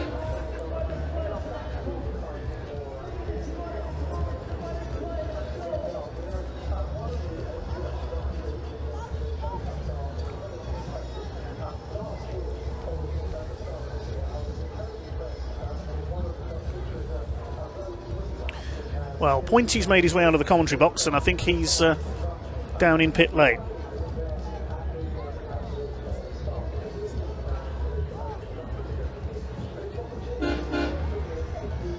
Right then, so welcome down to the pit lane. You see behind us we've got Ryan Smith.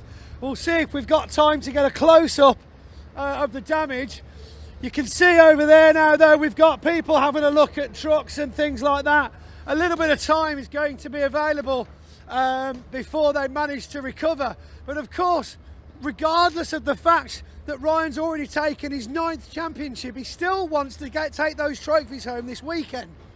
You can hear banging in the background now as they try and repair the truck. Not quite sure why they parked it so flipping far away. Come on, Jack, run, run, run, run, run, run, run, run. Here we go. We can see the Mick Gold Peterbilt in the background, responsible for following him home. Incredible piece of kit. Get in there now then and just see. Looks like we've got some guys from Cole's team helping Arnie and Pablo get the bumper reattached, holding it in place now with some cable ties and some bolts. Let's have a look further around and see if we can see any damage on the front. We'll have the scrutineer on site to make sure it's attached correctly. We've got some panel damage here on the front as well, which will be removed most likely. The bumper itself appears to be okay though. Don't think we'll be talking to Ryan anytime soon, as he's probably in game mode. Scrutineers come to have a look now. What's going on over on the circuit? Are we going to get out in time? Let's leave them to repair. Obviously, we've still got Neil Yates much further over in the gravel getting recovered as well. Let's see if we can get out onto the circuit. Although typically, we've got to walk all the way back down again. I'd like to say a shout out to Jack, by the way, for filming this weekend. He's also been setting up apparatus around the circuit. Do some flipping miles, these camera crews do. The unsung heroes of digital motorsport, being able to see these from home. You never get to see the guys behind the camera. So shout out to all you guys there. Right, we've still got, did you do much? It's okay. Right, we've got a long way down to the gate yet. We might have a couple of seconds to have a look at Division 1 and see if anybody else came a cropper. Try and have a look at the back of Tom O'Rourke's truck, because of course he was extremely loose around that bend there. Still got marshals out on the grid. We're going out? No, well, you've still got people out there. Yeah, no, it's a definite no. Right, okay. Well, it looks like they've cleared the track, so we're not going out. Turn around and have a quick look though, as we've got a very damaged Neil Yates snaking down the pit lane there to check whether it's still drivable. It appears to be. Work further up there now on Ryan Smith's appears to be the removal of the front bumper, so I hazard a guess the back bumper's been repaired. Lots of pace down here in the pit lane to try not to delay this too much. Of course, there was a slight change in the timetable today. We shouldn't have been out racing until 1:35, so it has been brought to you a little bit earlier. Maybe they knew this was going to happen. Don't get run over by the course car. Stop there, you've got it. There we go. Right then, let's get close in and see what they're doing over here. So surprisingly little damage considering.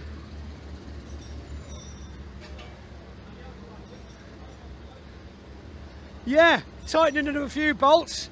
Not much issue at all down here. There's a few little supports coming off, but still definitely race worthy, one would assume.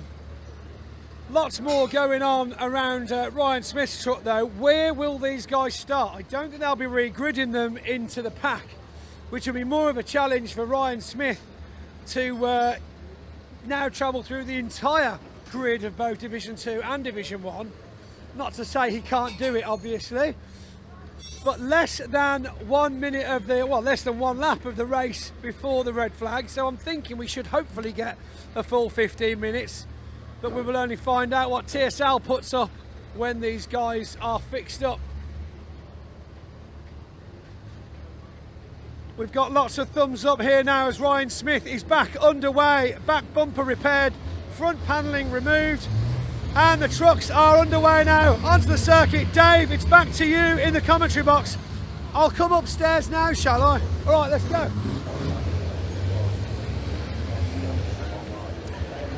Thanks very much to Pointy down there in pit lane. We just saw Ryan Smith making his way to the end of pit lane, and Neil Yates, I think, is making his way down as well, minus the front bodywork after a quick check over from the mechanics down there. Teammate of Stephen Powell, our pole sitter, of course. They're back on the rolling lap. Second attempt at truck race number 4 this weekend over the full 15-minute distance, which is good to see. I thought we might have it reduced by a couple of minutes with the stoppage, but we have the full distance with Stephen Powell on pole, David Smith alongside. Mick Gould's enormous Peterbilt has just parked up in front of the commentary box, and see just how huge it is now. In the early days of truck racing, when it was road truck-based machines, there was a Dutch driver, I think his name was Ad van Koverdam, who actually raced an American Peterbilt here at Brands Hatch, as in the full tractor units. There's one on display here at trackside this weekend, and given the size of it, it makes you wonder how he got it round Druids, certainly. It was back in the late 80s, early 90s. Of course, in the early days of truck racing, it was in the mid-80s, it was road-going trucks that used to come along and race, the first event being at Donington. All those years ago in the mid-1980s. There is Ryan Smith, waiting the off at the end of the pit lane. This is going to be a burn from the stern, as they say in American racing, for Flying Ryan. Well, that was exciting. Hi, Dave. Welcome back. Oh, just made it back in time, Pointer. like a lightning bolt. I think they just didn't like the opening song to that last race, so that's why they wanted a restart. What? Play Thunderstruck again? Well, we certainly are about to be Thunderstruck. The pace truck is into pit lane. Powell and Smith lead them along. John Bowler on the second row along with Tom O'Rourke, then the Olivers. Ryan Smith will go from the pit lane along with Neil Yates. Here we go. Power about to be unleashed once again. The revs are up, red lights go out, and away they go down towards that first corner. Good start by Tom O'Rourke up on the outside. They're never going to go three wide into Paddock Hill Bend, surely. John Bowler up the inside trying to take second place away from David Smith, and he's done so up the hill towards Druids. Stephen Powell leads. John Bowler through into second place. David Smith's caught on the outside, so he's going to... Oh, there's contact there. That's Tom O'Rourke. All over the side there. Was it Michael Oliver, I believe, he climbed Dave Jenkins was involved there as well. But yes, it was one of the Oliver. It was Stuart Oliver who hit there. You can see the damage on the back, but he's still going in fourth place now. Look at the state of O'Rourke's International Navistar. He's had so much bad luck with that truck this season. That's going to be heading to the pit lane, surely. You can't keep going with bodywork trailing off the side of it like that, surely. That's in bits, literally. I mean, I'm not sure where that's rubbing. I want to see, if any damage, what it's done to the back of Stuart Oliver, because he was literally on top of the tyre. I'm going to hazard a guess we've got a puncture on the back of Stuart Oliver, and that's going to start to massively affect his pace. Look at the damage to the side of Tom O'Rourke. How is that still going? I mean, it's a lot of fiberglass on the side of these things, but I can't believe we're still 2 races away from the end of the championship, and we've got this much bodywork damage. But look at Steve Powell taking full advantage of this restart again. But John Bowler, he really did climb up that ladder very quickly, didn't he, to get that second place this time round. Well, there goes Tom O'Rourke. Look at the state of the right-hand side of his truck. It's like something out of Mad Max as he chases Stuart Oliver down the hill. He's going to have another go at him here going into Graham Hill Bend. There's another bit goes flying off. I mean, you've got to give the guy credit for pushing on, haven't you? So Stephen Powell leads John Bowler. Third place is David Smith. Then we've got the Olivers. Michael ahead of Stuart. O'Rourke somehow is still... Paul Rivette up to 7th place in the Division 2 MAN. Then we have got, I think, David Jenkins, after he was delayed in that incident on the first lap, is in 8th place. Stuart Oliver, is that? No, Michael Oliver, sorry, onto the gravel there. Now they've got identical trucks, it's tricky to tell them apart, because Stuart used to have the bonneted Volvo that got wrecked at Thruxton earlier this season. Coming back next year, though, so we will be able to tell the difference soon, don't worry. But great pace there, though, from John Bowler and Steve Powell in a race of their own almost. Dave Smith looking very good. Tom O'Rourke off again. Not quite sure whether he's picked up some damage.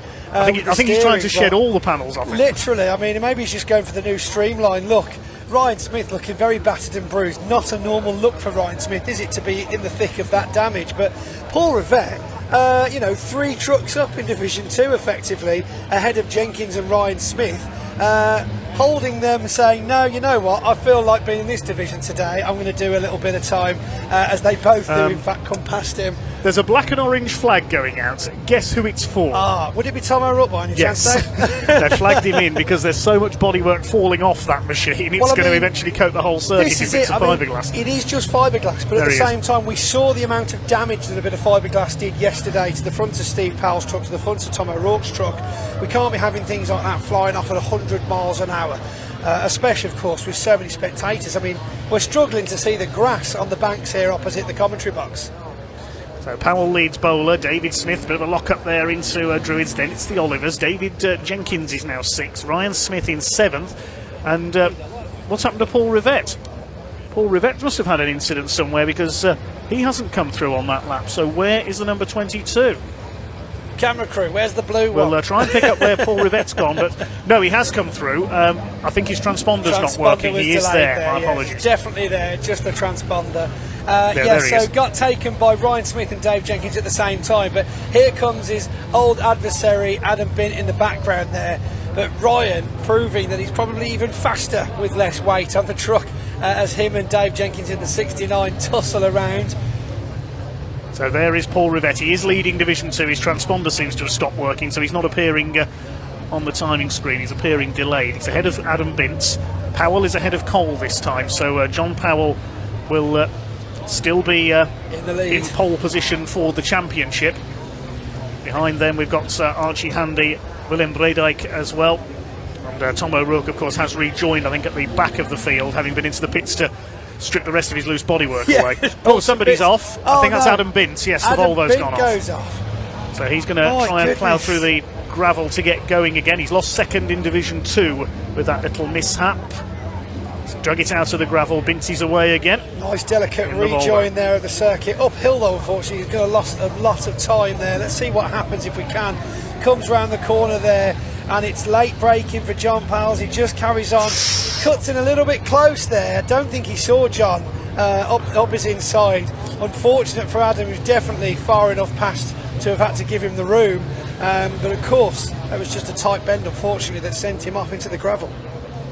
So we've got just under 10 minutes of this race to go. We're at 1/3 distance. Stephen Powell continues to lead ahead of John Bowler, then a gap back to David Smith, who's doing a great job holding off the live wire Michael Oliver, who goes to the outside into Druid. So he's going to try and stay on the outside there, get the inside for Graham Hill Bend. David Smith doesn't give him a lot of room, but I think Oliver, he's going to get the overlap done before the corner. Good move, Michael Oliver. That was very nice. Sailed it through. Stewart's going through Dad's as well. Trying to find a gap along with Ryan Smith. Don't take it, Dave. Keep pushing. There we go. Well, Dave Smith, he's got to defend from 2 of them now. He's got 2 drivers on his tail with 19 British titles between them. Is that a position? Did want to be in? Oh dear, Contact what happened there? I don't think Stuart Oliver saw that Ryan Smith was there to his right alongside him, but Ryan's gathered it up. He's got through, and he's going to be up into, I think, 5th position from the pit lane. That's how quick Ryan Smith is this weekend, and we're not even at half distance yet. It's a hell of a race so far. I mean, what a restart. You'd have thought they'd have calmed down a bit, but they are ripped up and raring to go.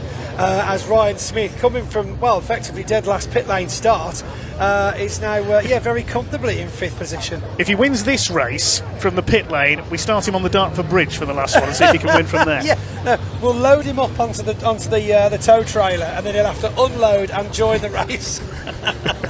Well, something's got to stop him. Even the damage from that collision with Neil Yates hasn't slowed him down. Ryan is just in a class of his own this weekend. He's up to 4th now, I think. He's got ahead of David Smith as well. So his next target's Michael Oliver for 3rd. He's not far behind him. Division 2 is still being led by Paul Rivette. John Powell up to 2nd in that division now. Simon Cole is 4th, but he's behind Breedijk, who isn't scoring points, so we'll get the points for 3rd. One thing I'll say about Dave Jenkins, currently behind Stuart Oliver, went to swap over the trophies in the paddock earlier on, and Dave was like, no, that's Michael's trophy, I don't want it, it's bad luck. So had to force him to have it. There's a bit of, it must be like a racing rule. There's a lot of honour there. It's like, no, he got the trophy, it's his trophy. Well, there's Simon Cole and his son Archie Handy. They're ahead of Adam Bint now, who seems to be struggling a bit since he's off earlier on. He's not recouped the ground. Here are the leaders. John Bowler now really having a go at Stephen Powell. John Bowler has yet to win this year. He's had just 1 Division 1 win. That was at Thruxton last season on his debut year in Division 1. It certainly seems like he's got the pace. He's all over the back of Steve Powell in the number 3 there, just like Ryan Smith is all over the back of Michael Oliver. We've got to make sure these overtakes are clean as Ryan Smith looks for a gap there, making his way round. It's neck and neck as he carries on the overtake, takes that inside line just over the rumble strips, and that is how it's done. 7 minutes still to go, and he's up from the pit lane to 3rd place. I mean, what I don't know. does it take to? Oh, David Smith in trouble. He's slowed down. So he's making his way around to a retirement in the pits, unfortunately, and hopefully David can make it there. Something's broken on the number 11 truck. I think he's indicating over. I think he's definitely in limp mode. Did he remember to fill up his AdBlue before he set off? Or his HVO sustainable fuel. Yeah, he's made his way across the circuit there. Good, sensible driving there by David Smith, making his way back to the pits, not getting in anyone's way. Very good. And that's a retirement, sadly, I think, for David Smith. Meanwhile, Ryan Smith has now caught the 2 leaders. This is an incredible recovery drive through the field. I did say it would be a burn from the stern, and he's almost completed it with minutes to spare. Absolutely. John Bowler holds the inside line as they come up towards Surtees. Michael Oliver behind him. Stuart Oliver's holding off David Jenkins for 5th position. This is insane. This is incredible. This is what the guys have come to see. I mean, what a way to end the season. We've got, tens of thousands of people on the banks in the grandstands watching this incredible racing as Ryan Smith looks for the space past John Bowler, and it looks like it's going to be power down before the top of Paddock Hill Bend, taking the inside line. He's going to make that stick. Is he going to do Steve Powell at the same time? No. Just tucks in behind him. It's only a matter of time. It's, his card's marked. This is it. But now will Michael Oliver be able to find a space past John Bowler to get himself back onto the podium, recouping that trophy that he unfortunately lost in the last race. So here they come then down the hill. Stephen Powell with Ryan Smith now on his tail. It's surely only a matter of time and space before Ryan is ready to make the move for the lead. The man who was taken out by a wayward Neil Yates in the first running of this race. He's restarted after the truck had been checked over from the pit lane behind everyone else. There's still 5 minutes of the race to go, and now Ryan Smith is going for the lead. Is he going to get it as they come into the straight this time? He gets the slightly tighter exit on Stephen Powell coming through Clearways. Here they come out of Clark Curve. He's up alongside. They think it's all over. It is now. He's through. Ryan Smith leads with 4 minutes 45 seconds to go. What an incredible drive through the field. Absolutely sailed past him as well. Made it look easy almost. I mean, this guy is just a magician. He really, really is. Showing why he's the 9-time champion, obviously. Steve Powell, though, now, is he going to try and take back, or is he going to be defensive with John Bowler and Michael Oliver, who have quite quickly caught up with that pack? But look at this, it's a race for second again though, as we see Ryan Smith in that clean air disappearing off over the horizon. Absolutely phenomenal. Back in Division 2 though, we've still got Paul Rivette ahead of the Greenhouse Group sponsored John Powell, doing very well in this race. Glad to see he's improved over the weekend as well. Willem Brydyk could be taking his first trophy of the weekend at the moment, but of course no points ahead of Simon Cole currently in 4th, Binty in 5th, and of Archie Handy in 6th. At the back we've got we've got a dodgy transponder by the looks of it. Stephen Powell's transponder stopped working. Hasn't tripped as he crossed the line last time through, so he's still there in second on the road, just not on the timing tower on the left of the screen. Who's that going off? It's Tom O'Rourke again. Doesn't like that corner, does he? He's having the time of his life out there. Yeah, I mean, one's got to question if there's an issue with the truck, but it seems to be going wide quite often. Is there an issue with his tyres? Is there something been damaged? I mean, it was a serious bump he had with Stuart Oliver, mounted him, yeah. Well, we've got to give him time at the end of the race to go around for an extra lap and pick up all the bits that have fallen off him. Yeah, I think the marshals will have a dab hand in taking those bits home for mementos. But yes, I mean, it was like yesterday we saw 2 trucks towing each other round. Maybe Tom was feeling left out, just fancied doing it with Stuart Oliver. So this is the battle for second place now. Powell, Bowler, and here comes Michael Oliver. Less than 3 minutes to go now. Ryan Smith, he's already nearly 3 seconds ahead. After just a couple of laps after taking the lead. It is incredible. Going 0.2 between Bowler though. I mean, that is between Michael Oliver and Bowler. They are literally on top of each other, for want of a better term. It's going to be an interesting last 2.5 laps, I think, here. Especially as there's some smoke coming from John Bowler's number 14 truck. Oh gosh, I hope he's just left his water on. but it does appear to be a little smoky, doesn't it? There's definitely tyre smoke on the back right. Are we dragging a bit of bodywork on the tyre? The rear wheel arch is damaged. You can see it there. That'll be cutting a lovely groove into the top of the tyre, which is what's created. That's not coming from the tyres. That's coming from further forward from that as well. Look. Oh gosh, I hope we don't see any major issues there. Now is not the time to be having that kind of technical difficulty. It's getting very smoky. He's got the wiper going as well. So whether is that water leaking? Perhaps he's struggling to see where he's going. I still think there's an issue with that bodywork on the tyre. I think you'll be amazed actually with the slipstream of air over the engine there. Most of that smoke is probably coming from that back tyre. It is hard to tell with one of these because of the shape of these machines. Creates like a vortex behind the cab. There's 90 seconds of the race or so left. Stephen Powell still holds second. There goes Flying Ryan. Some may claim it's a bit predictable this weekend, but you can't detract from this performance of Ryan Smith, showing why he is the UK's number one truck racer.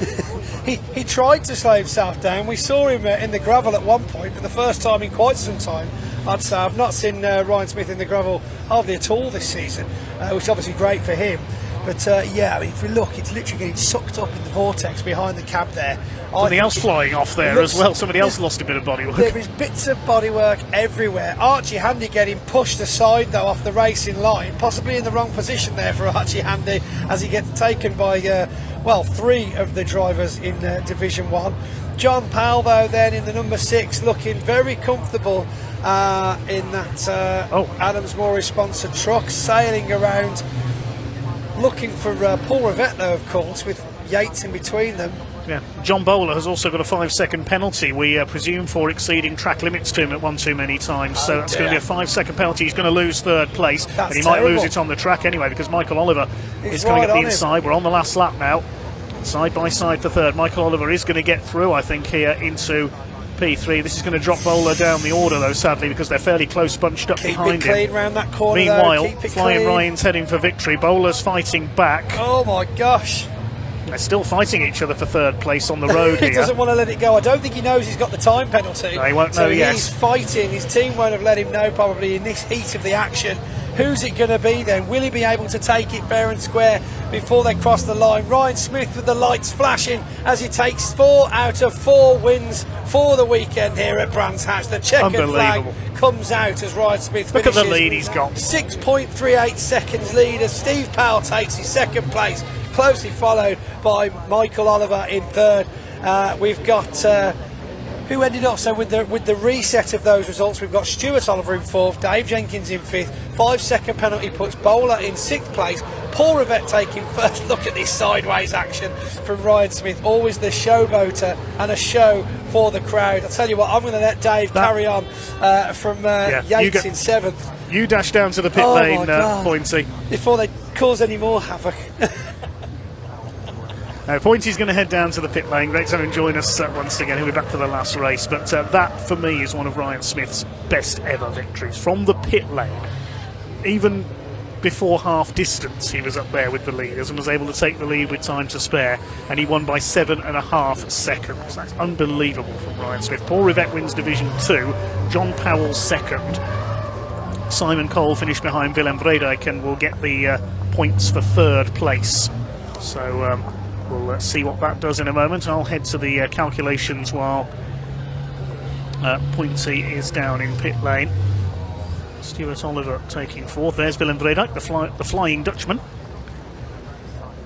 Division 2 title will go down to the last race of the season then, because this is the result. Ryan Smith the winner by nearly 7.5 seconds ahead of the local hero Stephen Powell. The Olivers 3rd and 4th. David Jenkins takes P5, so I think there's still a competition going on for second in the championship. Yes, the way I've got it, after that race, there's only 1 point between David Jenkins and Stephen Powell, so the battle for second in Division 1 will go down to the wire. John Bowler with the 5-second penalty ends up in 6th position. Paul Rivette wins Division 2. Neil Yates coming through after his restart. That's a good run through as well by Neil Yates for 8th place. And of course John Powell second in Division 2 and Simon Cole will get the points for third. I'll do the calculations then while we head down to Pointy in pit lane.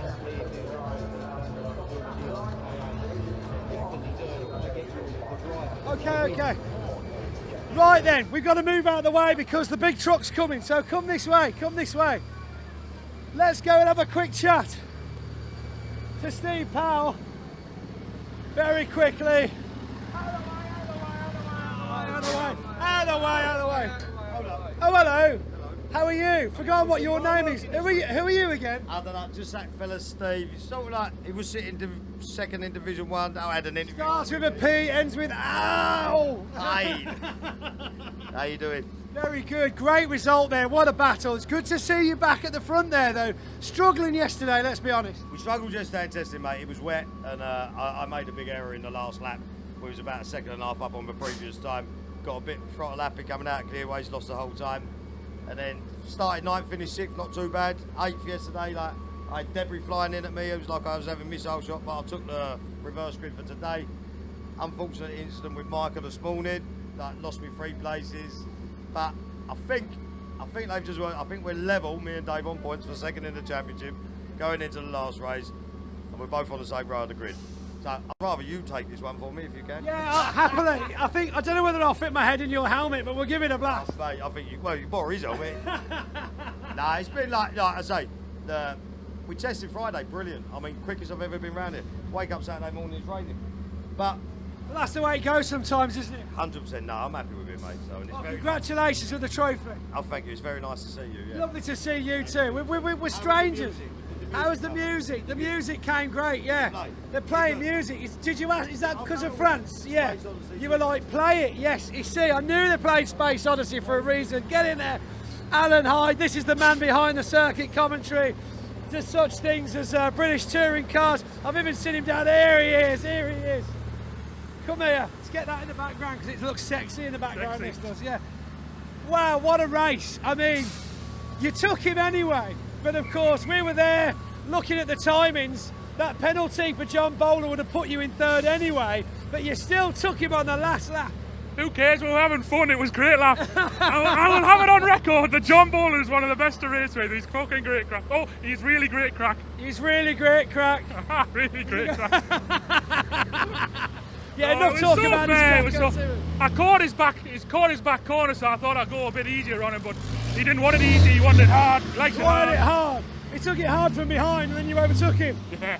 A couple of laps I reckon and I got Powley, so we'll be alright. No, definitely. Well, congratulations, good work. Fingers crossed you get to keep this one, eh? Oh.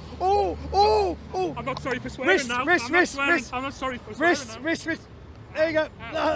Naughty boy, naughty. Dave, good job, buddy, good job. How did you find that one? Slippy, fast, tricky, high pressure. Got to save all those for your one-word wonder. Yeah. Just you know, it's a tricky race. Steve seems to think you two are now tied back in second again. I think I'm 1 point in front. I can't. Do the points go 2018, 16, 14, then 13? No, 15. They go 2018, 16, 15. So it's 14. only the top 3, 15, 14, 13, 12. 2018. 16, that's your top 3. 15, then it's 15, 14. 4 and 2 in front. 2 in front. There we go. Quick maths brought to you by Dave Jacobs. All without taking my socks off. Yeah. Which probably, if it was me, would mean it's completely wrong. But I reckon Dave's got this one on point. Right, plenty of racing left to go. One more truck race. It's all to play for in both the divisions. We'll see you later on. I'm going to hand back over to Ian. Back to the commentary box with Dave. Over to you, Dave.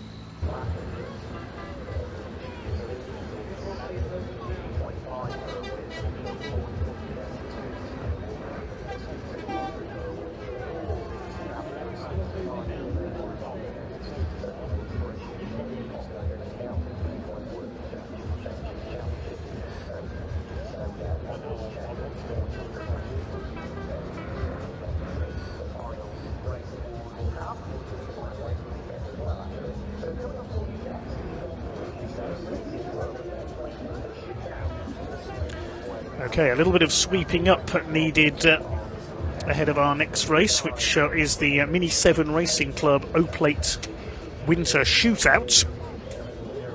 The 2 races earlier on in the weekend, the aggregate results of those deciding the grid for this one, but you can see the track sweeping machines out on track at the moment, and we've also got to go and locate all the bits that fell off Tom O'Rourke's truck during that race and give them back to him so he can rebuild it for the last race later on.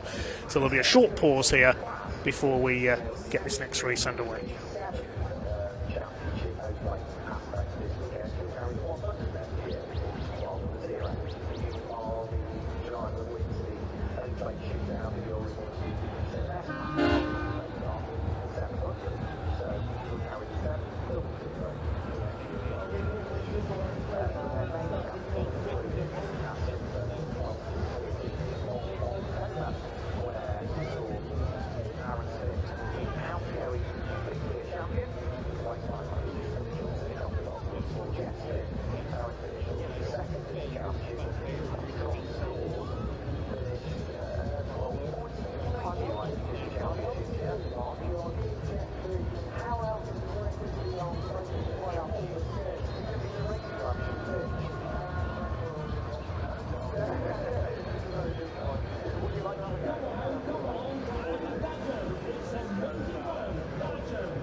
Right, everybody, here we go. It's almost time to find out who is going to win the O-Plate for the Mini 7 Racing Club. We've got the trucks going on at the minute, lots of loud noise. And I'll tell you something, the galleries are stacked here at Brands Hatch. It's a great day. Let's go chat to Alfred Glennon, shall we? Have a quick chat with him. I'm coming in for a quick chat. It's good to see you again. I haven't seen you for a while. Yeah, it's been a few years, hasn't it? These trucks are fun, aren't they? Fancy a go? I'd love to one day. I think it's a bit out of my league at the minute, you know. I'll tell you what, though, enough about trucks. These minis are pretty They're special something else, too, aren't aren't they? They are cool cars, you know, completely different to what I'm used to. Yeah. They're still fun to drive. I mean, they're so light on the back end. You know, you send them in, they come round, and, you know, they're great. So it's the last race, of course, for the Mini 7s today, and of course this season as well. What are you expecting? What can you do from here? I'm just hoping for a bit of fun, to be honest. We haven't had the best weekend. There's been a lot of contact out there. It was really fast in qualifying yesterday. I mean, we polled it by 4 tenths. So, you know, to go out there, maybe have a chance at the O-Plate would be nice. Yeah. Just put some good laps in and have a good race. Who knows? It's on. Look, best of luck. Thanks for talking to us. Really appreciate it, Alva. Yes, we are going for the O-Plate. Of course, Aaron Smithy's had a cracking weekend, hasn't he? Could he be the man to take it? Rupert Deef alongside him, Ian Kersley there. Don't forget, multiple classes in this one too. It's going to be an absolute cracker. Tune in, enjoy. It's going to be an absolute firecracker of a race. So I'm going to hand over to commentator Dave Goddard. He's going to take you through the action. I'll see you after in Parc Fermé.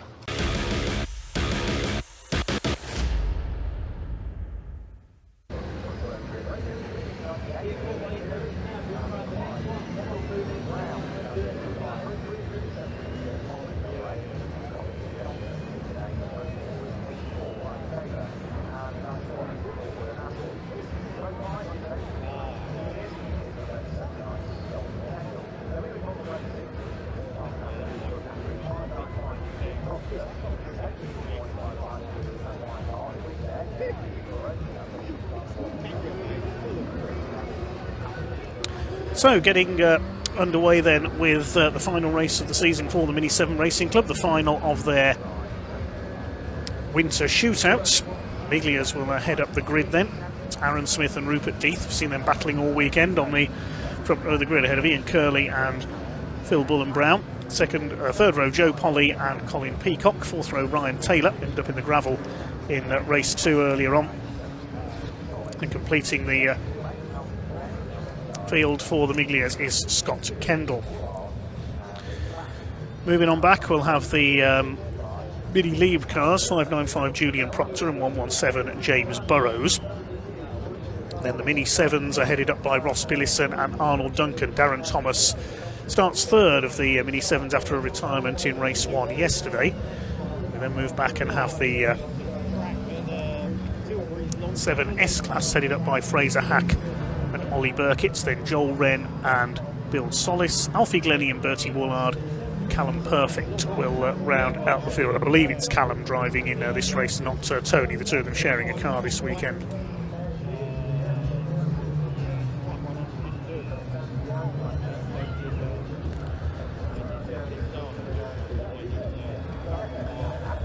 So the car's heading up to the grid then, and well, Aaron Smith, is he on for a hat-trick here in the white and pink car from the inside of the front row? Rupert Death in the black car alongside him.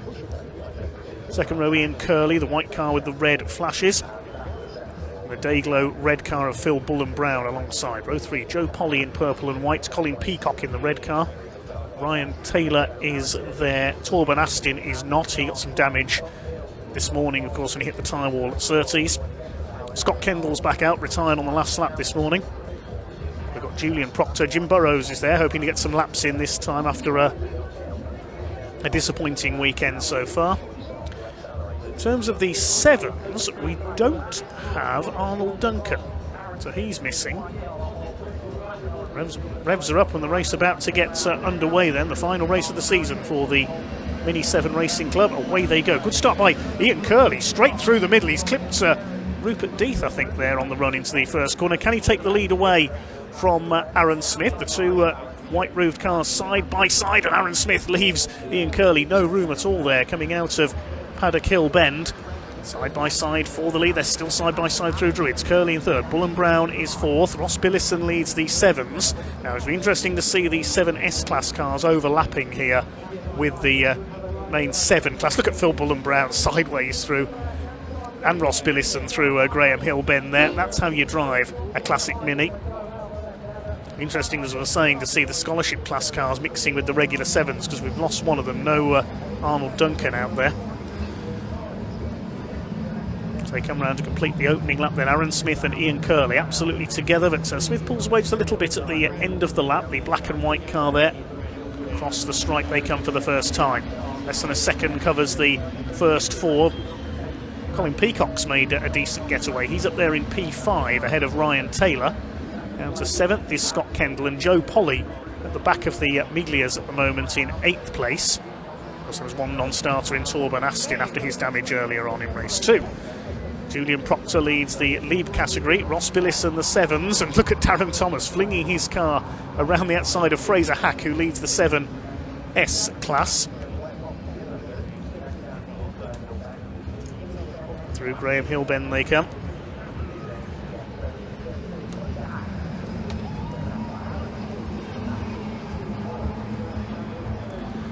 Just over 18 minutes to go.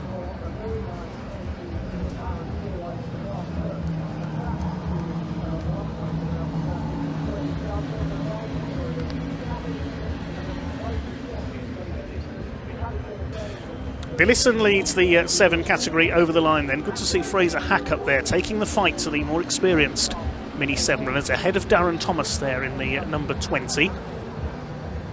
Then we've got Oliver Burkitt. I don't think Louis Burkitt, his brother, is out there. He got some damage in race 1 yesterday. Up the hill they come then, and Oliver Burkitt going for the inside on Darren Thomas here, the 2 green machines. Look at this lot battling it out further back. Veteran campaigner Bill Solis is in there, Alfie Glennie, Bertie Woolard in the grey car, and behind them is Callum Perfect. Glennie takes the place away. I think that's the ex-Michael Winkworth car he's driving. And then the Team Perfect machine at the back of the field. James Burrows has had problems again.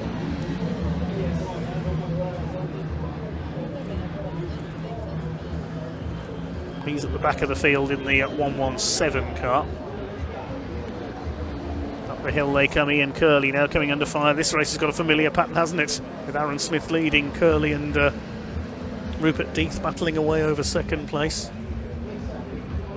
Swing their way through the left-hander. Fourth place is still Phil Bullen-Brown.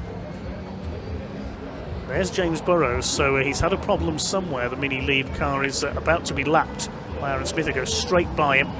It's been a weekend to forget for the man who's raced Minis for well over 50 years now. Death all over the tail of Ian Curley for second place. Across the line to complete lap number 4. Rupert Death has done the fastest lap of the race, 54.348. He's going for second place on the inside. They come into Paddock Hill Bend, straight up the inside, late on the brakes. Can he make that stick as Ian Curley cuts back to the inside as they go into Druids, almost wheel banging those two. Ian Curley retakes second place. Now this is a classic mini racing dice, these two. Curley against Death, both Mini Miglia veterans, as is Aaron Smith out in front. A change further back, Ryan Taylor's dropped a couple of places. You can see Scott Kendall and Joe Polly are ahead of him there. Phil Bullen-Brown is dancing that car around in fourth place. Great to watch. We keep our eyes to the second and third place fights. Over the line they come. To the outside goes Rupert Death. Ian Curley moves high to hold him off. Here are the sevens. Billison from Thomas, Hack. Then Joel Wren in the red, number 741. Ollie Burkitt is in behind him.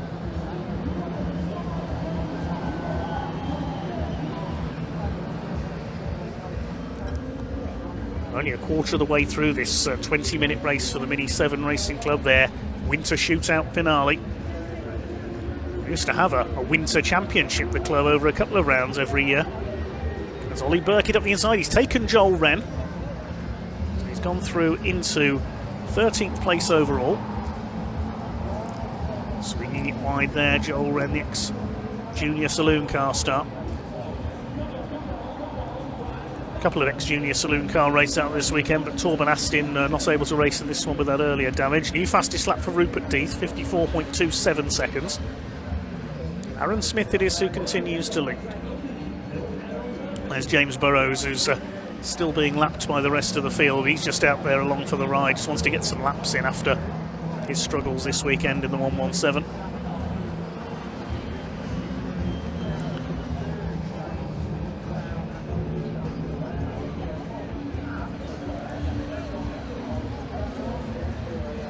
Here come the leaders.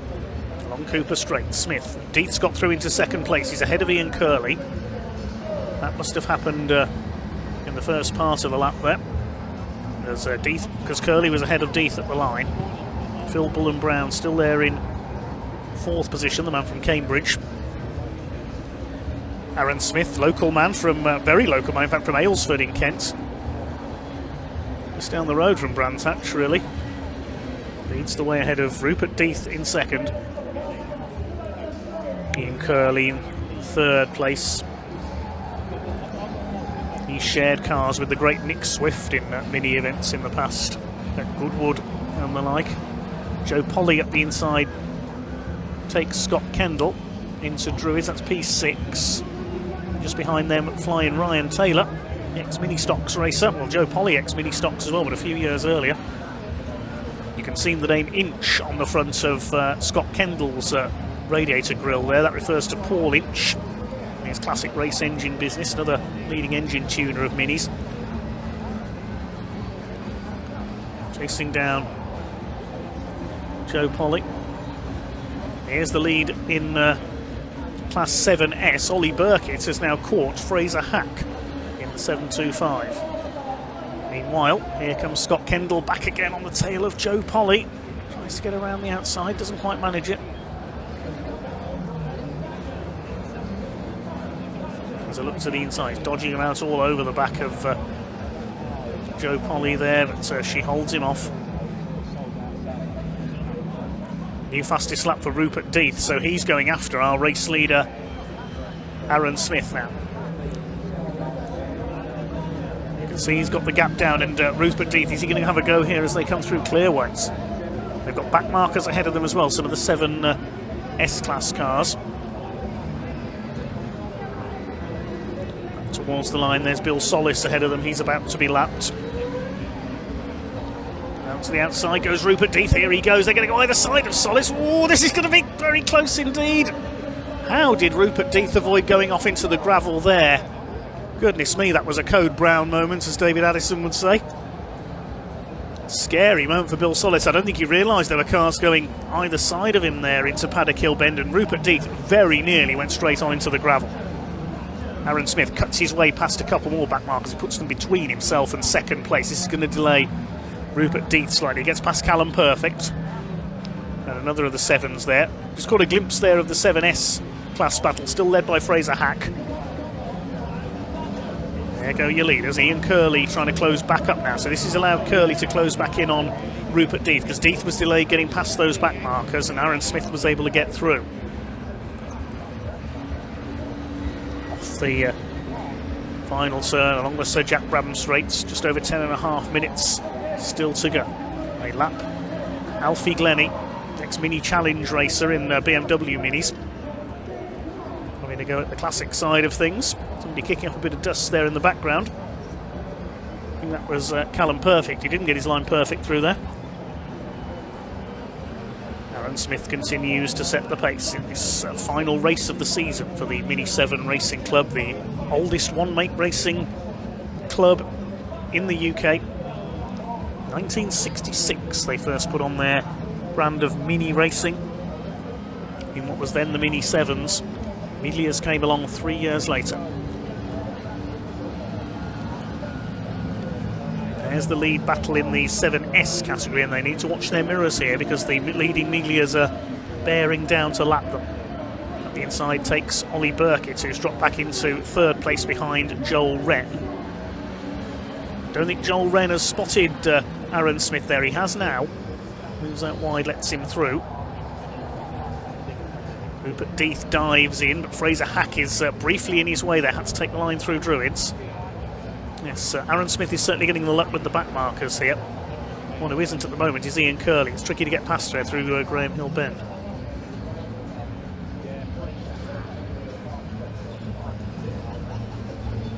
Lifting a wheel there, Rupert Death. So spectacular, the Swift Tune prepared machine.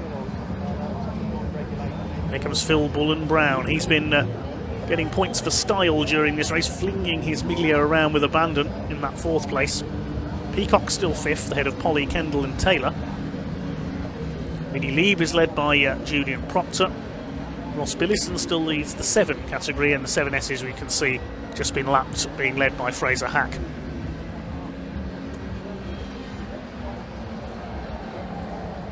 Darren Thomas getting closer to Ross Billison as the leaders lap them. Pete swings his way. You can see the speed difference down the hill there between the Miglias and the 7s.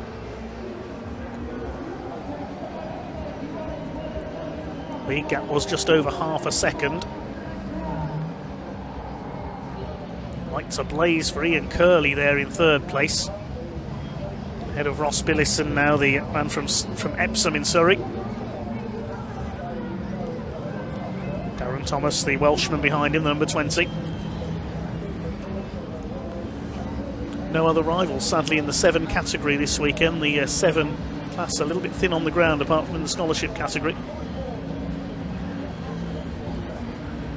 which is still led by Hack, ahead of Wren, Ollie Burkitt and Alfie Glennie in 4th place. Just under 8 minutes to go. The inside, there's Bullen-Brown lapping Darren Thomas. What's happening further back? There's Joe Polly and Scott Kendall. They're lapping some of the...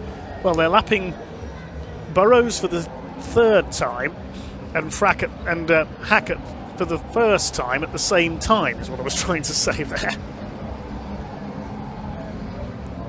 Still on 3 wheels there, Rupert Death, as he comes through clearway, still keeping Aaron Smith in his sights. He's got the gap down a little. In fact, he's still got the fastest lap of the race, Rupert Death, 54.031 now, and he's in the slipstream almost there. He's going to try and go for the outside. This is what he tried to do a few laps ago. He's not close enough. No, you don't, says Aaron Smith. Moves out to block him going into Paddock. The hill towards Druids. Aaron Smith again covers the inside. Now, is Death going to try and get the inside for Graham Hillbend? He's not close enough to get up onto the outside of Aaron Smith this time.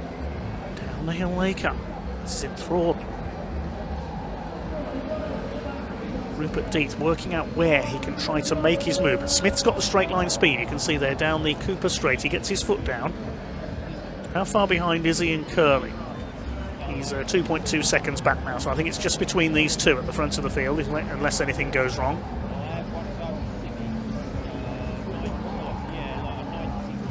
All the 19 cars that started this race are still running, which is good to see. Here comes Death again. This time he's got a run. Now he really has got a run on the outside of Aaron Smith. He might get the run, the pass done before Paddock Hillben. Has he done it? He's still on the outside. Smith doesn't give way. They're side by side on the drop down through. Paddock Hillben, this is brilliant. Up the hill towards Druids, where Smith has got the inside line, and Death has got to stay there alongside Aaron Smith to get the line for Graham Hillben. He doesn't manage to do it, but he's getting closer all the time. Death actually led at the line, but only by 24 1/1000ths of a second. Smith got the lead back again through Paddock. Curly still just over 2 seconds further back in third place. Great duel between these two. Further back, Proctor still leads the Mini Libre class. Billison the 7S class by Fraser Hack. All eyes on this lead battle at the moment. And again, Rupert Death, is he going to go to the outside? He's moving about there. He's trying to sell the dummy to Aaron Smith. But again, Smith is wise to it. He went outside, inside, then outside again. He's trying every move he knows here, Rupert Death. Both of these two multiple Mini Miglia champions. Know exactly how to place these cars to get the advantage coming off the turns. Through Graham Hill Bend, the gap was down to 79 thousandths of a second.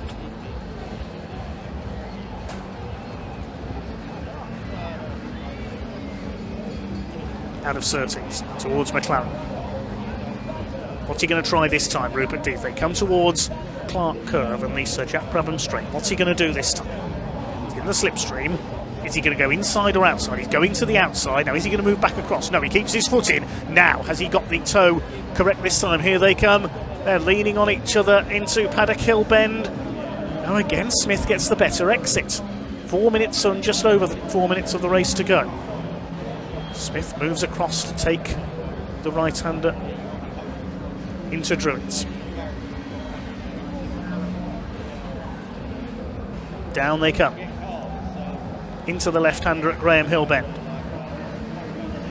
Scott Kendall has finally got past Joe Polly, I can tell you, up into P6. We've just noticed on the timing screen. We can't take our eyes off this lead battle, though, seeing what Rupert Death is going to try next to try and get past Aaron Smith and prevent a hat-trick for the number one, the local hero.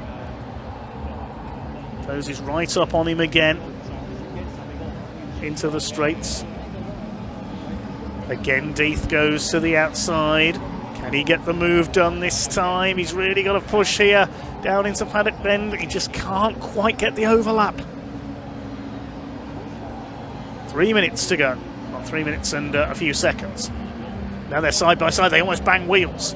Into the right hander. There's a back marker on the outside. Jim Burrows dives out of the way. Meanwhile, this is the battle in the 7S class, which is close as well. Fraser Hack from Ollie Burkitt and Joel Wren. So there's been a change for second there. Burkitt's got ahead of Wren.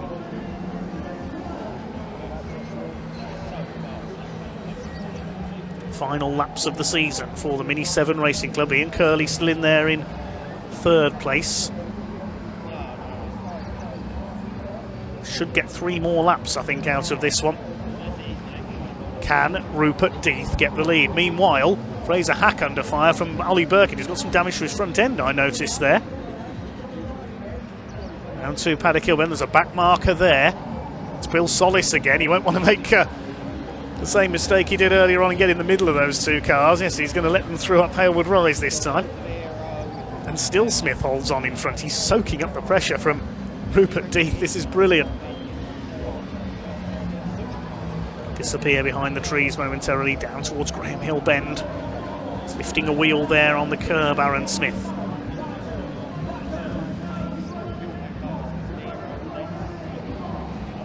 Into Surtees, you see them lifting the rear wheels there. They're on the absolute knife edge, these two. Death is closer this time, coming out of clear waves there. Now, can he get into the slipstream to get that overlap done? He's got to get it done before Paddock Hill Bend. He's got to have the nose ahead into Paddock and get the move done around the outside. He just can't quite find all these back markers there. That was close. Just about get out the way. Bertie Woolard and who was that with him? Callum Perfect, I think. That was close.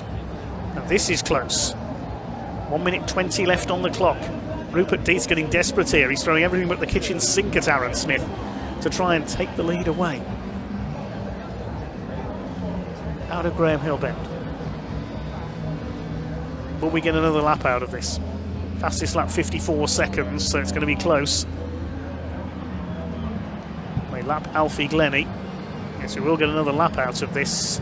That's for certain. Here they come then. Out of Clark Kirk. This time I don't think Death is close enough to challenge. Over the line they come, and Death, well, he does try and throw one up the outside. This time he leans on Aaron Smith. He'll know it's the last lap. Has he done it? No, Aaron Smith gets it back again. I thought Death had him there, coming out of Paddock Hill Bend that time. He's got to try another place now because they are on the last lap of this incredible Mini 7 season finale, the O-Plate Winter Shootout. It's going to be a hat-trick for Aaron Smith, and I think that will provisionally secure him the O-Plate. Oh, Death's run a bit wide there out of Graham Hill Bend. That will lose him some time, some momentum. And I think Aaron Smith has done it. What can Rupert Death do here? It's going to take something very special on the run to the line if he's going to pip Aaron Smith at the winning post. I don't think he's going to quite get close enough. He'll try everything on the run up to the line, but it's going to be Aaron Smith. Death's not going to do it. There's the checkered flag. Aaron Smith takes 3 out of 3. Rupert Death second. Ian Curley comes over in third place, and further back it's going to be Phil Bullen-Brown who will take fourth position. Colin Peacock is fifth. Meanwhile, the battle's still going on in the 7S class. We know Julian Proctor is going to win the Mini Lieb category, and the 7s are going to be won by Ross Billison. What about the 7S class? There's still 3 cars line astern in there who will try their hardest to race to the line. They're coming into Surtees now. Here they come. Fraser Hack from Ollie Burkett's slightly battered car. Joel Wren in third place. Can Burkett get through on the run to the line? I don't think he's going to do it. It's going to be a win for Fraser Hack. Up towards the line. Certainly the pick of the class battles. Burkett closes, but it's too late, and Fraser Hack wins the 7S class. Typical breathless action from the Mini 7 Racing Club. That's the end of their year. We'll confirm the result in a second.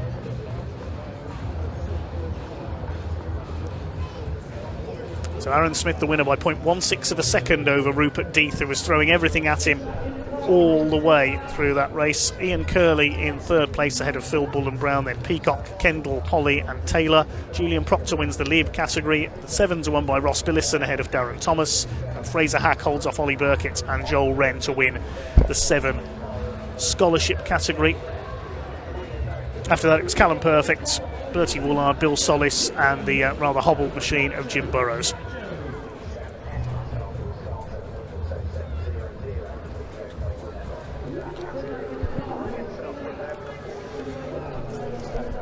Well, next up on track today will be the pickup truck season finale, but we can head down to Ian in the paddock.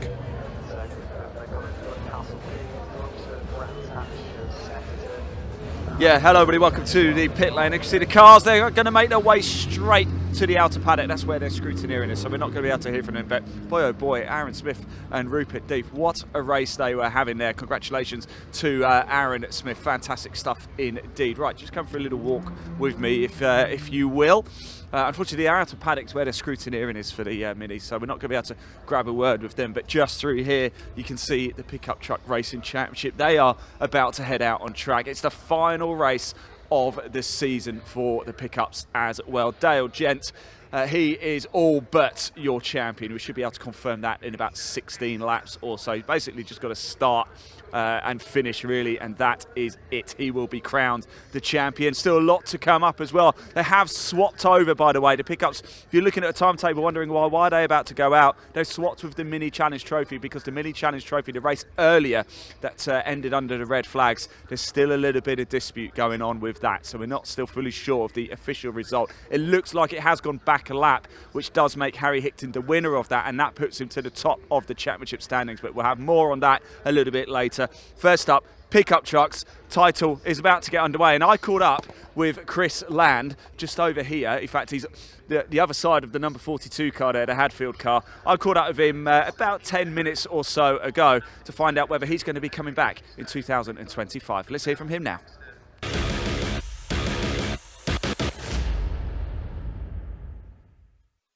All right, everybody, we're in assembly area. Slight change to the timetable. Again, the Pickup Truck Racing final race of the season for them is about to go out ahead of the Mini Challenge Trophy, mainly because they still haven't sorted out all of the issues from the earlier race today. That one's still in the stewards' room. Title going down to the wire. One title that isn't quite going down to the wire is for the Pickup Trucks. Dale Gent, he is going to be champion. He basically just has to finish the race. No matter what happens, he is going to win. Fantastic. So somebody looking to land a good result here at the end of the weekend is Chris Land as well. Chris, we spoke a couple of times this season, although you haven't had a huge amount of rounds this year, but what have you made of your experience with the Pickup Trucks? Yeah, we're quite glad we managed to get out this year. I mean, we put together a deal at the last minute with Pace Steel Belt Systems and Callan's Plant Hire to get us back out after quite a bit of time away. And it's been really nice just to get some seat time again, because when you're out of these things for as long as you have been, you know, you lose all the confidence and you sort of lose everything. So, you know, it's been quite nice to do the last 3 rounds of the season, get a bit of confidence back in, and then hopefully if we can put together some decent deals for next season, then we're looking for a full season. So that is the plan then. The plan is to come back next season. So if you do make it, what have you learnt from your 3 rounds this year that you can really, really utilise for next year? Finding the limits again has been a good thing. I mean, like I said, being out of the seat, when the car starts to go a bit sideways, the immediate thing is to let your foot off the throttle. But obviously now driving it and it starts to go a bit, the best thing to do is stamp the throttle actually. So it is like learning to drive it again, and like I said, the seat time has been invaluable, and we got a track day booked for 3 weeks time. We'll bolt the passenger seat in and take some of the sponsors out for trying to scare them to death. And that'll give some more seat time, and like I said, hopefully next season we'll come back fighting again. Well, Chris, enjoy your final race of the season with the pickups, and thanks for talking to us. We really do appreciate it. There you go, Chris Land, looking like he's going to be back next year as well. So here we go, final race of the season for the Pickup Truck Racing Championship. Dave, over to you.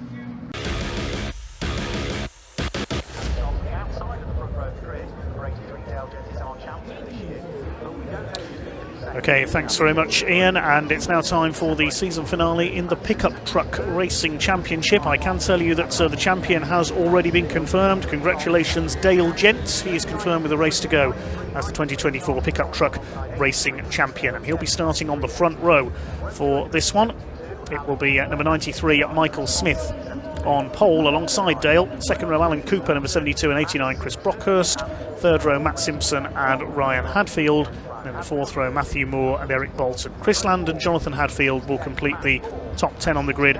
Mark Willis and James Goldstraw round out the dozen runners. I don't think we've got Jamie Liptrop because he's had repeated engine problems this weekend, so he sits this one out. But yes, Dale Gent on top. He's nearly 400 points clear of Mark Willis, but it's still fairly open for second place in the championship.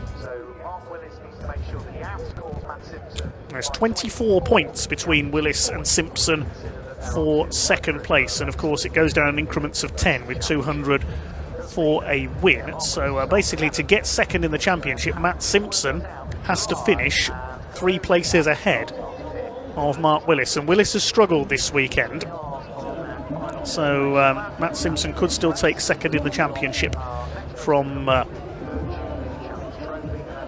Willis.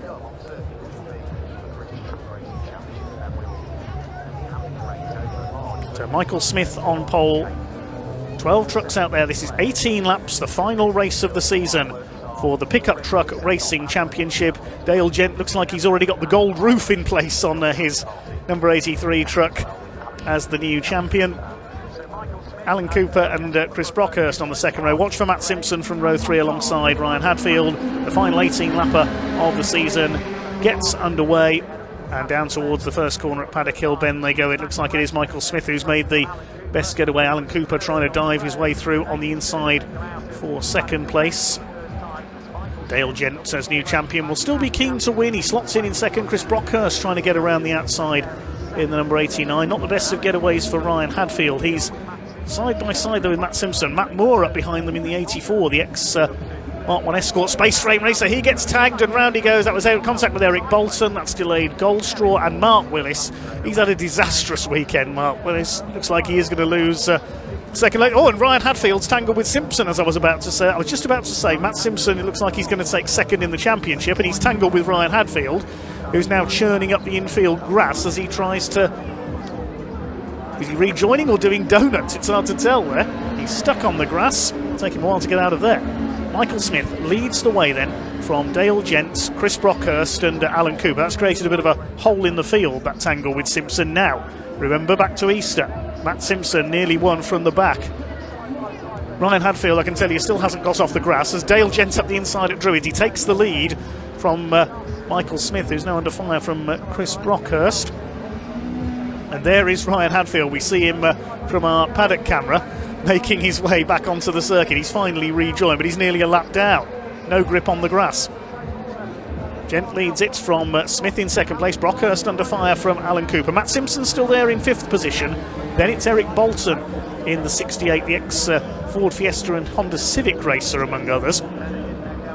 Make their way over the line to complete lap number 2. Dale Gent looking to crown his championship season with a win in the final race. Simpson being closed down by Eric Bolton. Jonathan Hadfield now upholding family honour in 7th place in the truck that Rhys Jones won the championship in last season. Up into Druids. What can Matt Simpson do? He's 4 places ahead of Mark Willis, so I think he will snatch the second place in the championship from Willis, who is the nearly man once again. Mark Willis in the pickup truck. Sadly, he's won the Rockingham Championship in the past on the 1.5 mile over, but he's never won the overall title as Cooper and Brocker side by side into clearways there. Cooper back at the inside takes 3rd place. That could leave a gap open for Simpson as well in the number 30, trying to make his way up the inside. Across the line they go. Dale Gent pulling away now as the rest battle behind him. Fastest lap has been done by Matt Simpson, a 52.281.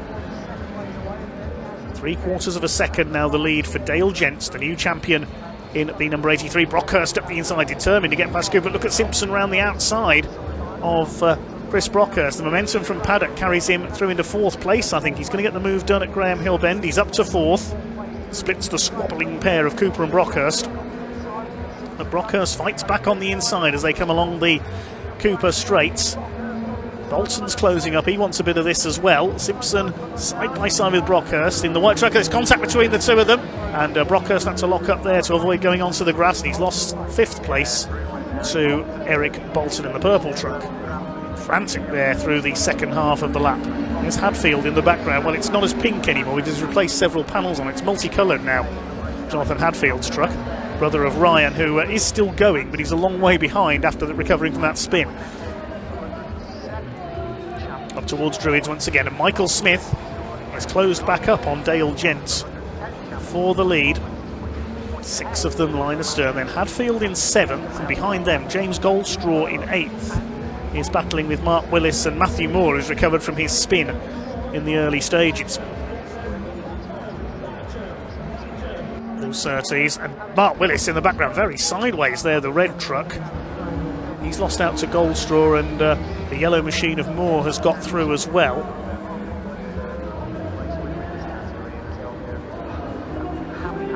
I'm wondering if the 84 truck is not handling as well as it should because of that bit of damage from earlier on when he was clipped coming out of Graham Hill Bend into a spin.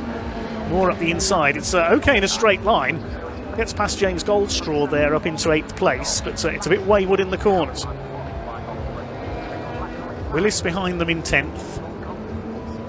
James Goldstraw's just got the black and white flag as well for track limits. As up the inside, Mark Willis muscles his way through up into 9th position. Chris Land and Ryan Hadfield, the other two still running. Down into Graham Hill Bend.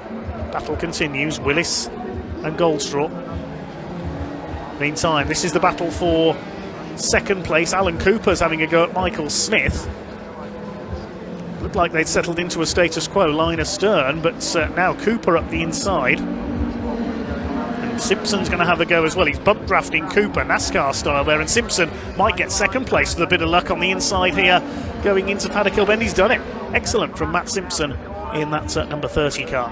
Back up the inside comes the 72 of Cooper. He retakes 2nd place. You can tell it's the last race of the season, can't you? They're all over each other. Michael Smith has been rather railroaded back down the order here. Eric Bolton's come through into 4th. Where's he come from? Ahead of Brockhurst, who's at the back of this group along with Smith now, and Smith might lose. Well, Smith going out of Surtees a lap ago. Michael Smith was in 2nd place. He's down to 5th now. Cooper's back ahead of Simpson with the move at Druids. This is frantic, and Dale Gent up front is saying, well, if you're going to squabble with each other all the way through this, I'm going to clear off and win. Over the line they go.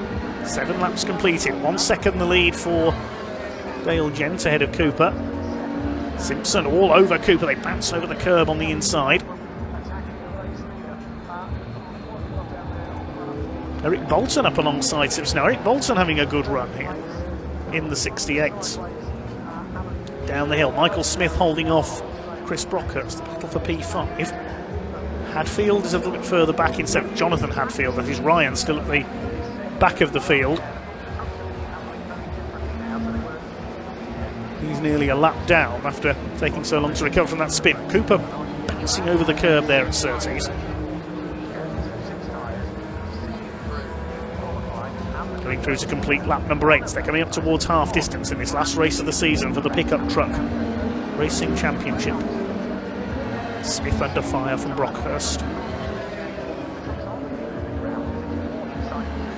Can he make a move at Paddock? Not quite.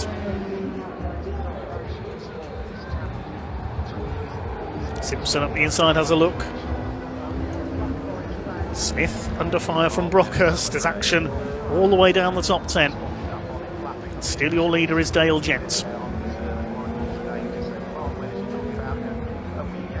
Fastest lap of the race, Matt Simpson, 51.993 seconds.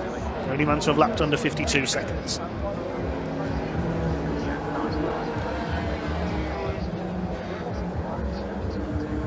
It's the battle of the race at the moment. Cooper against Simpson. Both of them ex-short oval members in very different disciplines. Simpson was a hot rod racer. Cooper raced Formula 2 stock cars. There's a look on the inside again, Simpson. Being closed down by Eric Bolton, who comes from a circuit racing background in Saloons. The inside Simpson again at Druids. Back into P2. Bolton's going to have a go. He wants a podium as well. He tags the back of Cooper. Cooper gathers it up again. Down the hill into Graham Hill Bend, holds it together. Eric Bolton is looking very determined indeed here. Brockhurst now ahead of Smith into P5 as well, and Jonathan Hadfield's closing on them as well. This is absorbing stuff from the final race of the season for the Pickup Truck Racing Championship.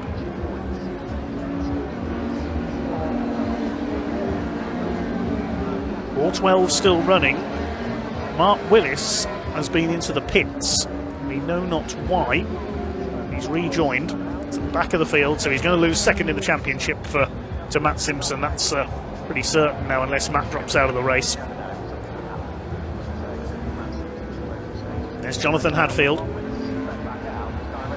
with some non-standard front panels, well, certainly non-standard colour front panels on that truck.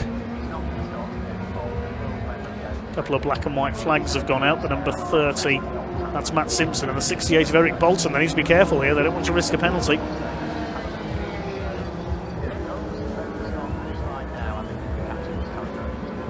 Lead gap is still just under a second for Dale Gent. Hadfield is definitely closing in here on Michael Smith. See what their lap times are over the line this time. They're about the same that time through. That might be the problem for Mark Willis. Look, I think the bonnet was coming loose. There's some tape on the front edge of the bonnet there. We know he had some contact earlier in the race, so perhaps his bonnet was flapping open. Oh, look at this. At the front of the field, Matt Simpson has caught his long-time rival in the points this season, Dale Gent, and he's having a go for the race lead. Here they come into Clearwater. Now the tension is mounting. Matt Simpson wants to finish off his season with a win. He's up the inside of the champion Dale Gent. He's going to take the lead, surely, going into Paddock Hill Bend, or even before then. Across the stripe they go. They are absolutely side by side, nothing separating them. Simpson's got the line on the inside, but Dale Gent fights back on the outside. They're absolutely together, nothing at all between them. Going up towards Druids, they bang wheels once, twice. Cooper's in there as well, he dives to the inside. Simpson goes through at Druids under braking up the inside, and now Cooper's trying for P2. Look at the way Simpson is pulling ahead already as they go through Graham Hill Bend. He's put a couple of truck lengths on Dale Gent there. And Eric Bolton keeping pace with the leaders as well. Four of them together. They've dropped Chris Brockhurst. Matt Simpson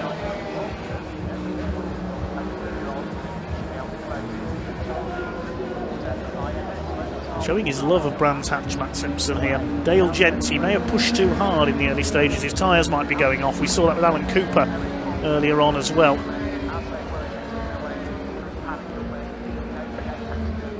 He's fighting back, Dale Gent. Up the hill they come. This race not over yet. We're only on lap 14, I should say. Bit of a slide there for Eric Bolton. Down the hill.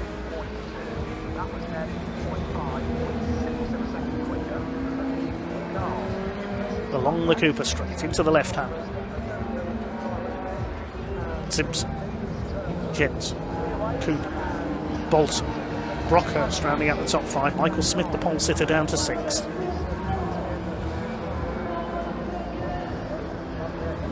Can Dale Gent find any way back against Matt Simpson?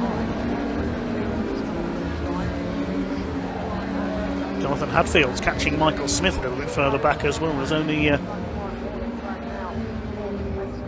few, or is he? Because has Hadfield come through that time, or is his transponder not working? I didn't see him out of the commentary box window across the line there. Yes, his transponder was just a bit slow, I think. I picked him up on the timing screen there. So Hadfield is still seventh. Oh, and cloud of smoke there. Who's that? It's Eric Bolton. Big cloud of smoke. I think his engine's let go there. He was fourth.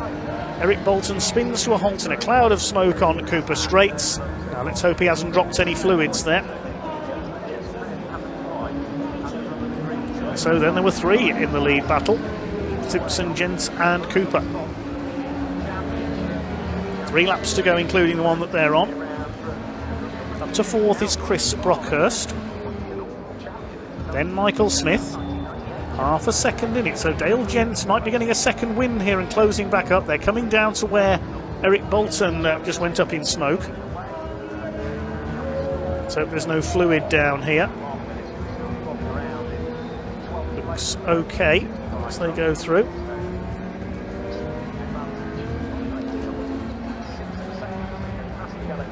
Alan Cooper, bit of corner cutting there. He doesn't want to do that too often, he'll risk a penalty.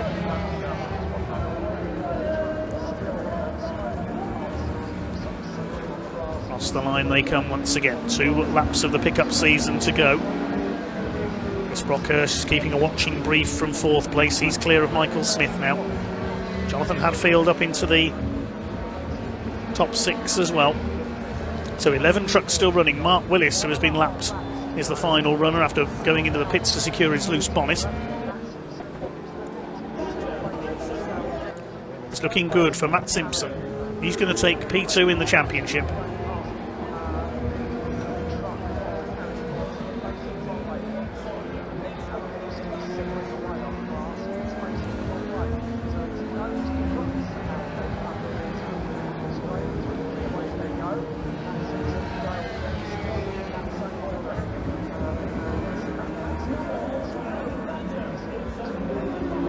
So here we go then into the last lap of the pickup truck racing season. And it's going to be Matt Simpson, unless he meets with any major disaster, to charge his way through the field after that momentary mishap on the opening lap with Ryan Hadfield. It's left him in 5th place. We know how well he can overtake on the Brands Hatch Indy circuit. He's heading straight for P2 in the championship. He's got the fastest lap of the race as well. He's going to pick up 205 points for this victory with fastest lap as well. Mark Willis down in 11th place. Dale Gent is going to celebrate his championship, but not with a win. In 2nd place for Dale Gent, because Matt Simpson will sign off the pickup truck racing season 2024 with victory at Brands Hatch. 2nd goes to Dale Gent. Alan Cooper comes over in 3rd position. Chris Brockhurst in 4th.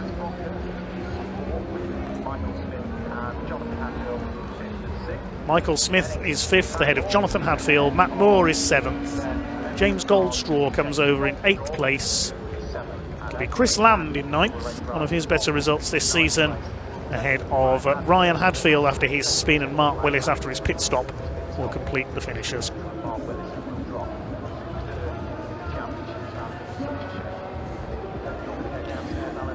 So that does conclude the 2024 pickup truck racing season, and a very big thank you to everyone involved, to their promoters Sonny and Barbara Howard, and all their staff as well, for putting on an excellent season. They really have been one of the highlights of the BARC season for me, the pickups.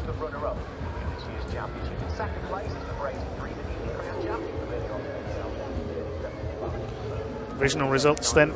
Less than a second in it at the flag, 3/4 of a second between Matt Simpson and Dale Gent, with Alan Cooper taking 3rd ahead of Chris Brockhurst.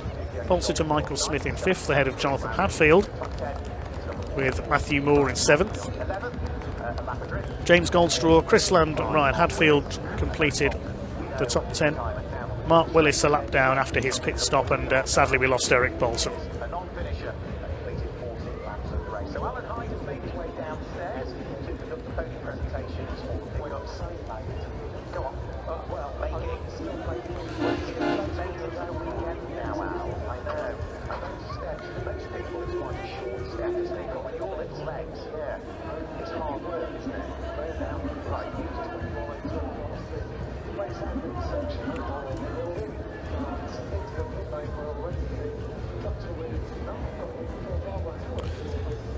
Well, a weekend to forget for Mark Willis. He drops out of 2nd in the championship. Dale Gent is confirmed as your champion. Matt Simpson 2nd. And Mark Willis does complete the top 3, just ahead of Chris Brockhurst and Alan Cooper.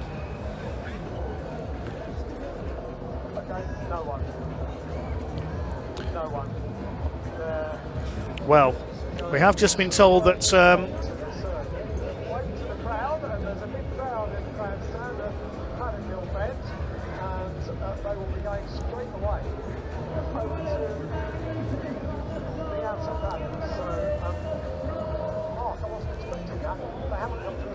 as a special thank you to all the fans and officials and marshals here this weekend, we are going to have an end of season lap of honour for our pickup truck drivers. They're going to head round giving a wave of thanks to the crowds, to the marshals and everybody else here this weekend. This is their last race of the season.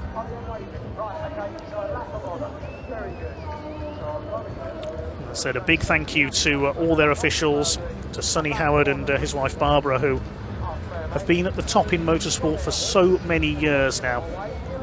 Promoters of Eurocar, we mentioned earlier, there's going to be the special Eurocar reunion event at Liddon Hill next season, which the pickups will be a central part of. Sonny's career in motorsport goes right back to his days with Barry Lee, when Barry was a rallycrosser. Incredible amounts of impressive work on his CV, and he does so much behind the scenes, along with Barbara. So thank you to the Howards and all their officials, to all the drivers and teams for a brilliant season. As I said, the racing in the pickups this year has been absolutely superb. It's been some of the highlights of the season for me on BARC TV have come from our pickup truck racers.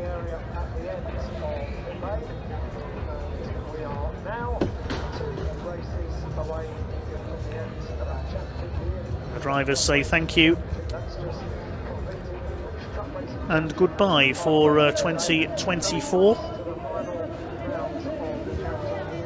Dale Gent celebrates the championship. Matt Simpson is second. Margin of nearly 400 points by my calculation between the two of them in the end. Third place goes to Mark Willis, the nearly man once again. I'm sure he'll be back next year to try and win the championship again. Brockhurst fourth, then Cooper. Eric Bolton, a good sixth in the championship. Sadly failed to finish that one after it looked like his engine blew up. Then Michael Smith seventh, then Ryan and Jonathan Hadfield and Dan Fisher, who was absent this weekend, completing the top 10 in the points.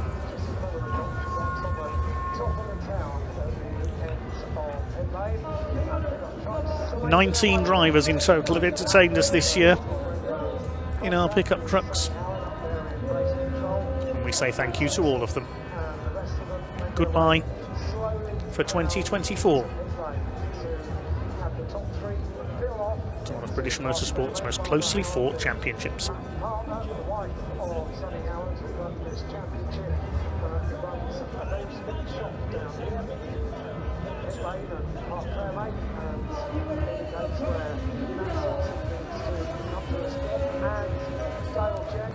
Well, let's head down into the pit lane for the end of season celebrations.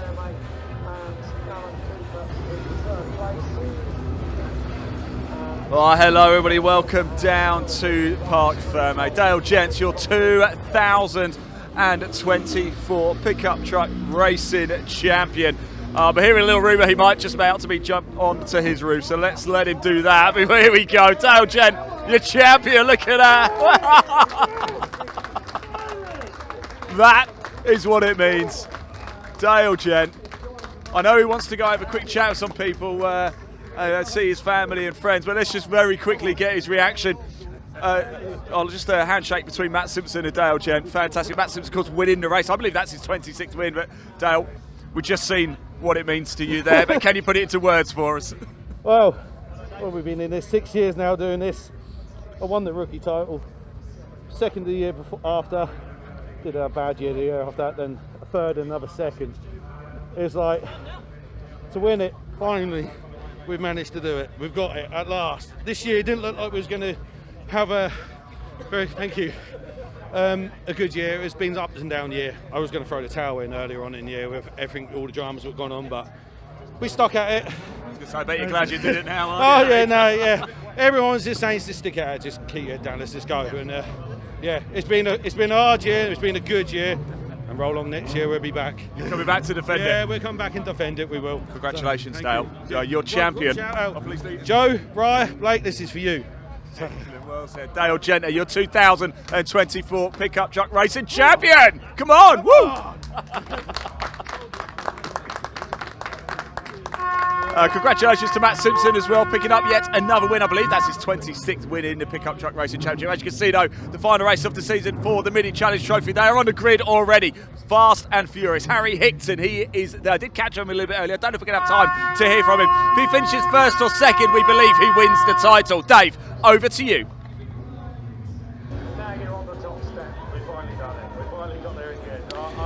Well, thank you again to the pickups and congratulations to our champion Dale Gent. Now it is time for a title decider. This is going to be a good one. The Mini Challenge, sponsored by Virtue, heading off on their green flag lap, and the title contenders are there at the sharp end. There are still 4 drivers that can win this championship. Harry Higton is on pole and Sam Gornall alongside him. They are the 2 main protagonists. There's 12 points between them at the top, with 56 points available here. Second row, James Black. He's in with an outside chance if the 2 ahead of him hit trouble. Starts alongside Luca Marinoni Osborne, who's had a struggle this weekend so far. Row 3 is the 4th man in the championship, Alex Solly, alongside Gabe Fairbrother in the number 11. Row 4, Leo Purchase. We'll wait to see if the team have got his car back out after he rolled it earlier on.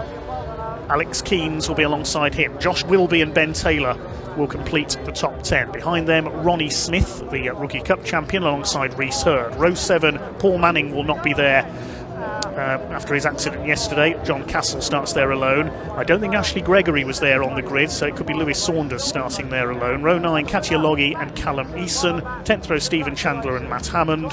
Row 11 will be Cameron Wood alongside Craig Morgan. 12th row, Louis Fleet and David Tan. And Mick Fitzgerald will start from the back. So at the front we will focus as we get ready for the championship decider. Harry Higton leads the field, 12 points ahead of Sam Gornall, the man alongside him.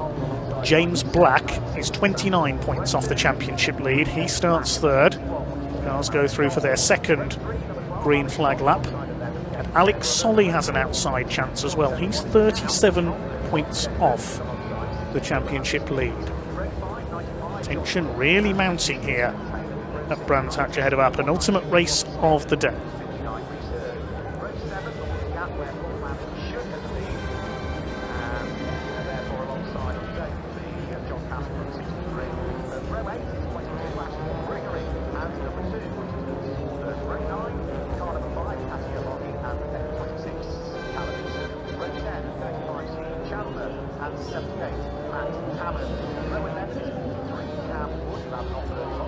Ashley Gregory is there on the grid, the 2 blue cars there together. Her teammate is Lewis Saunders.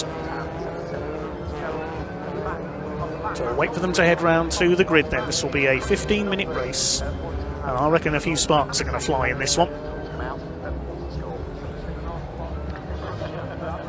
Harry Higton in the pink car on pole. Sam Gornall in grey and white. So as I thought, looks like Leo Purchase, number 171, is not there after his rollover earlier on. I didn't think we'd see him back out.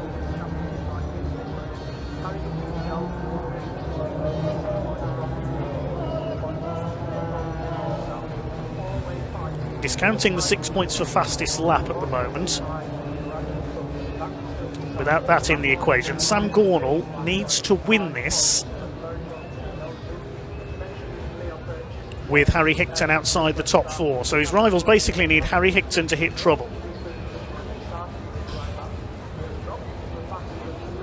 Higton on pole, Gornall alongside, Black third on the grid, Solly 5th on the grid, a gap where Leo Purchase should have been.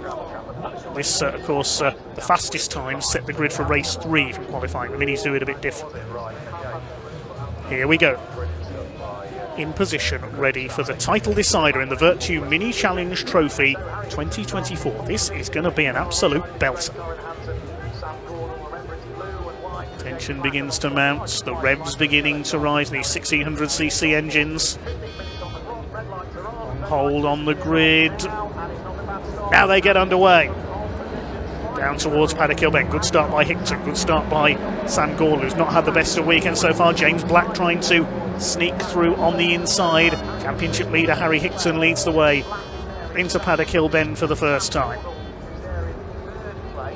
Second place James Black, he's having a look for the lead as they go up towards Druids for the first time. Higton gives him room, Gornall is third. Looks like it's possibly Gabe Fairbrother in there in 4th place. He's no longer in championship contention. Higton went out too wide there, he's back at the inside. Black leads, Higton second.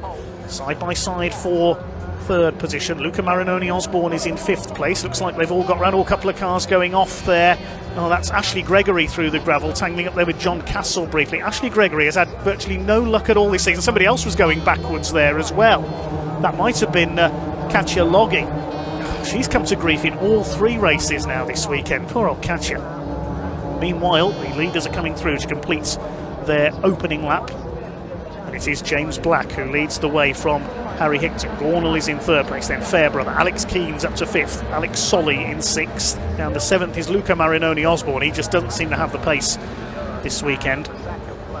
Eighth is Ronnie Smith, then Reese Hurd and Ben Taylor round out the top 10. Towards Druids they come then for the second time. I was dodging about Matt Hammond's red car in there as well, the former champion. Down the hill they come for the second time into Graham Hill Bend. James Black won the first race this weekend, was leading when the second race was red flag, but it was counted back a lap to give Harry Hickton the lead.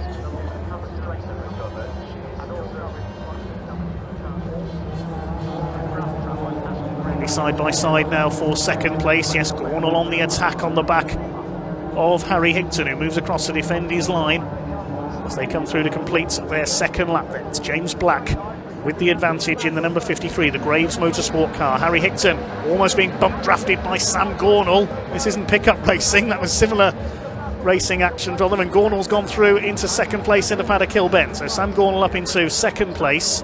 Harry Hickton is ready to fight back. I said there might be a bit of needle creep into this. Here comes Gabe Fairbrother up the outside of the number 11. Alex Keane's going with them. Then Alex Solly in the Dayglow yellow and grey car. Fairbrother's going to go up the inside and take third place away from Harry Hickton. Hickton will fight back as they come along the straight there. We've got one car coming into the pits. I just heard the siren go off. It's Katja Loggy after her off earlier on. Fairbrother fighting away. The first two have broken away very slightly. Black still ahead of Gornall. To complete lap number 3 this time. Alex Keane's done the fastest lap so far. 3 wide further back in the pack. That's Lewis Saunders in the middle. Callum Eason on the inside. Who's that up on the outside of them there? That's great stuff. Over the other guy. I think that might be Wilby in the 95 in there with them. Be very brave to go 3 wide into Paddock with anything, and 3 wide at Druids as well. Look at Alex Keane's up the inside here, he's going well. Fairbrother, Solly in there as well, all chasing down Harry Hickton. It's frantic coming out of Druids further back in the pack as well. They're absolutely all over each other. We said there'd be some sparks flying in this one. And there certainly is. Craig Morgan coming under fire there. Stephen Chandler giving somebody a push in there as well. I can't keep up with all of this. Alex Keane's on the grass through Surtees there on the inside, cut the corner too fine. Luca Marinoni Osborne is joining in with this as well. Alex Solly's being pushed back down the order. He hasn't had the pace he wanted this weekend either. So still James Black from Gornall. Hickton is in third place. Then it's Fairbrother. Keane's fifth. Osborne getting pushed along by 2 cars along there. Look at that. We've got a little train there going into Paddock Hill Bend. Osborne on the front of it, then Reese Hurd, and it's Ronnie Smith at the back of it. James Black continues to lead the way. Harry Hickton holding third place. This is going to be so close for the championship. Who's got the fastest lap? Alex Solly. Don't forget there's 6 bonus points for the fastest lap in this race. Stephen Chandler slow off the corner there at Druids. Who's that? Oh, there's a bit of contact there. That's Ben Taylor going off. Second off of the weekend for him. He hit the tyres at Druids in race 1 yesterday, but he saved it. Back off the grass and continues. At the inside, Reese Hurd attacks Alex Solly. Shoulders in wide. No, not Reese Hurd. That's Josh Wilby, sorry, in the 95. Somebody else has gone off. I think that's Ashley Gregory again, going into Surtees there. Had a good result yesterday with a 5th place, but she's not had any luck since then. Black still leads. Alex Solly's down to 10th place now because, Smith and Wilby have got past him. Absolutely frantic. So Sam Gornall in second place. As things stand at the moment, he will get 44 points. Harry Hickton would get 40. Neither of them have got the... No, Harry Hickton... Harry Hickton has just done the fastest lap of the race. So he gets the extra 6 points. So he's trying to get the fastest lap as well. As things stand at the moment, Harry Hickton would take the title. Black continues to lead the way, looking for his 3rd win of the season. Over the line they go. Look at this battle in the midfield here. That's Lewis Saunders trying to make his way up the inside, the ex-JSCC champion. Seen him doing some historic racing this year in an MGB as well. Up on two wheels almost there as he challenges Craig Morgan coming out of Paddock Hill Bend. Who else is that trying to swarm his way up the inside? Here comes Matt Hammond as well on the attack on the back of Stephen Chandler. John Castle in behind him. And is that the 171 car? He is back out there. Well, 171, I was wrong. That's Leo Purchase, the car that rolled earlier on. He must have started from the pit lane. I didn't think we'd see him back out in this one. That's a very impressive effort from Graves Motorsport to get him back out.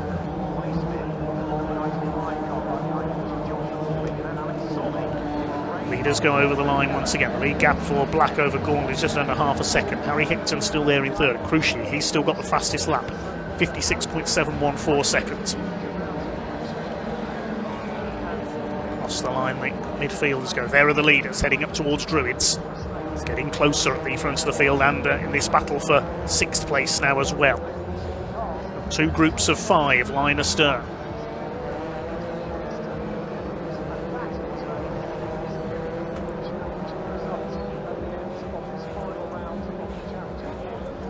Down the hill they go. It's looking at the class battles here. The Rookie Cup is once again led by Ronnie Smith ahead of Josh Wilby. Graduate Cup is our overall leader, James Black. The Directors' Cup is being led by Matt Hammond on his return to the championship further back in the order. Leaders over the line, 5 of them line astern, 5 of them line astern for 6th place as well. Marioni Osborne ahead of Reese Hurd, Ronnie Smith, Josh Wilby and Alex Solly. For the lead, it's Black, Gornall, Hickton, Fairbrother and Keynes.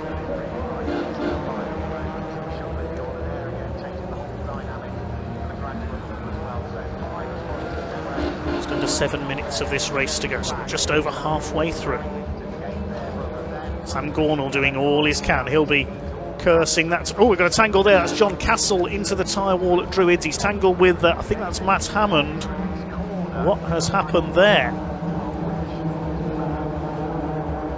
Now, is that going to be a stoppage? Because the car is off on the outside. I think it's Matt Hammond that's gone off on the outside there. I couldn't quite tell for certain. He's battling with John Castle for the lead of the Directors' Cup.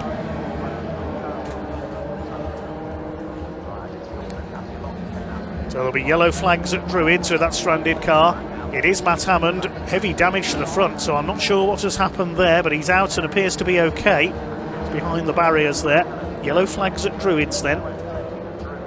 No overtaking through there. James Black continues to lead in the 53 car. He's had the luck going for him this weekend. He could have made it a hat-trick had race 2 continued and not been red flagged earlier on. Into Surtees. Sam Gornall trying to attack for the lead. He knows he's got to win this race. Harry Hickton's still there in third, but he's under fire from Gabe Fairbrother. And Sam Gornall, as I say that, he knows he's got to win this race. He's going for the lead as they come out of Clearways. Side by side with James Black along Clark Curve and into the Sir Jack Brabham Straight. Now surely he's going to get the inside line for Paddock Hill Bend, and Hickton's going with him. I thought he might latch onto the back of him. James Black's on the outside line. Gornall leads, Hickton second. The championship protagonists are first and second. Side by side for third. Here comes Gabe Fairbrother as well. These 4 drivers, the 4 leaders, could all yet win the championship.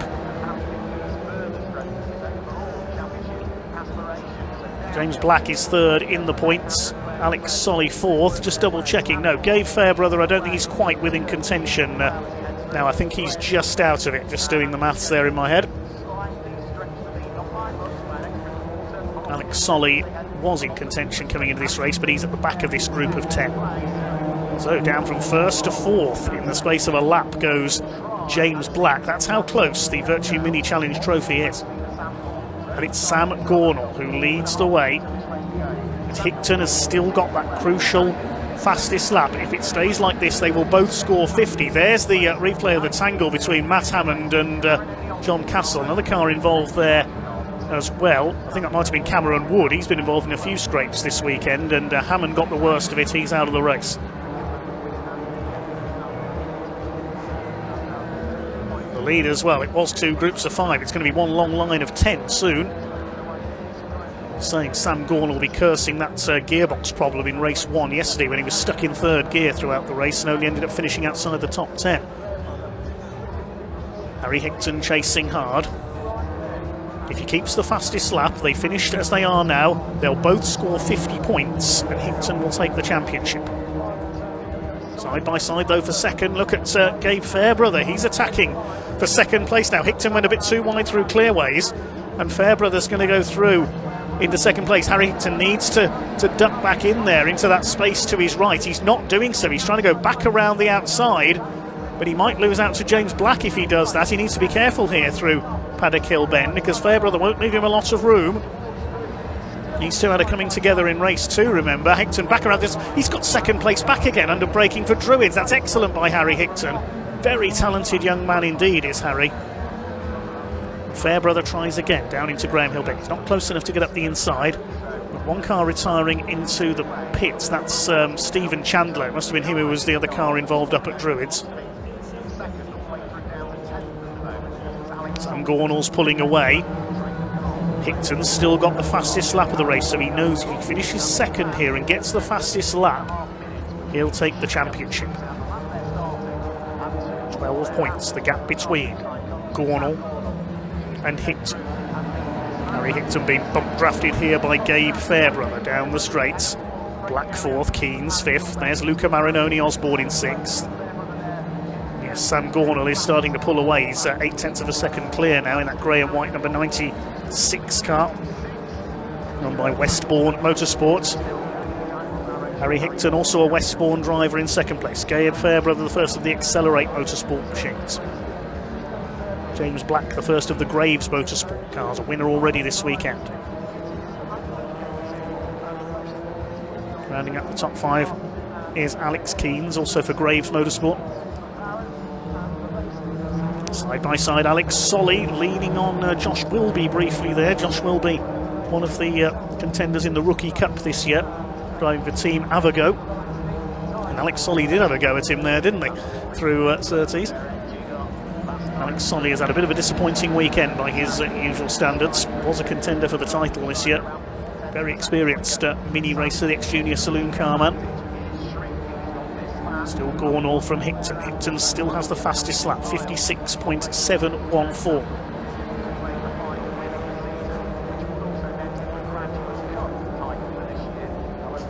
Ronnie Smith still leading the rookie division again. He's in 8th place in that second group. Well, it's not really a second group. The gap's closed up now on this lead pack.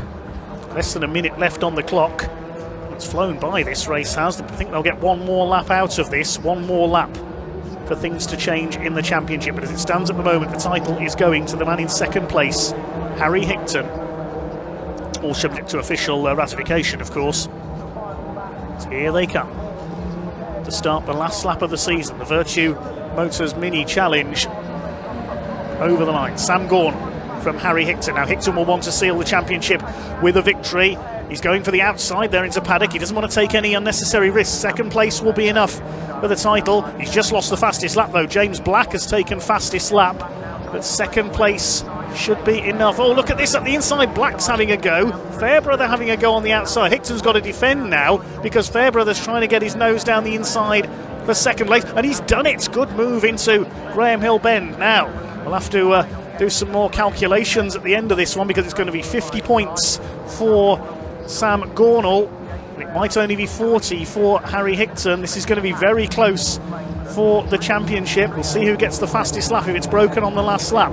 They're coming round towards the checkered flag this time. It's going to be a win for Sam Gornall in the 96 car. Still more battles up towards the line. Reese Hurd at the inside there, but it's going to be a win for Sam Gornall. Gabe Fairbrother comes over in second place. Harry Higton is third. Who got the fastest lap? It was James Black, so he gets the extra 6 points. By my calculations, that means the championship goes by 2 points to Harry Higton. We'll await confirmation of that. Rest of the finishers coming across the line then. And then we'll confirm the provisional results for you Last card across the line will be newcomer David Tan in 20th place. Okay. So 50 points to Sam Gornall for the race win. 44 for Gabe Fairbrother, who takes second. Harry Hickton gets 40 points for third. James Black in fourth gets 37, plus the 6 points for the fastest lap. And by my calculations, that means your champion is Harry Hickton. I'll wait to confirm that with Ian Down in pit lane. Results as follows then. Sam Gornall improves his weekend with a win in the last race of the season, less than 0.2 of a second over Gabe Fairbrother, with Harry Hickton in third place. James Black is fourth, ahead of Alex Keynes. Black getting the fastest lap as well on the penultimate lap. Reese Hurd taking sixth on the line ahead of Luca Marinoni Osborne. Ronnie Smith, the Rookie Cup winner. Alex Solly and Josh Wilby completing the top 10. Then a gap back to Lewis Saunders. Leo Purchase, great run through from the back in his repaired car. Callum Leeson, Louis Fleet, Ben Taylor, Ashley Gregory, Cameron Wood, Mick Fitzgerald, John Castle, David Tan. And a lap down were Craig Morgan, Stephen Chandler after a pit visit, and of course we lost Matt Hammond and the unfortunate Katja Loggy. No finishes for her this weekend, sadly. Okay. Provisionally, that means that Harry Hickton will be your champion. I'm sure there'll be celebrations starting shortly down in Parc Ferme.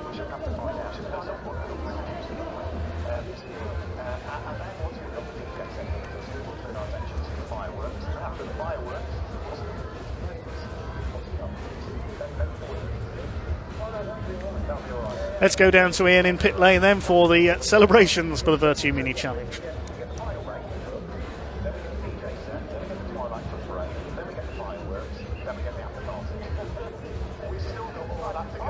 Right, everybody, welcome down to Parc Ferme. Sam, do we think that's enough?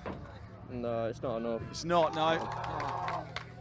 Well, there is Harry Hickton. Look, you did everything you could, though. We spoke before the race, didn't we? I can see you look pretty dejected, but you still won the race. You did everything you could. You put up some hell of a fight. Yeah, I did everything I could, but unfortunately it just wasn't meant to be.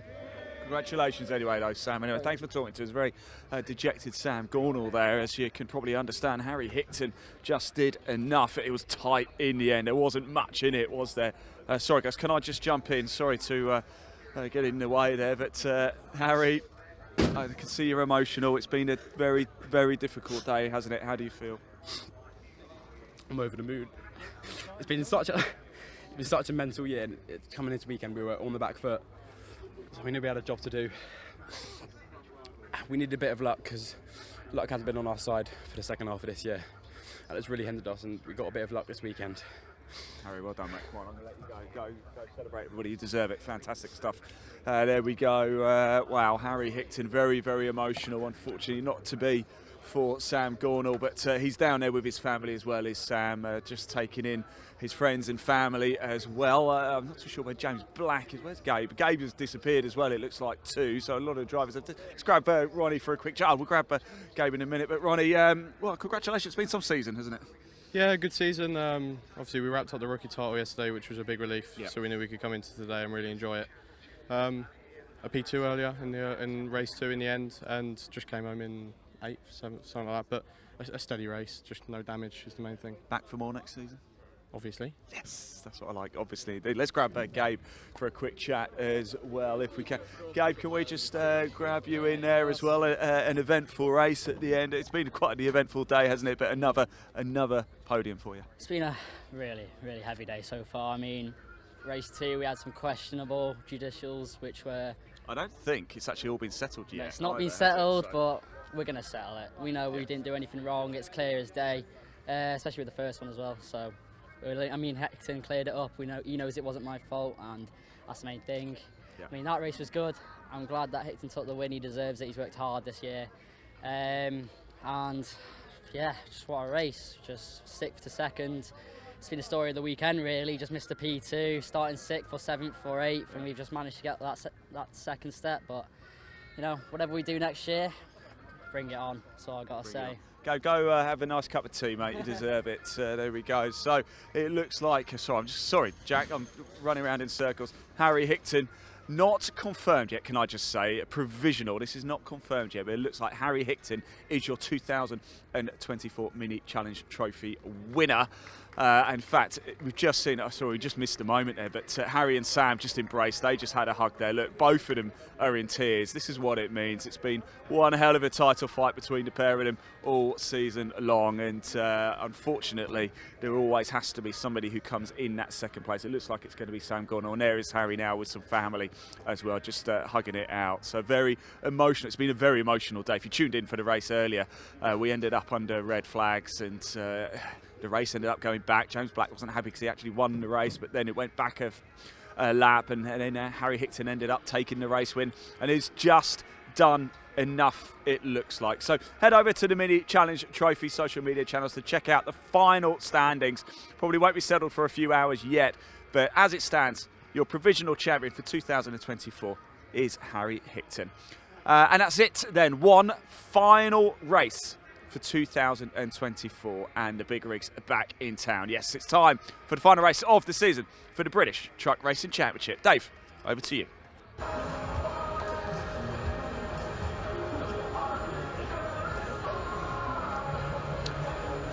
Okay, so just a little bit of clearing up needed up at Druids and retrieval of Matt Hammond's car.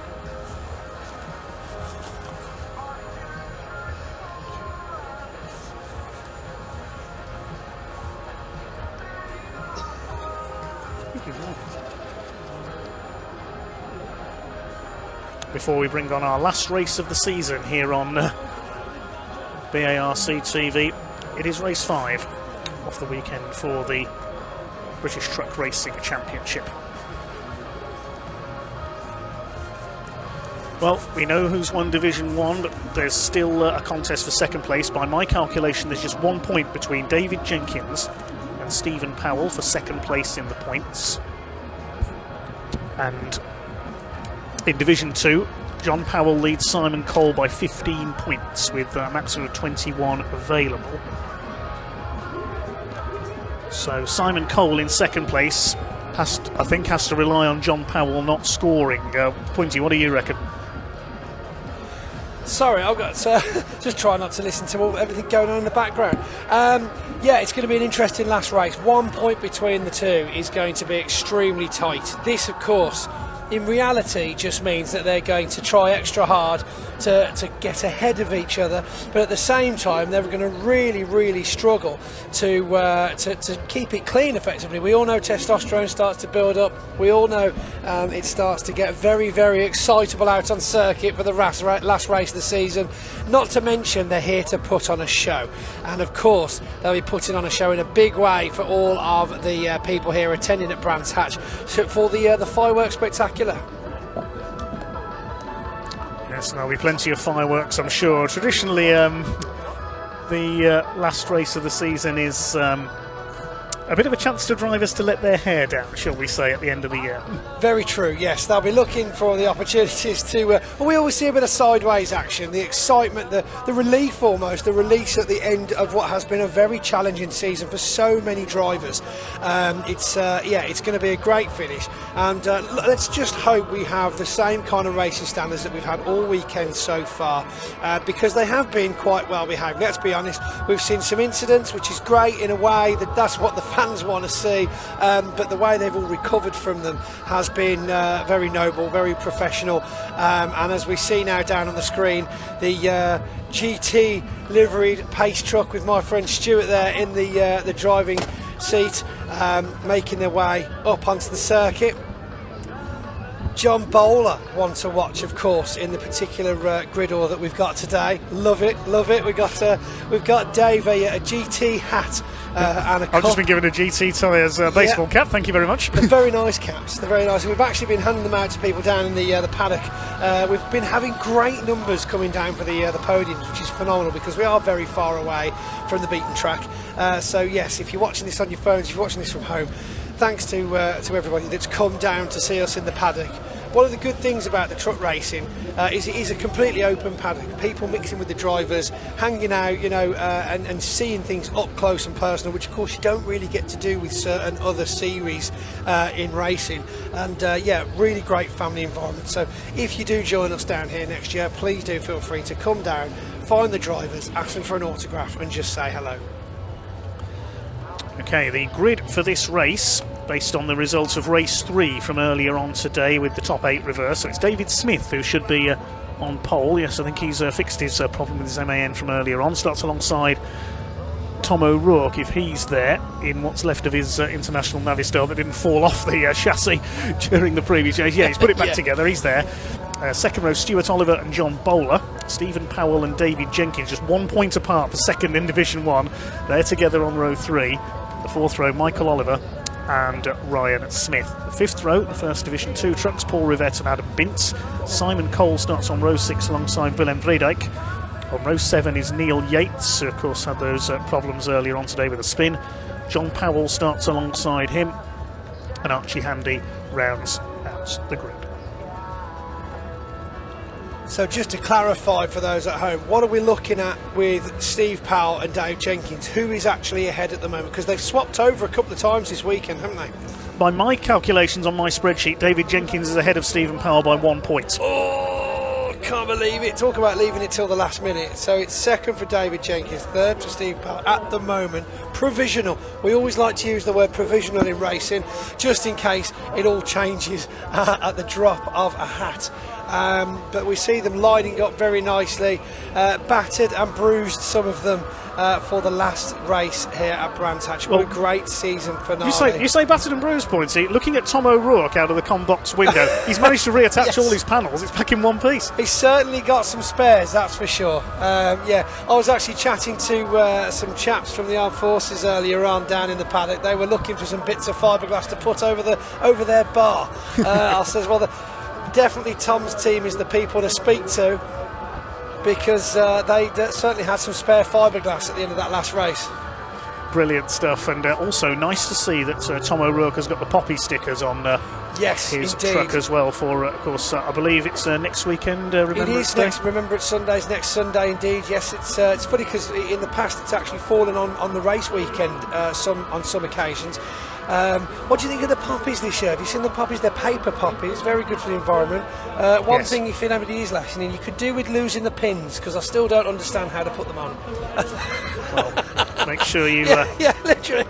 38 years. Oh, you just got to get a proper badge. We've got people in the commentary box here showing me the better versions of the poppy that we should be getting. One of our judges of fact there wearing a very nice enamel poppy badge. So do make sure to donate if you don't to like the the Royal pin, British just do a Legion. better job of buying a poppy effectively, Please do donate to the Royal British Legion and wear your poppy to remember those we have lost in conflict in the past. Meanwhile, the final 15 minutes of the season is about to get underway. All 15 trucks are out there. It's exciting, isn't it? It is, yes. This is always a great race, the last one of the season. The drivers see it as a chance to celebrate the end of the season, let their hair down a little bit. I hope it's not too much carnage out there. Dear. Well, red flags were invented for a reason. We've had plenty already today, thank you. We've had a friend of mine, Sean Taylor, V8 Power Taylor. He's listening in, watching online as well. He's just said, afternoon, great commentary today, guys. Thanks for keeping us up to date. I spotted his show truck, Sean, on the A45 near Coventry a few months ago as well. Oh, was he actually driving? Yes, That makes it was a lovely. change. Is that usually gallivanting around the country in his new camper van, I think. But no, I haven't seen Sean in a long time, and a good friend of mine. We've hosted many things together over the years as well, like the American Speed Fest here at Brands Hatch for a couple of years, and that was great fun. I'll tell you, there's not many people in the racing world Sean Taylor doesn't know, which is crazy. I'd love to see his Rolodex one day, and know that is not a euphemism. There's not been much innuendo today, so there we go. We'll keep it there. Yeah, that's it. Okay. That's my token innuendo. Here we go then. The final race of the season for the British Truck Racing Championship.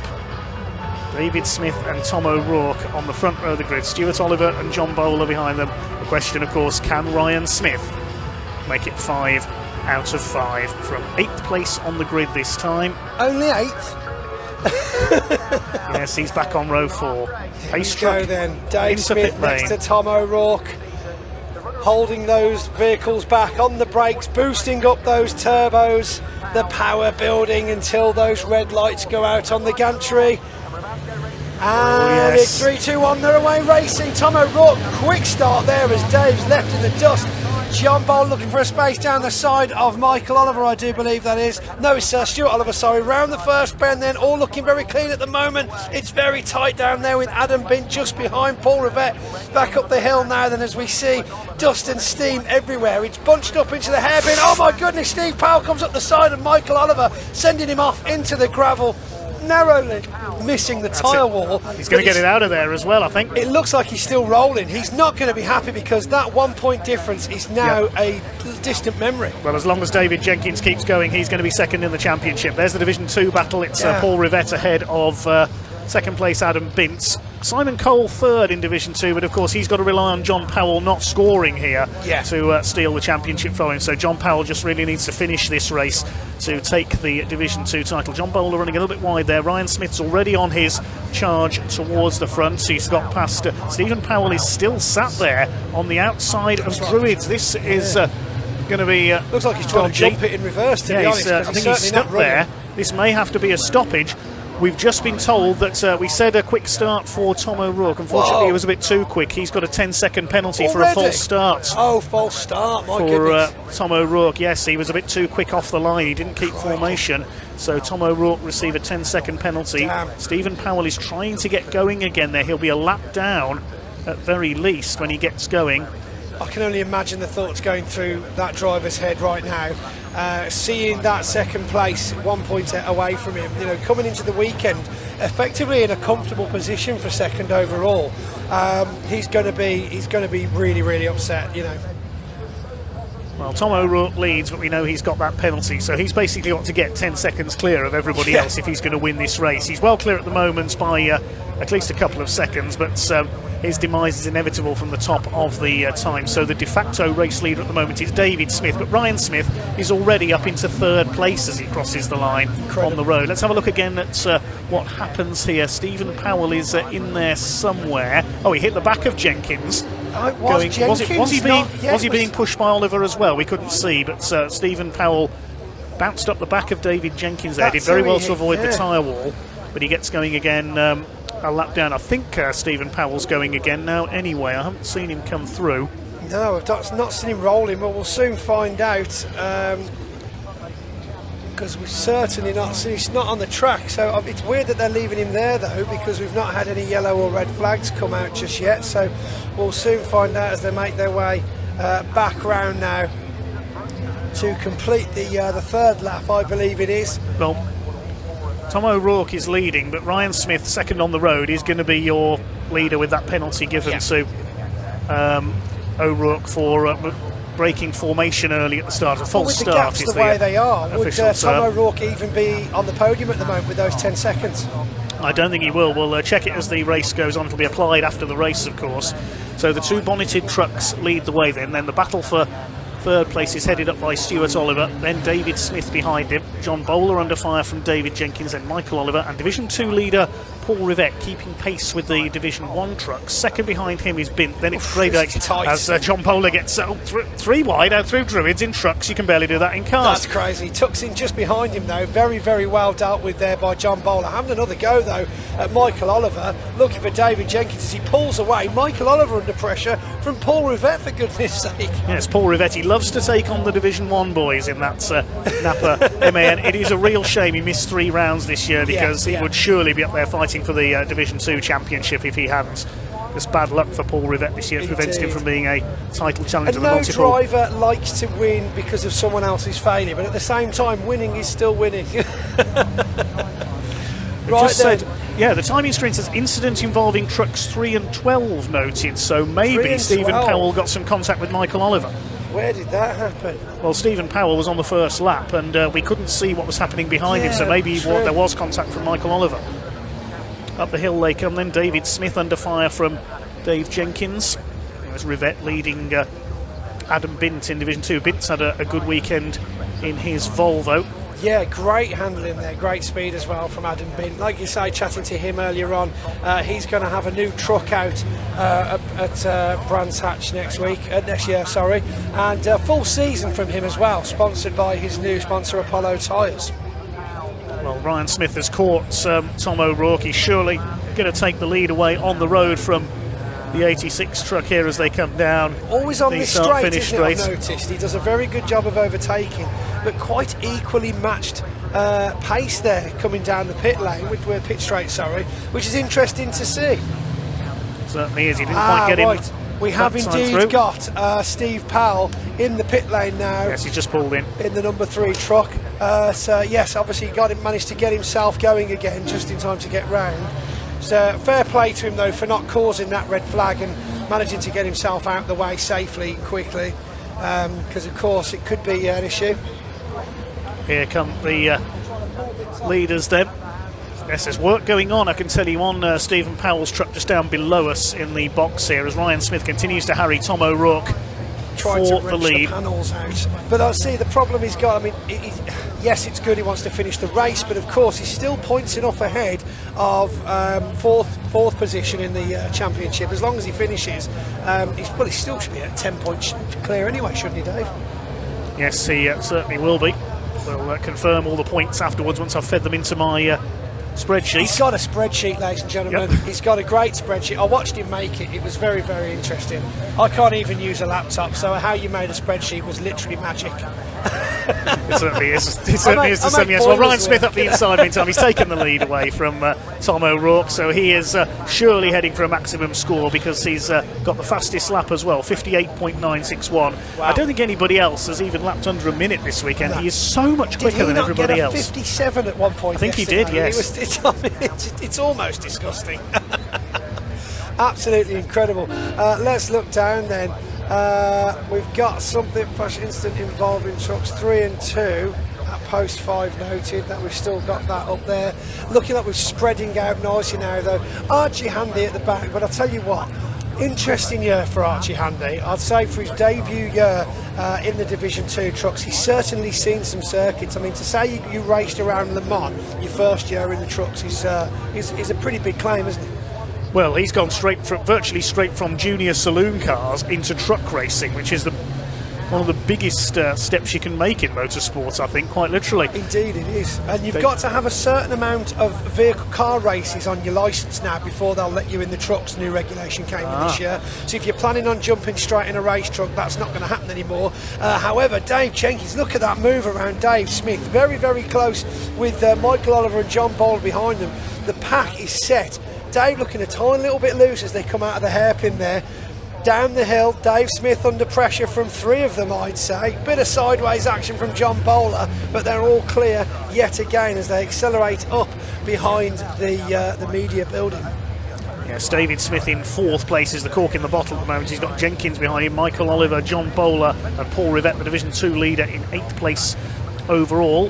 He and Adam Bint still ahead of Neil Yates in the Division 1 truck. Stephen Powell looks like he's out of the race. Sadly, his work on the truck has stopped down there in the pit lane. So a disappointing weekend for the local hero.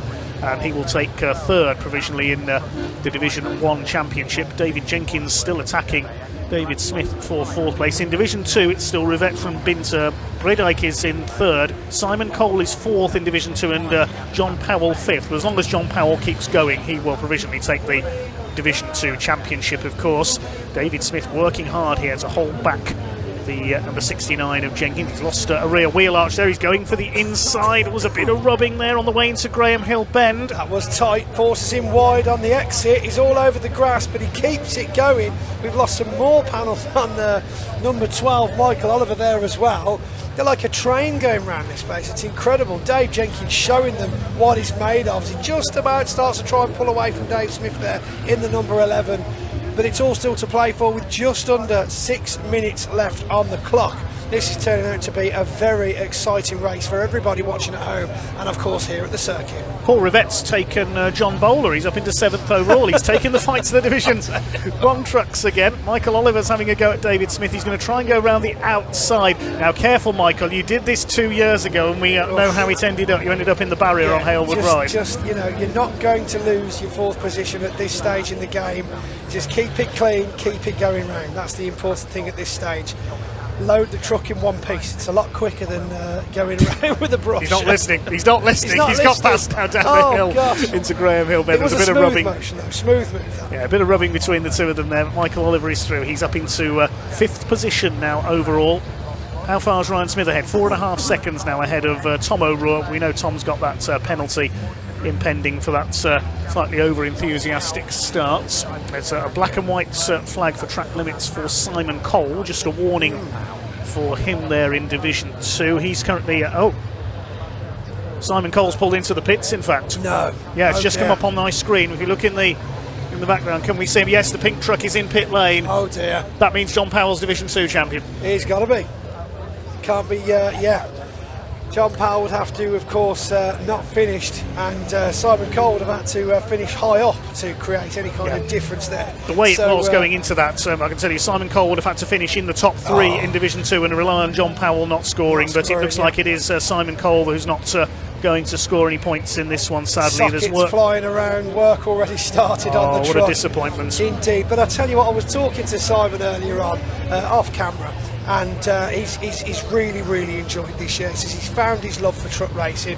It's been a hard couple of years, but the team's been with him, his supporters have been with him, and he's really happy to be bringing home an overall trophy this season, regardless. Second place in the championship isn't to be sniffed at, is it, Dave? It's certainly not. He's had a great season, despite not winning a race in place Division 2. Consistency has won him runners-up in the championship. There's Adam Bint, second in Division 2, making a comeback to the British Championship in racing on the continent this year. Now, John Powell is now 4th in class, but 3rd in points, because he's behind Willem Bredijk in the Volvo. Quite a way behind this group at the moment. Got to hand out a trophy to Willem earlier on. He was very happy to be taking a trophy home. Of course, all the way from Holland. It's a long way to come from the Dutch Truck Racing Championship to join us. And there he is in the black, the Flying Dutchman, as they very happily call him over in France. Of course, it was great to see him racing with us over at Le Mans, which was nice. Well, there he is, the Greenhouse Group DAF LF of John Powell, the number 6 local man from Tonbridge in Kent. He's heading for the Division 2 Championship with Simon Cole seemingly out of the race, sadly.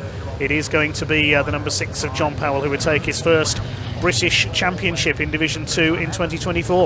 Oof, excellent news, very good work, and again he'll be the first person to thank his sponsors, Midland Calibre Centre, Adams Morey, of course, who had a massive DAF presence at Thruxton this year, supporting him with several show trucks as well. Really great to see so many more manufacturers and businesses getting involved in the racing and coming down to the circuit as well, just to see what it's all about, bringing the customers, bringing the kids, and getting more viewers for the British truck racing. John Bowler continuing his chase of Paul Rivette up there in 7th overall. He's going to take the, I think, the maximum points in Division 2. We'll just check if he has got the fastest lap as well. He has, with a 1 minute 1.177. Still nobody else has lapped under a minute. Ryan Smith has done a 58.961. Very good, Ryan Smith. I mean, one would question if he's just going to come back with the same truck next year, because even with massive improvements for the rest of Division 1, we're still not going to see them getting anywhere near him with those kind of lap times, are we? He's probably already on for a 10th consecutive title next year to match the record of Stuart Oliver. And then, well, who knows from there? Will he stick with the British Championship and try and beat Stuart's record? Will we see him go and race in Europe, try and win there as well? Indeed. Well, he did try Europe a few years ago. Did a season, and I think it was certainly a baptism of fire to go from the British to the European. You need a very big budget to do the European Championship. Massive budget, massive team, and it's so difficult. I mean, the kind of rules they've got over there, you have to buy tyres, you have to do these. And the amount of travelling in between circuits is insane. But of course, once you're in that world and you're set up for that world, you can enjoy obviously the camaraderie and the environment that you're in. But yeah, a lot more work, a lot more effort to be racing in the FIA with those guys. Back in England though now, of course. Only 30 seconds on the clock, so we're on the last lap now. Definitely on the last lap, unless of course Ryan makes it round before the flag comes out, but I think they're definitely going to call it. We've not seen it come out on the board just yet, but yeah, Ryan Smith already knowing that he's got that 9th championship win under his belt. But of course, has John figured out that he sealed the deal already? Ryan Smith, he's slowing through the last corner. I think he's showboating. Ryan Smith. He power slides it. Beautiful. Shades of Kurt Göransson, the great Swede. He drove every lap like that. Here comes Flying Ryan. 5 races, 5 wins, 9 championships. Excellent. Your champion, Ryan Smith. Well, this is it. I mean, it's not over yet, but of course, it's pretty sure that we're going to be seeing John Powell taking his championship first place for 2024. This is of course on provisional points. We've got Simon Cole, didn't finish the race unfortunately, but still taking that 2nd spot in Division 2, and Paul Rivett taking the 3rd spot for the championship. Look at this beautiful sideways action. Of course, Ryan Smith, coming from drifting many moons ago, is how he entered the British Truck Racing Championship. We had a change on the finish line there as well. I can tell you, Neil Yates pipped John Bowler by 0.02 of a second to take 8th place. Joking. That's a finish. Oh, Neil Yates will be very happy with that result. Right, I better get down to the pit lane. They're going to be doing showboats for some time now, I think, aren't they, Dave? Dave, yes. I just want to say it's been a pleasure working with you this season. Thank you very much for putting up with me. And I hope to see you again. It does take a lot, I know. You should see the wrinkles on his face, ladies and gentlemen. It's aged, the poor lad. Right, anyway, thank you for being with us. I'm going to sign off. I'll see you down in the pit lane, Dave. Thanks again for working with me. Cheers, Pointy. Take care. He'll head down to the pits now. Thanks, Pointy, for joining us in the commentary box this weekend as the drivers burn rubber in celebration. Fantastic to see. So the win went to Ryan Smith. Look at John Powell, the new Division 2 champion, celebrating in style.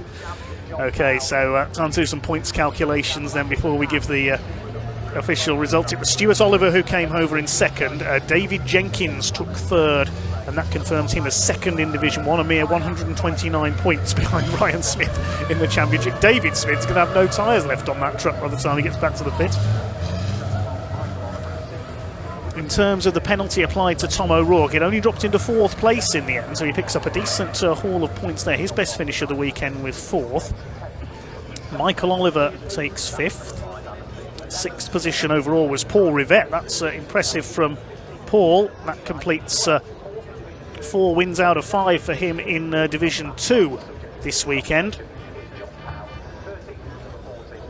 Let's quickly run through the results. And Ryan Smith, the winner by nearly 13 seconds, completes a perfect weekend ahead of Stuart Oliver, Jenkins, O'Rourke and Michael Oliver. Paul Rivett, the winner of Division 2, beating 3 Division 1 trucks in the process. But it's John Powell who takes, subject to official confirmation, the Division 2 title. Let's head down to Pointy, who's already dashed down to the pit lane.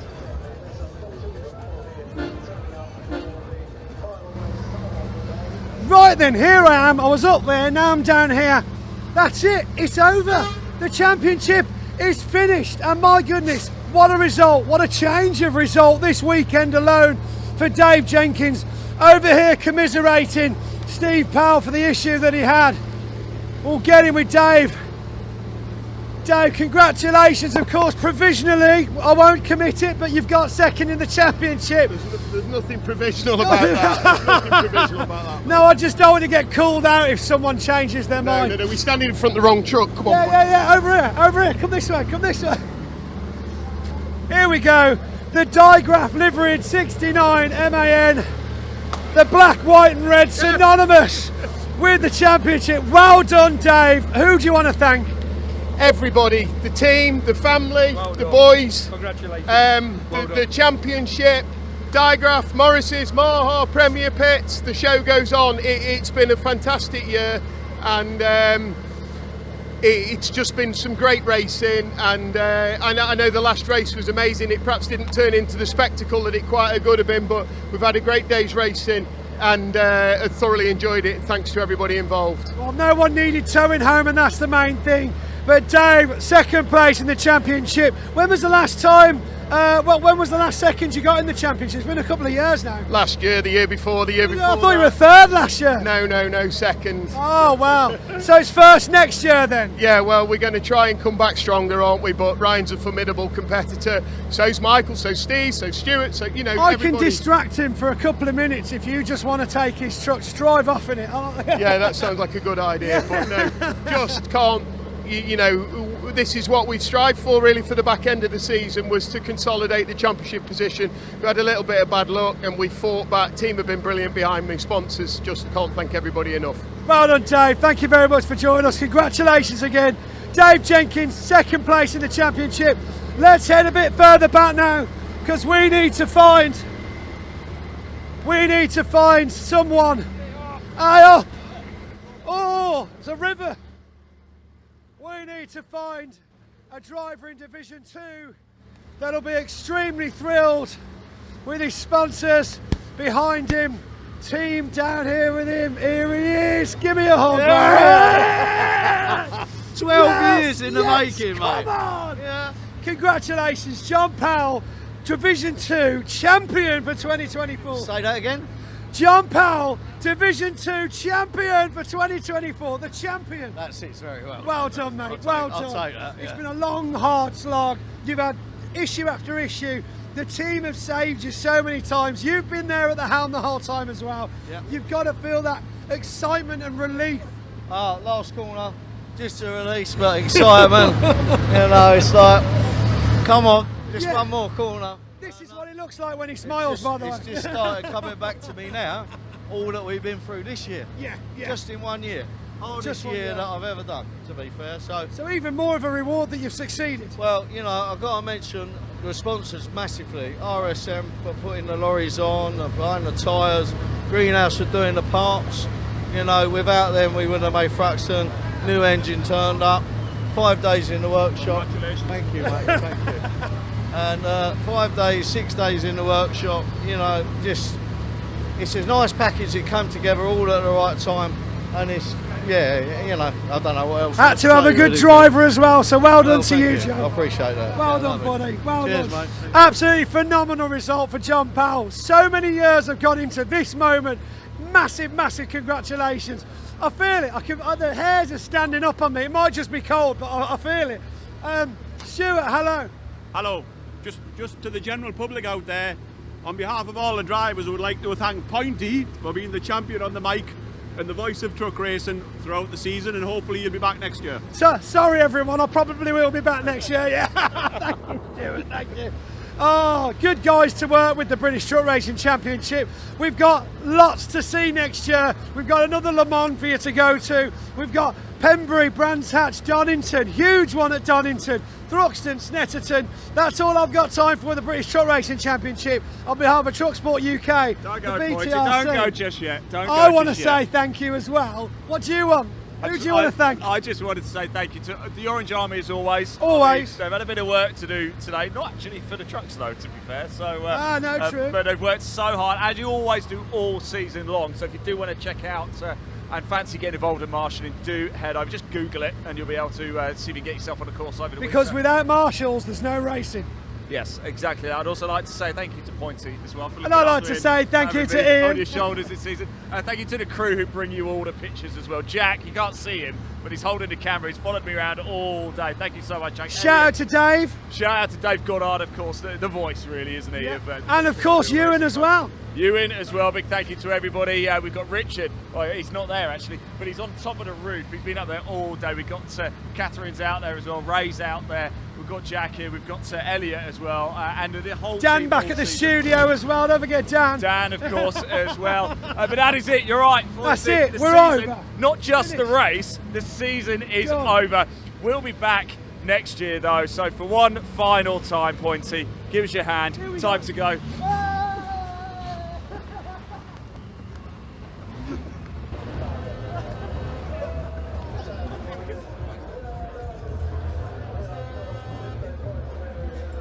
They are mad, those two.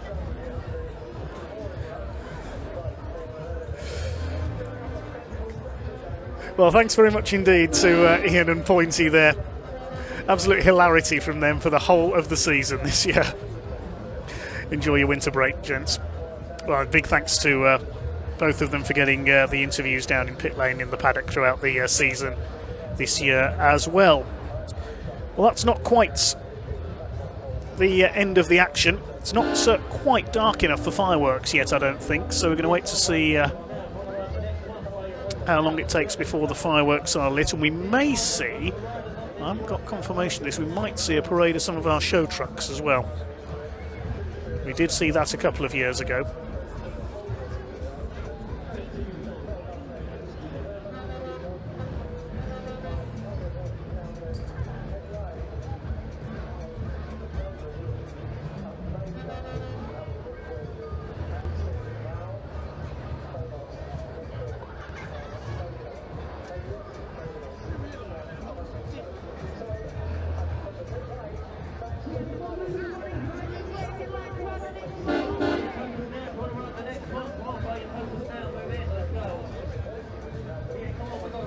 So we're going to wait to see when the show truck parade is going to happen, and then the firework display will take place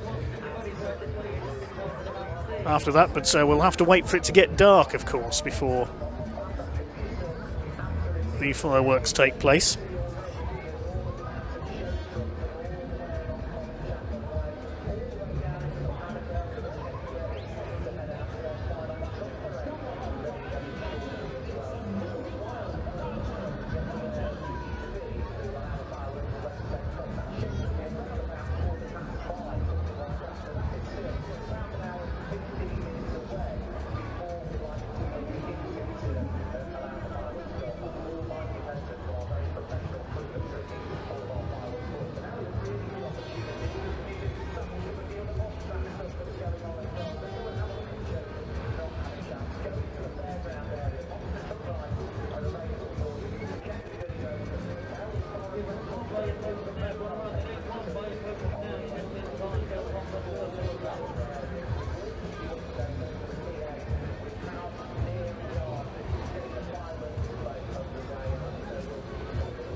Okay, well that does wrap up the racing season with the British Automobile Racing Club here on BARC TV. So first of all, thank you for watching everyone this season. We're not going off air just yet because we do have the show truck parade coming up hopefully in a few minutes time, and then the firework display as well, but have to wait for darkness to fall obviously before the fireworks are let off to bring the curtain down this evening. You can just see on the left of your screen there the pyrotechnicians setting up our fireworks. But we must say very big thank you to everyone for watching today and this season as well, 2024. Well done to all our winners and champions this year. Today we have crowned provisionally Harry Hickton in the Mini Challenge Trophy. Also provisionally Jonathan Moore in the Junior Saloon Car Championship. Also to official ratification, Dale Gent in the pickups, and of course Ryan Smith and John Powell in the British Truck Racing Championship. Thank you to the Mini 7 Racing Club as well, their winter shootouts. I must say a very big thank you to all the officials across the course of the season as well, particularly our volunteer marshals. Not only them, the medical staff, the recovery crews as well, the race control staff, the timekeepers, stewards and judges, everyone else for making motorsport possible. Everyone from the British Automobile Racing Club, a huge thank you for a great season in 2024. Thank you to all the drivers for their entertainment across the year as well, and to all their backup teams for keeping the cars running. So easy to forget the mechanics and the backup crews in the paddock, getting the cars ready to race. A big thank you to all our camera crews, interviewers, directors and everybody else behind the scenes for bringing us the action as well. Most of all, thank you to you, the fans, for watching. On a personal note, thank you very much for listening. Sorry I couldn't be present for every BARC TV live stream this year. It's had plenty of commitments, particularly in the two-wheel motorsports world this year. So thanks very much for listening and for all your kind comments on YouTube and elsewhere across the course of the 2024 season. As we say, we're not going to go off air just yet. We are going to wait for the show trucks to appear, and I'll do my best to pick up with them as soon as they come out. We're going to take a short break from commentary for now until we are ready for our show truck parade. Yeah.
Yeah, come on, buy your tokens now. If you want to ride the next ride, buy your tokens now for the next one. Let's go. Let's go.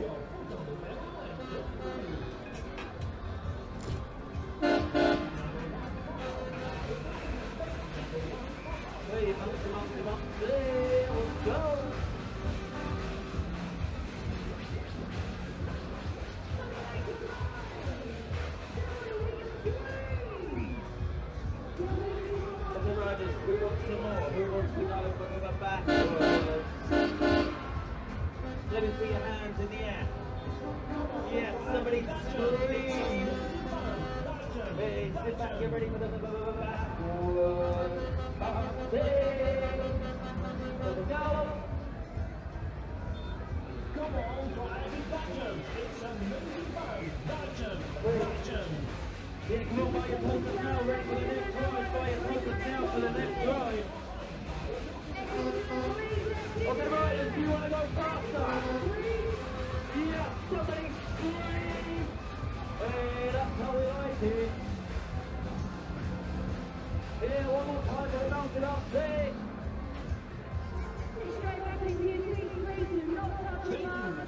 Okay, it's the next ride.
Give you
Riders, are you ready? I can't hear you. Somebody scream! Hey, go!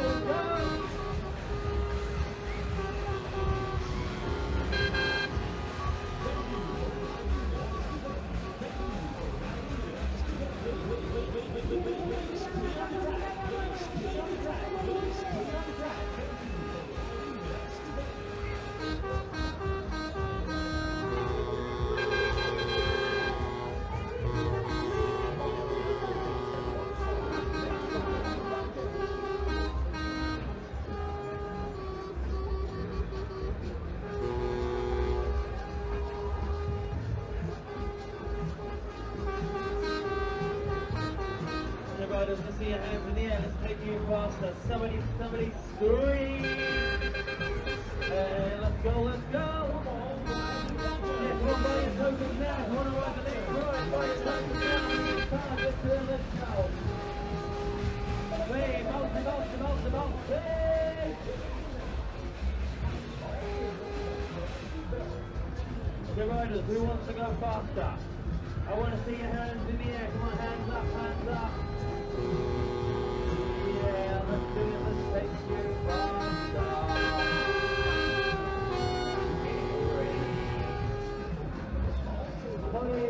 Let's go.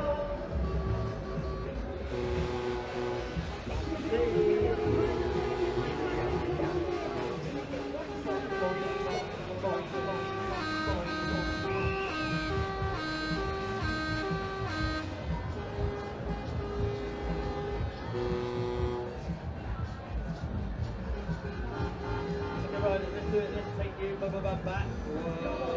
Are you ready? Let's see your hands in the air. Give your hands up. Let's do it. Let's go. Crazy.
Lift the handle on the side of your car, please, and lift the bars up. Lift the handle on the side of the car and push the bar up, please.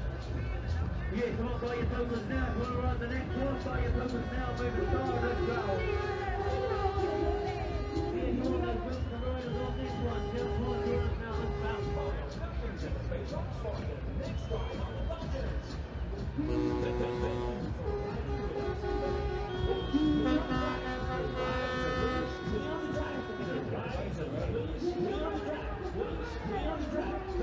Hey, come on, the riders on this one. Jump on right now, let's go.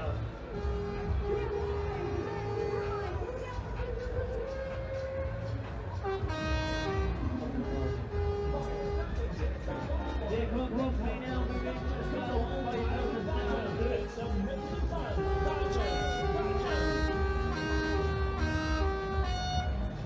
Hey, come on, we got room for riders. Buy your tokens now for the next one.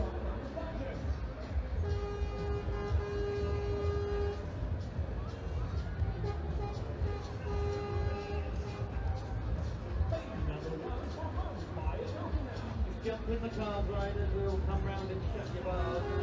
Jump in the cars. We'll come round and shut your bars. Keep on moving. Play now, play tokens now for the next one. Let's go. Come on. It's amazing fun. That jump.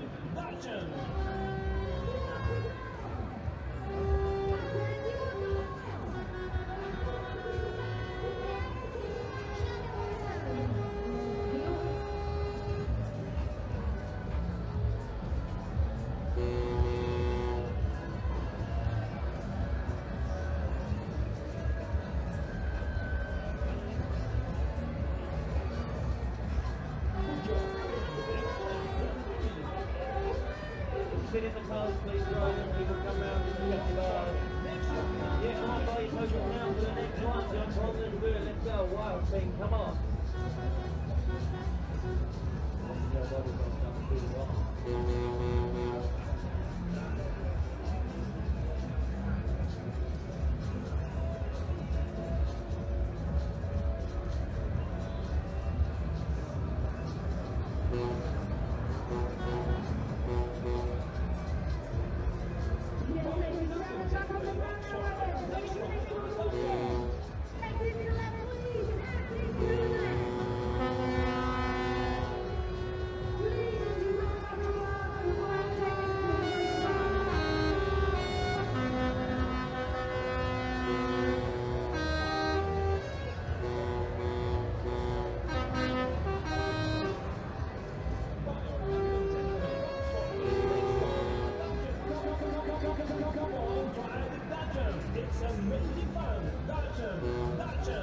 Yeah, come on, play now, move in, let's do it, let's go. We're just about to start this one, come on.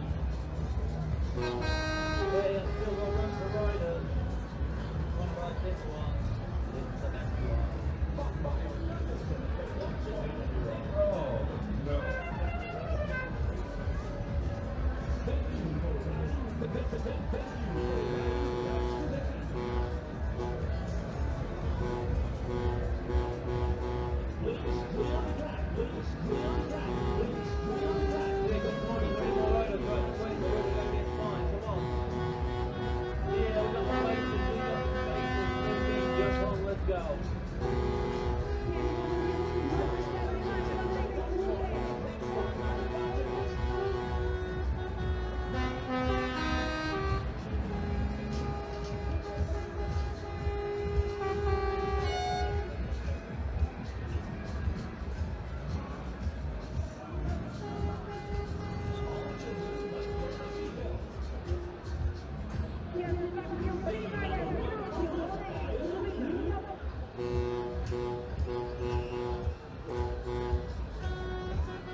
Sit back and get ready, let's go. Okay, riders, let's see your hands up, let's do it to the top, let's go. Hands up. Yeah. The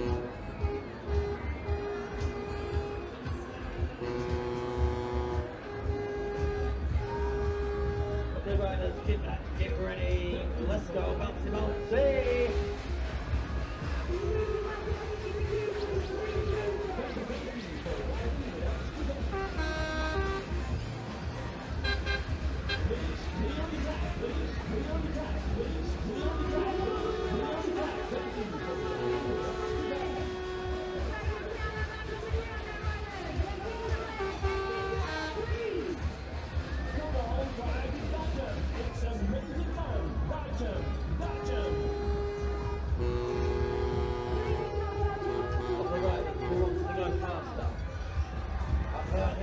Somebody scream!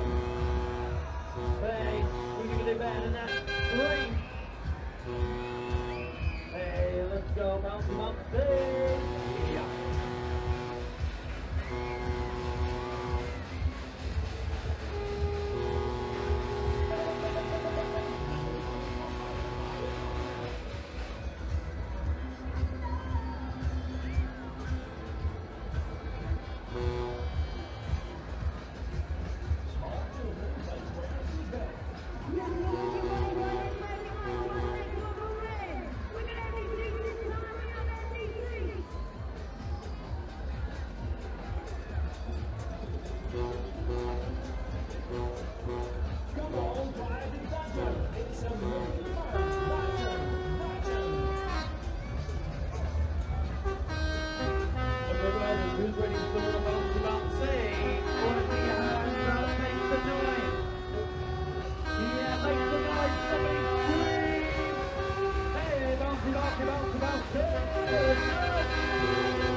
Yeah, come on, buy your posters now for the next ride. Buy your posters now.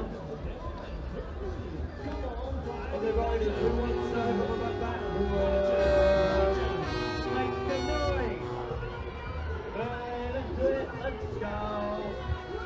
Circle backwards. Rewind.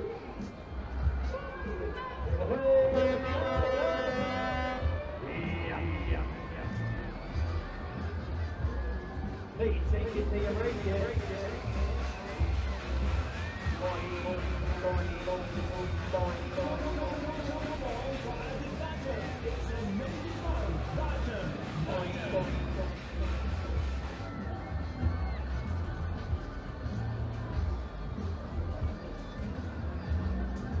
Okay, one more time for the bounce. Give me one more. 3. Hurry, let's go.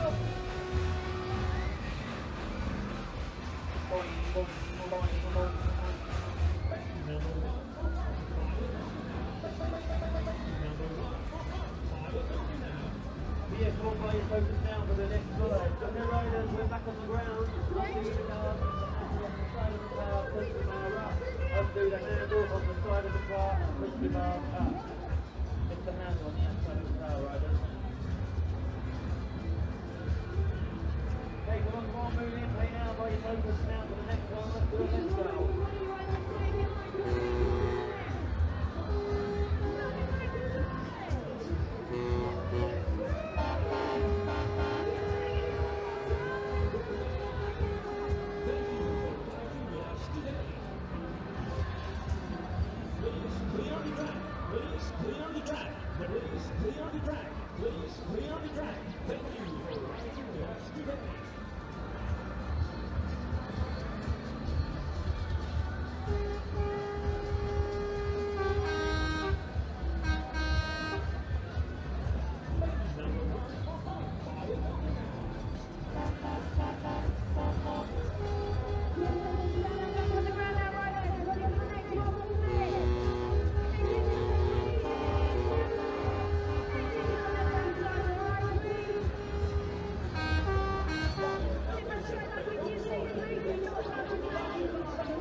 focus now. If you want to ride the next ride, come on, there's some faces, jump on, let's do it, let's go. Yeah, come on, bring this, hang out to the next one.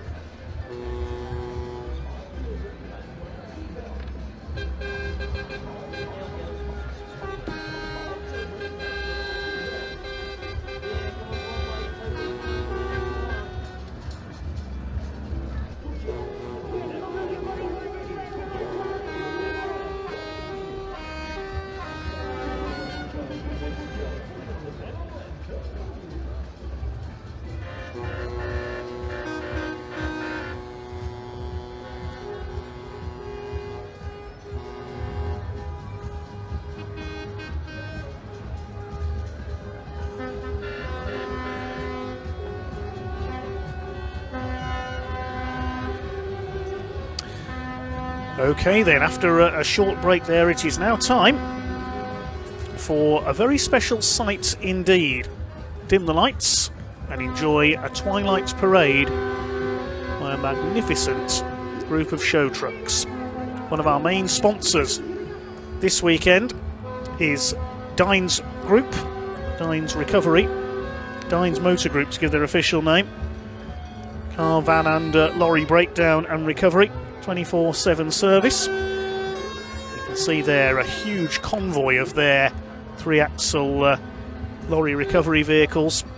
We have been some of the stars of the truck show this weekend.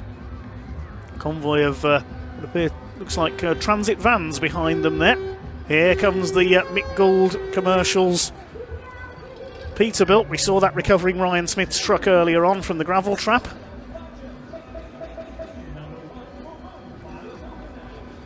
We've got vehicles of all ages hopefully going to come out for this parade. We've got our track sweeper in there as well. Oh, just look at this. Aren't they stunning with all their lights? Many of these recovery and haulage companies take great pride in their show trucks. This used to be a regular feature of all British truck racing events, such as Convoy in the Park at Donington, Convoy on the Plain at Thruxton.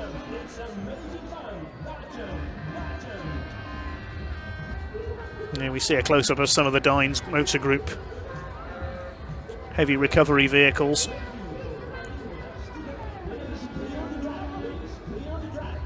Big 3 and 4 axle DAFs there.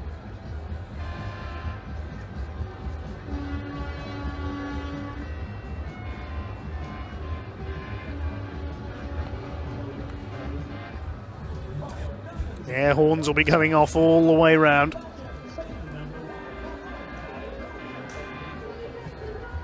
Dines, I think, have double figures of vehicles here this weekend.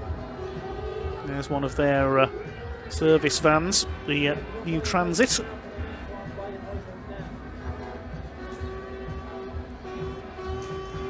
Just think truck festivals in Britain now have some 40 years of history. It was at the end of 1984 that the first truck race event in Britain was held at Donington Park. Back then the trucks were, it was the road-going trucks that raced. They simply left their trailers in the paddock and went racing. And it attracted one of the biggest crowds in Donington Park's history. See this new phenomenon. There were celebrity drivers in there, the Grimer brothers of hot rod fame. Their contemporary Barry Lee, Barry Sheen of motorcycle fame had a go. Martin Brundle would have been in there. It was the Italian Tullio Ghislotti who won the first truck race in Britain. Then got back on the road and continued with his haulage journey. From then on, the phenomenon of truck racing expanded to British and European championships. The European Truck Racing Association was formed. The sport went through its boom period in the late 80s and early 90s. Great names such as we mentioned earlier, Kurt Goranson, Gert Kuber, British hero Richard Walker, who had his famous American Kenworth that was destroyed in a huge accident at Zolder in Belgium. Hans-Georg van der Marwitz, Gunther Spindler from Austria, Jocke Kallio from Finland in the Sisu. Former motorcycle star Steve Parish became one of the most successful British drivers. These are just some of the names that I remember. I've been privileged enough to be around trucking and truck racing my whole life. My father, John Goddard, worked for Lucas Kienzler in Birmingham. Lucas, of course, big sponsors of truck racing over the years, and his job was to calibrate the speed limiters, speed governors fitted to the race trucks that limit them to 100 miles an hour. We were privileged enough to attend all the major truck racing events in the UK. Little did I know then that I would be one of the voices of the British Championship. That's where my interest, my obsession with motorsport began.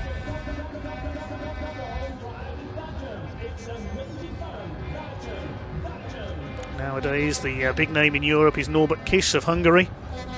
And in Britain, of course, we have our new kings of truck racing, Stuart Oliver and now Ryan Smith.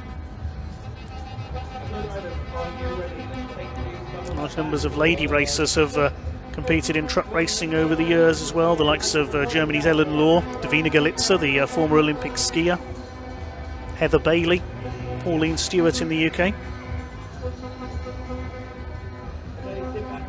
Davina Galitza nearly made it to Formula One as well. In her car racing days, she did attempt to qualify for the British Grand Prix on a couple of occasions.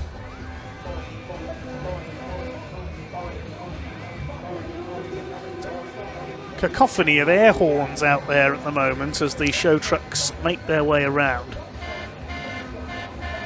Modified Ford Transits out there, tractor units of all marks. My personal favourites have to be the American trucks, as you can probably tell from my comments about that Peterbilt earlier on.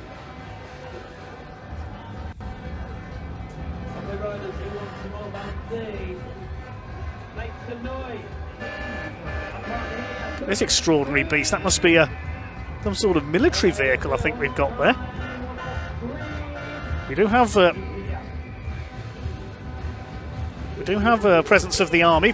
My goodness, very bright lights on some of these trucks there, some of the Synergy XL trucks. They've got a huge raft of vehicles here.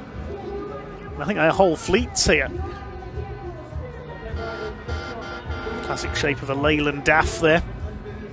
I think the oldest truck here is a late 40s American Studebaker. There's the military 4-axle vehicles. There's our trackside recovery vehicles today.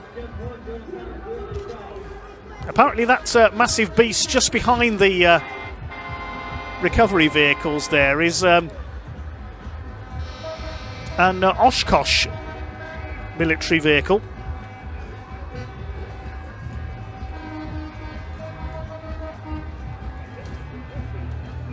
Oshkosh Corporation have been building very heavy vehicles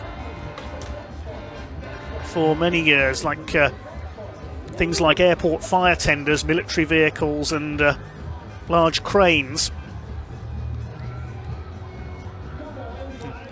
Named after the town in Wisconsin where they are based, Oshkosh. We think that's what that machine is anyway. That's got to be one of the most unusual trucks here.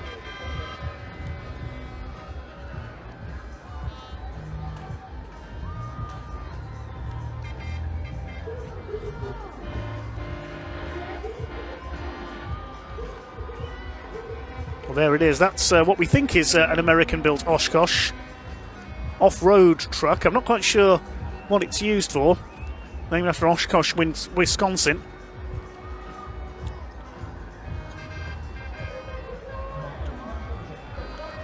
Does look like something out of a film such as Duel, doesn't it?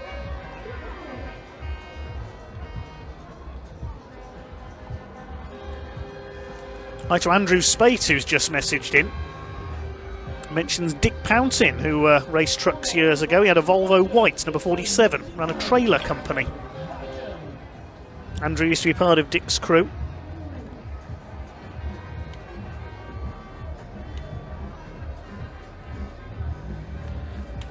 The big army vehicles are MAN SX45 heavy recovery vehicles. You may have seen one of those in the news at the beginning of this year, because it was the vehicle used to transport an unexploded Second World War bomb in the city of Plymouth. You may have seen the coverage there. That was what the army used to transport it. And it was taken out to sea to be safely detonated. Big 4-axle MAN, 440 horsepower engine with 8-wheel drive.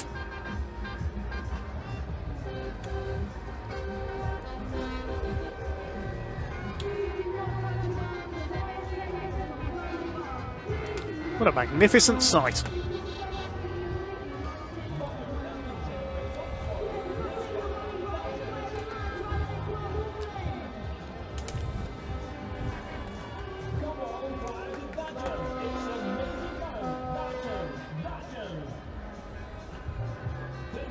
It's a wonderful way to bring the curtain down on another great season of truck racing here in the UK. And the drivers will get ready for 2025, when Ryan Smith will aim to equal Stuart Oliver's record of 10 titles. And on the evidence of his form this weekend, it could almost be a foregone conclusion already. Nobody's got near Ryan, he was so much quicker than everyone else.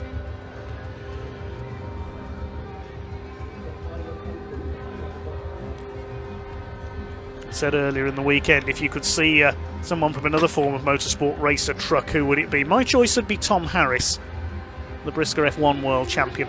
He's racing up at Hensford Raceway today. Maybe a swap could be arranged. Put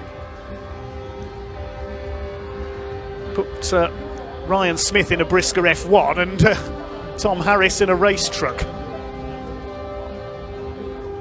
Still more trucks making their way out from the paddock at the moment. There's, I think, a bit of a traffic jam holding some of them up. You can see them all waiting to come out.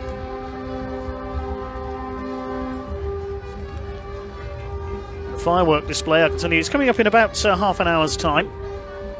So plenty of time for more show trucks.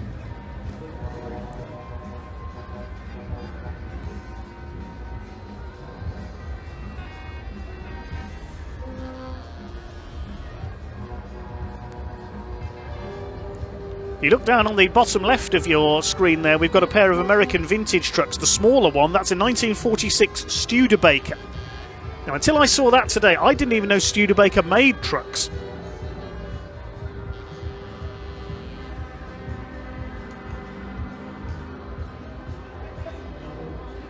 More modified vans there, bedecked with lights.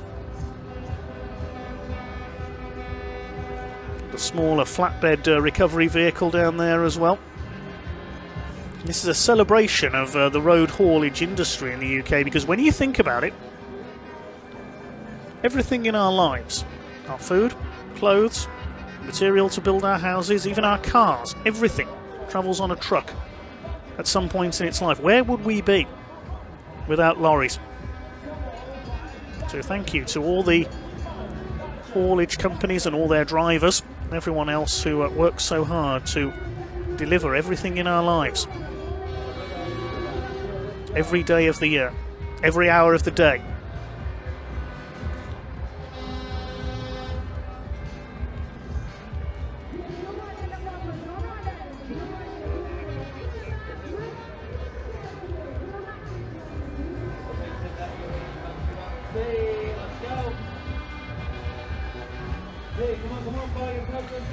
When you think of the life of a trucker,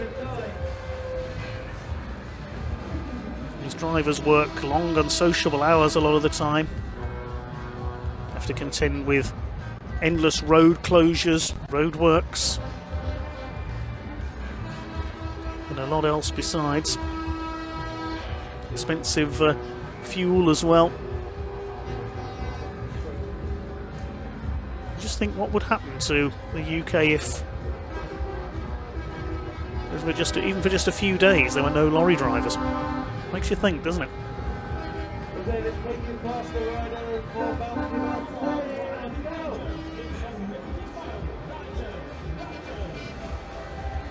Yes, we will be showing our firework display in response to a couple of questions in our comments. I will sign off before the firework display. You don't want my voice over then.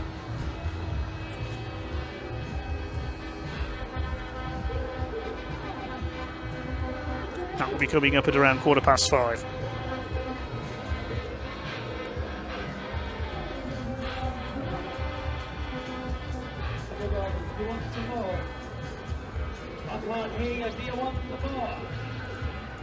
As the motorsport year at the BARC comes to an end.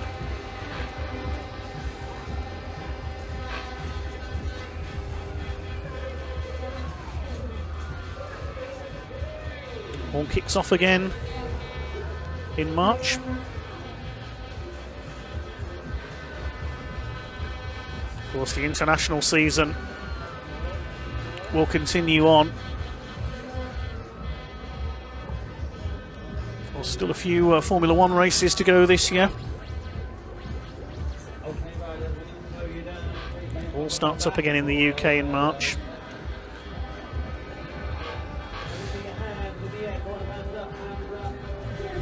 What was one of our comments asked, what was the biggest crash in Brands Hatch history? If you mean in truck racing, probably the entire meeting here 12 months ago. Well, one I remember is Steve Murty's wheelie truck. The stuntman who was one of the promoters of York Raceway, the drag strip. He had a truck that could perform wheelies, and he went out to entertain the crowd while the barrier was rebuilt from another accident, and promptly rolled that over as well. That's one I'll always remember. I think it was Chris Hodge who crashed heavily that day as well.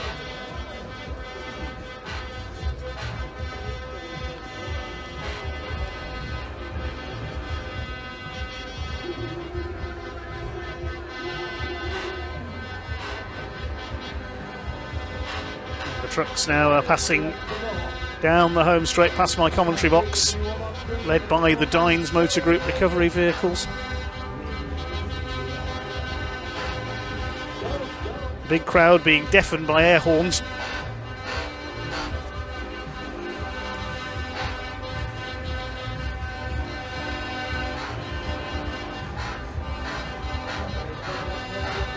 Imagine this lot bombing down the motorway.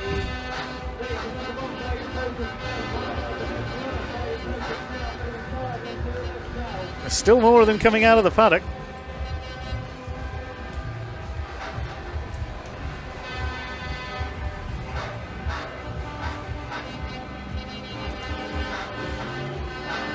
The pace truck, I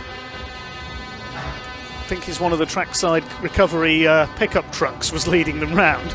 They've had to stop because I think the circuit's virtually full, or is filling up fast with commercial vehicles.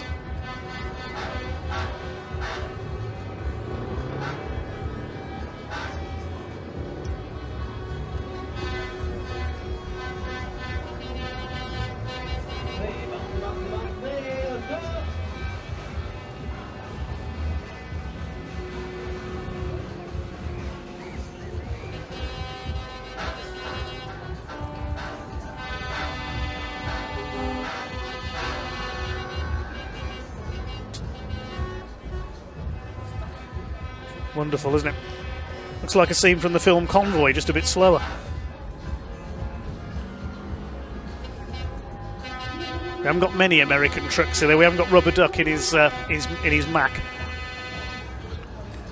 Of course, we recently lost Rubber Duck, aka Chris Christopherson.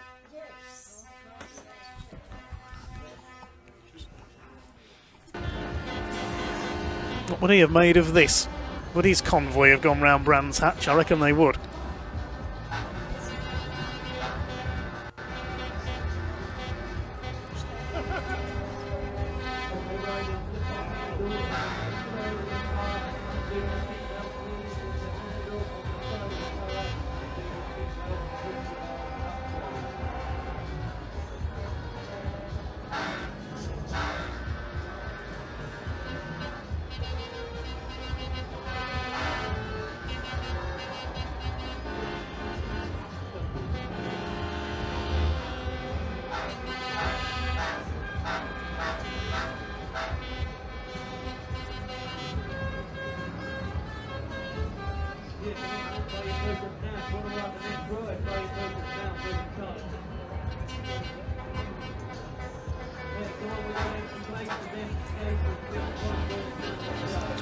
Just to answer your questions, yes, we will be showing the firework display as well from our camera that we were seeing now from up on the roof of the hospitality suites here at Brands Hatch. Full credit to Richard, our cameraman, who's been up there all day, all weekend.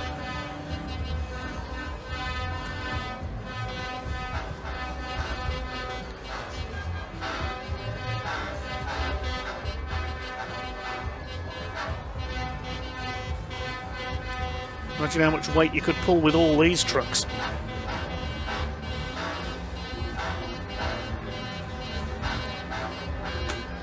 We've got heavy haulage lorries out there.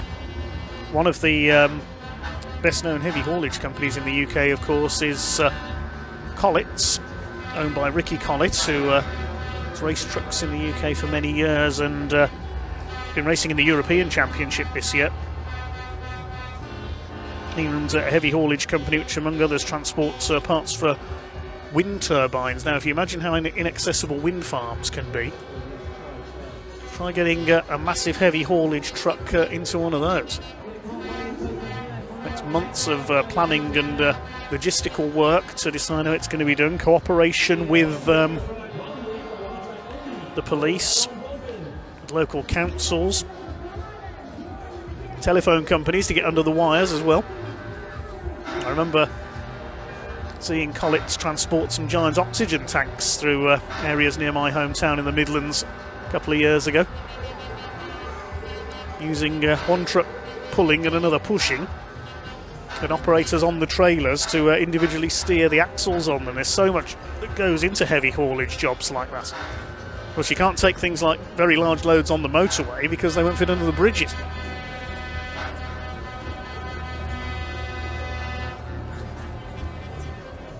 So the convoy has come to a temporary halt on the start-finish line.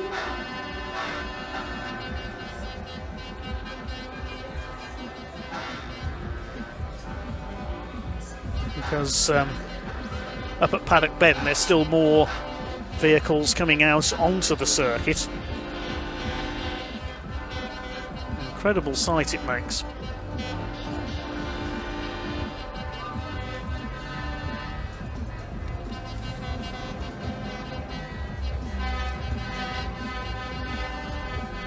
Chorus of air horns, an incredible sound as well.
The fireworks will begin in just over 15 minutes, we think.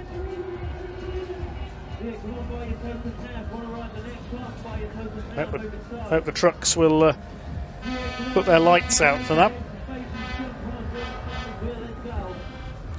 Which means my season is almost at an end. I won't talk over the fireworks, don't worry.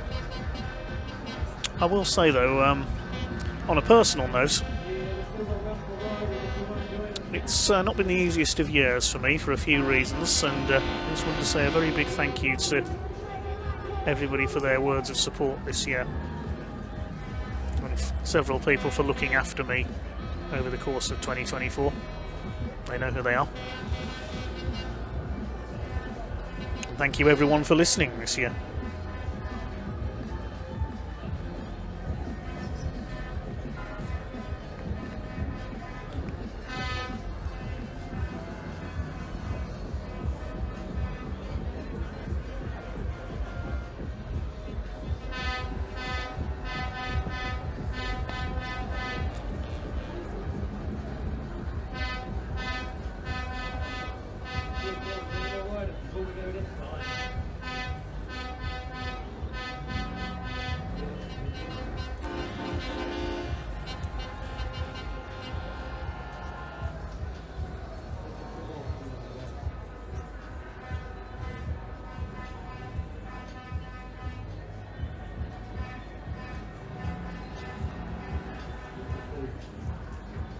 So the truck's parked up on the circuit then and awaiting the start of the firework display, making up their own fireworks with their lights at the moment. Got a light show going on the Sir Jack Brabham Straight.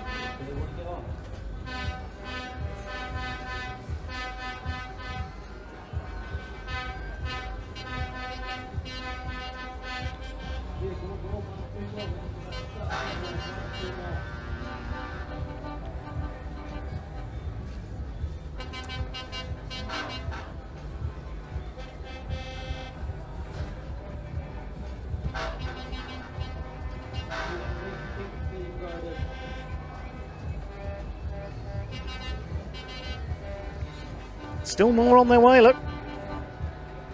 Lights flashing as they head up the hill towards Druids.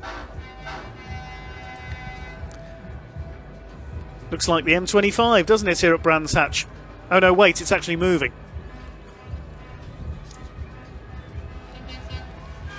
I shouldn't tempt fate, I've got to use the M25 to get back home to the Midlands tonight.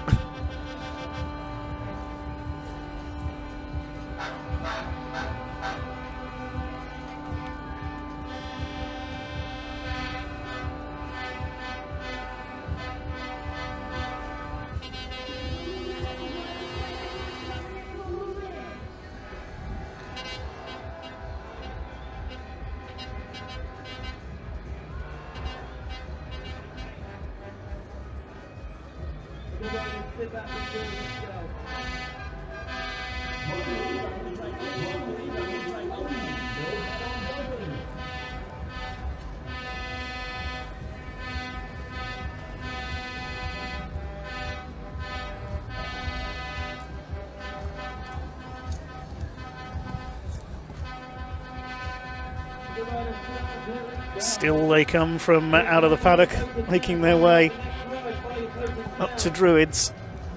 A bit tricky to see what they are in the fading light with all the lights on. I think, yes, the front of the convoy has started moving again now on the pit straight.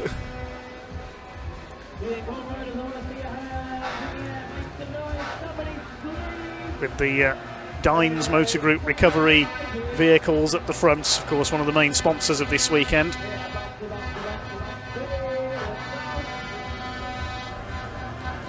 Air horns are deafening up here in the commentary box.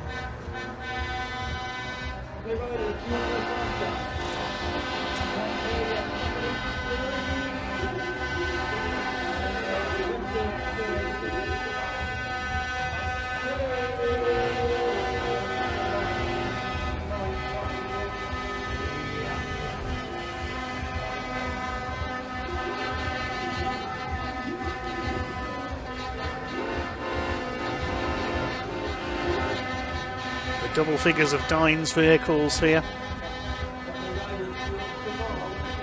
The smaller vans are transits used for tyre replacements in case of a blowout on the motorway.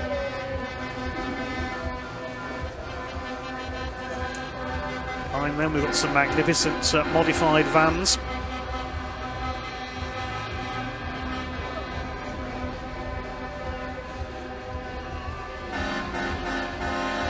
Lewis Auto Electrical, I can see there, KA Commercials, just to highlight some of the companies who have been exhibiting here this weekend.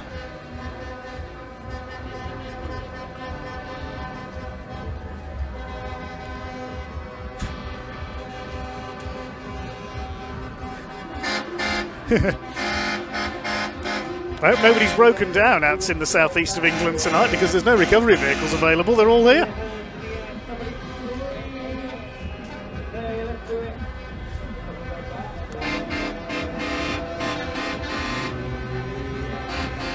Trucks going past the commentary box from Baldry. Nice little mix of tractor units there.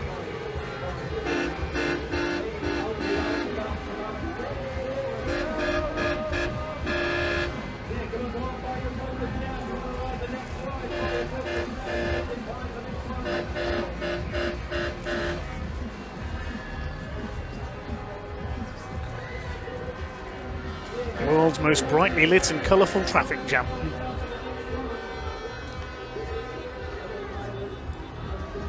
Let's see Ryan Smith dodge his way through this line. You've got a couple of skip lorries out there.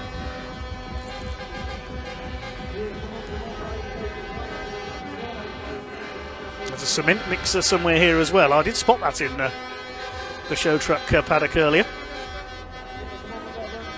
Even the humble bin lorry has featured in these convoys in the past.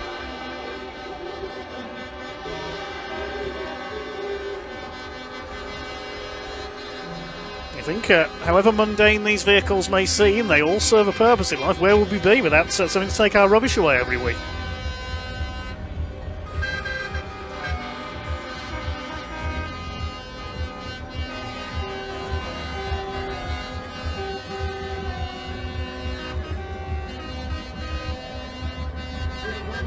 Military vehicles going by, the MAN 8-wheel drive heavy recovery machines.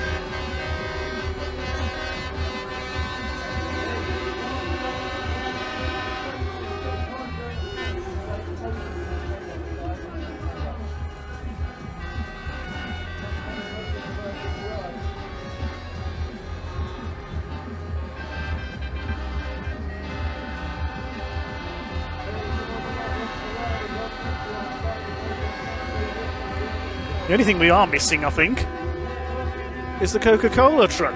Well, it's not Christmas yet, is it?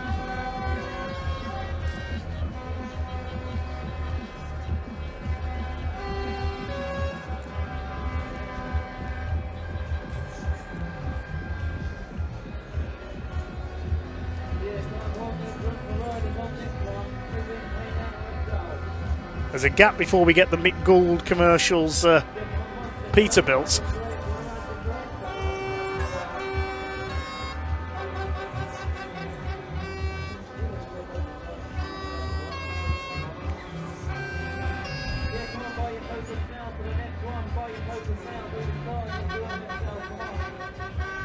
Still more vehicles heading up towards Druids, we can see.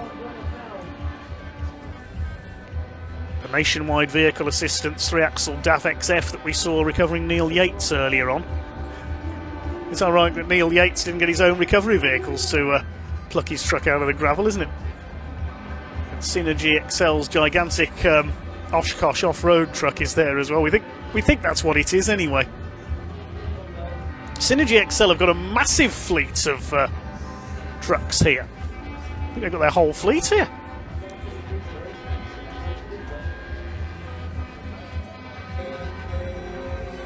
That's what's coming down the pit straight at the moment.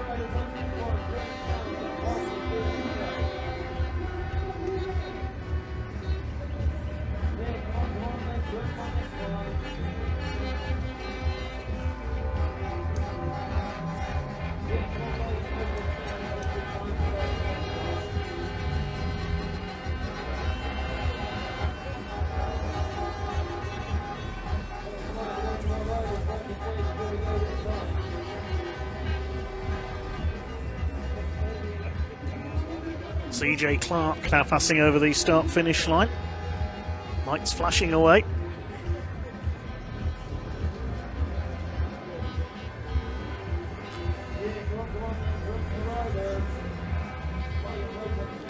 G Webb quarry wagon heading past there.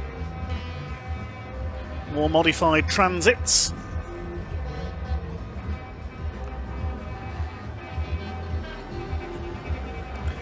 Carl Brownson has noted and said, did you know Jock Borthwick has an original Coca-Cola truck he uses to pull his race truck? Knowing Mad Jock, I can well believe that. Hope we see him back out racing next year. And we hope to see Carl Brownson and family back as well, because we know of his daughter Holly's cycling exploits a couple of years ago. I'm sure he has a new cycling challenge for next year. More on that next season.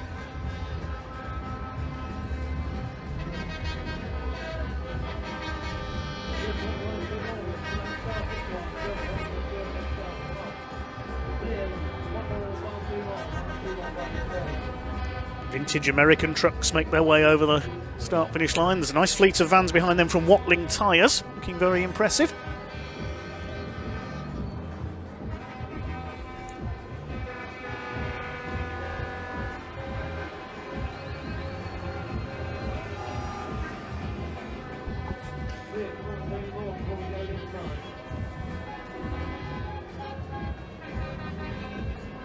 darkness having fully fallen out, will soon be time for our firework display in the next few minutes. Now there goes the cement mixer, that's just gone past the commentary box.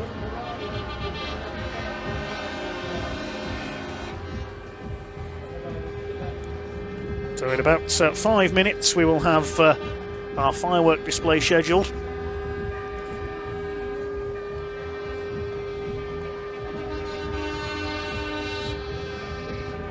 Then it will be time for me to bring the curtain down on my 2024 season.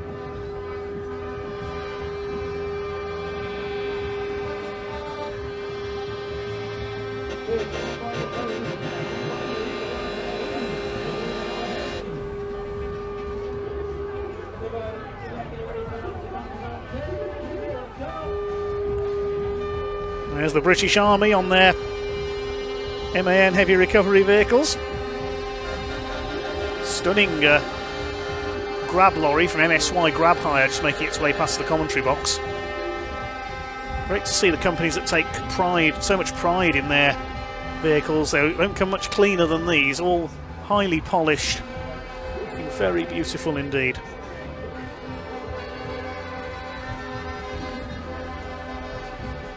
Crowd being told to shine the lights on their phones at the moment. It looks like a rock festival out there.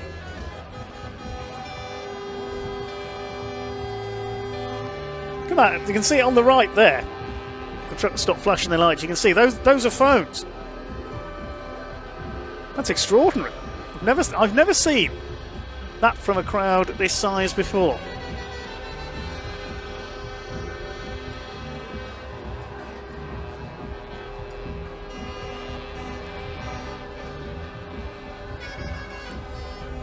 Sound of truck engines and air horns. How does that compare to a rock festival?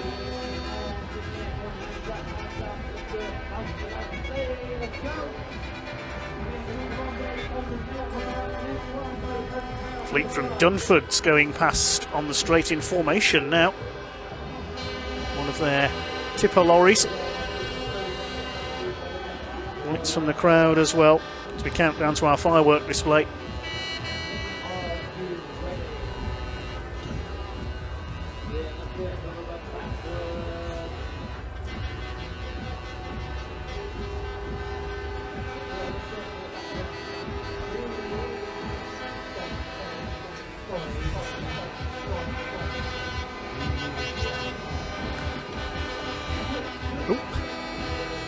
Tractor unit was rolling backwards for a second on the hill there as he stalled it.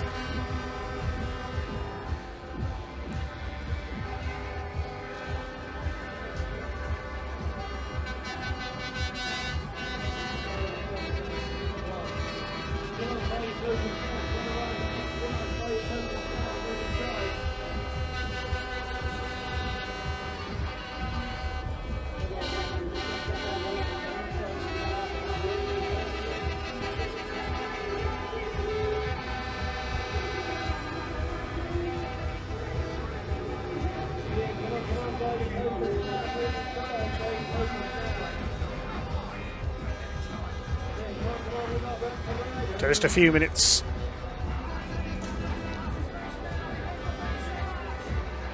until our firework display gets underway.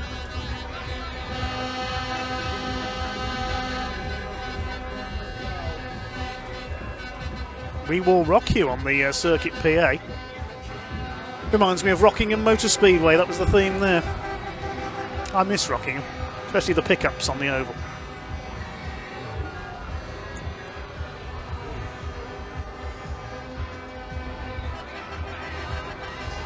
See on our screen at the moment that huge Oshkosh super heavy truck.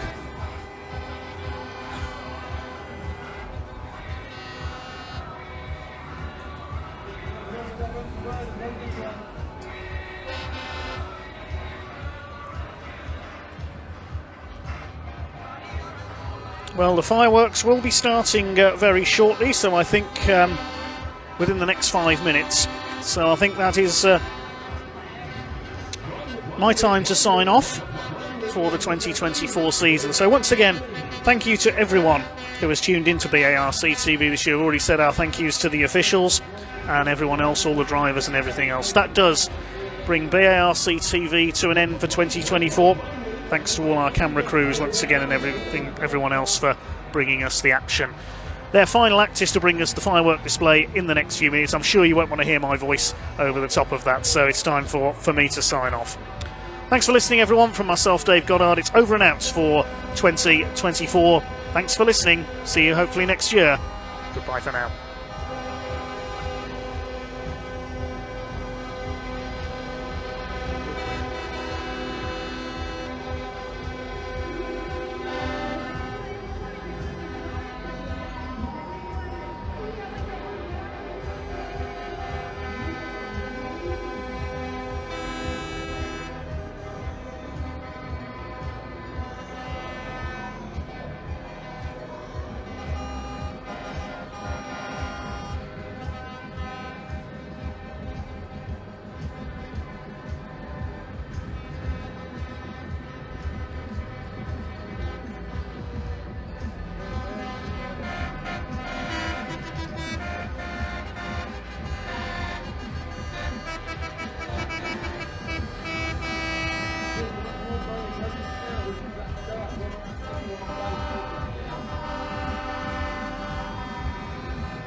About 6.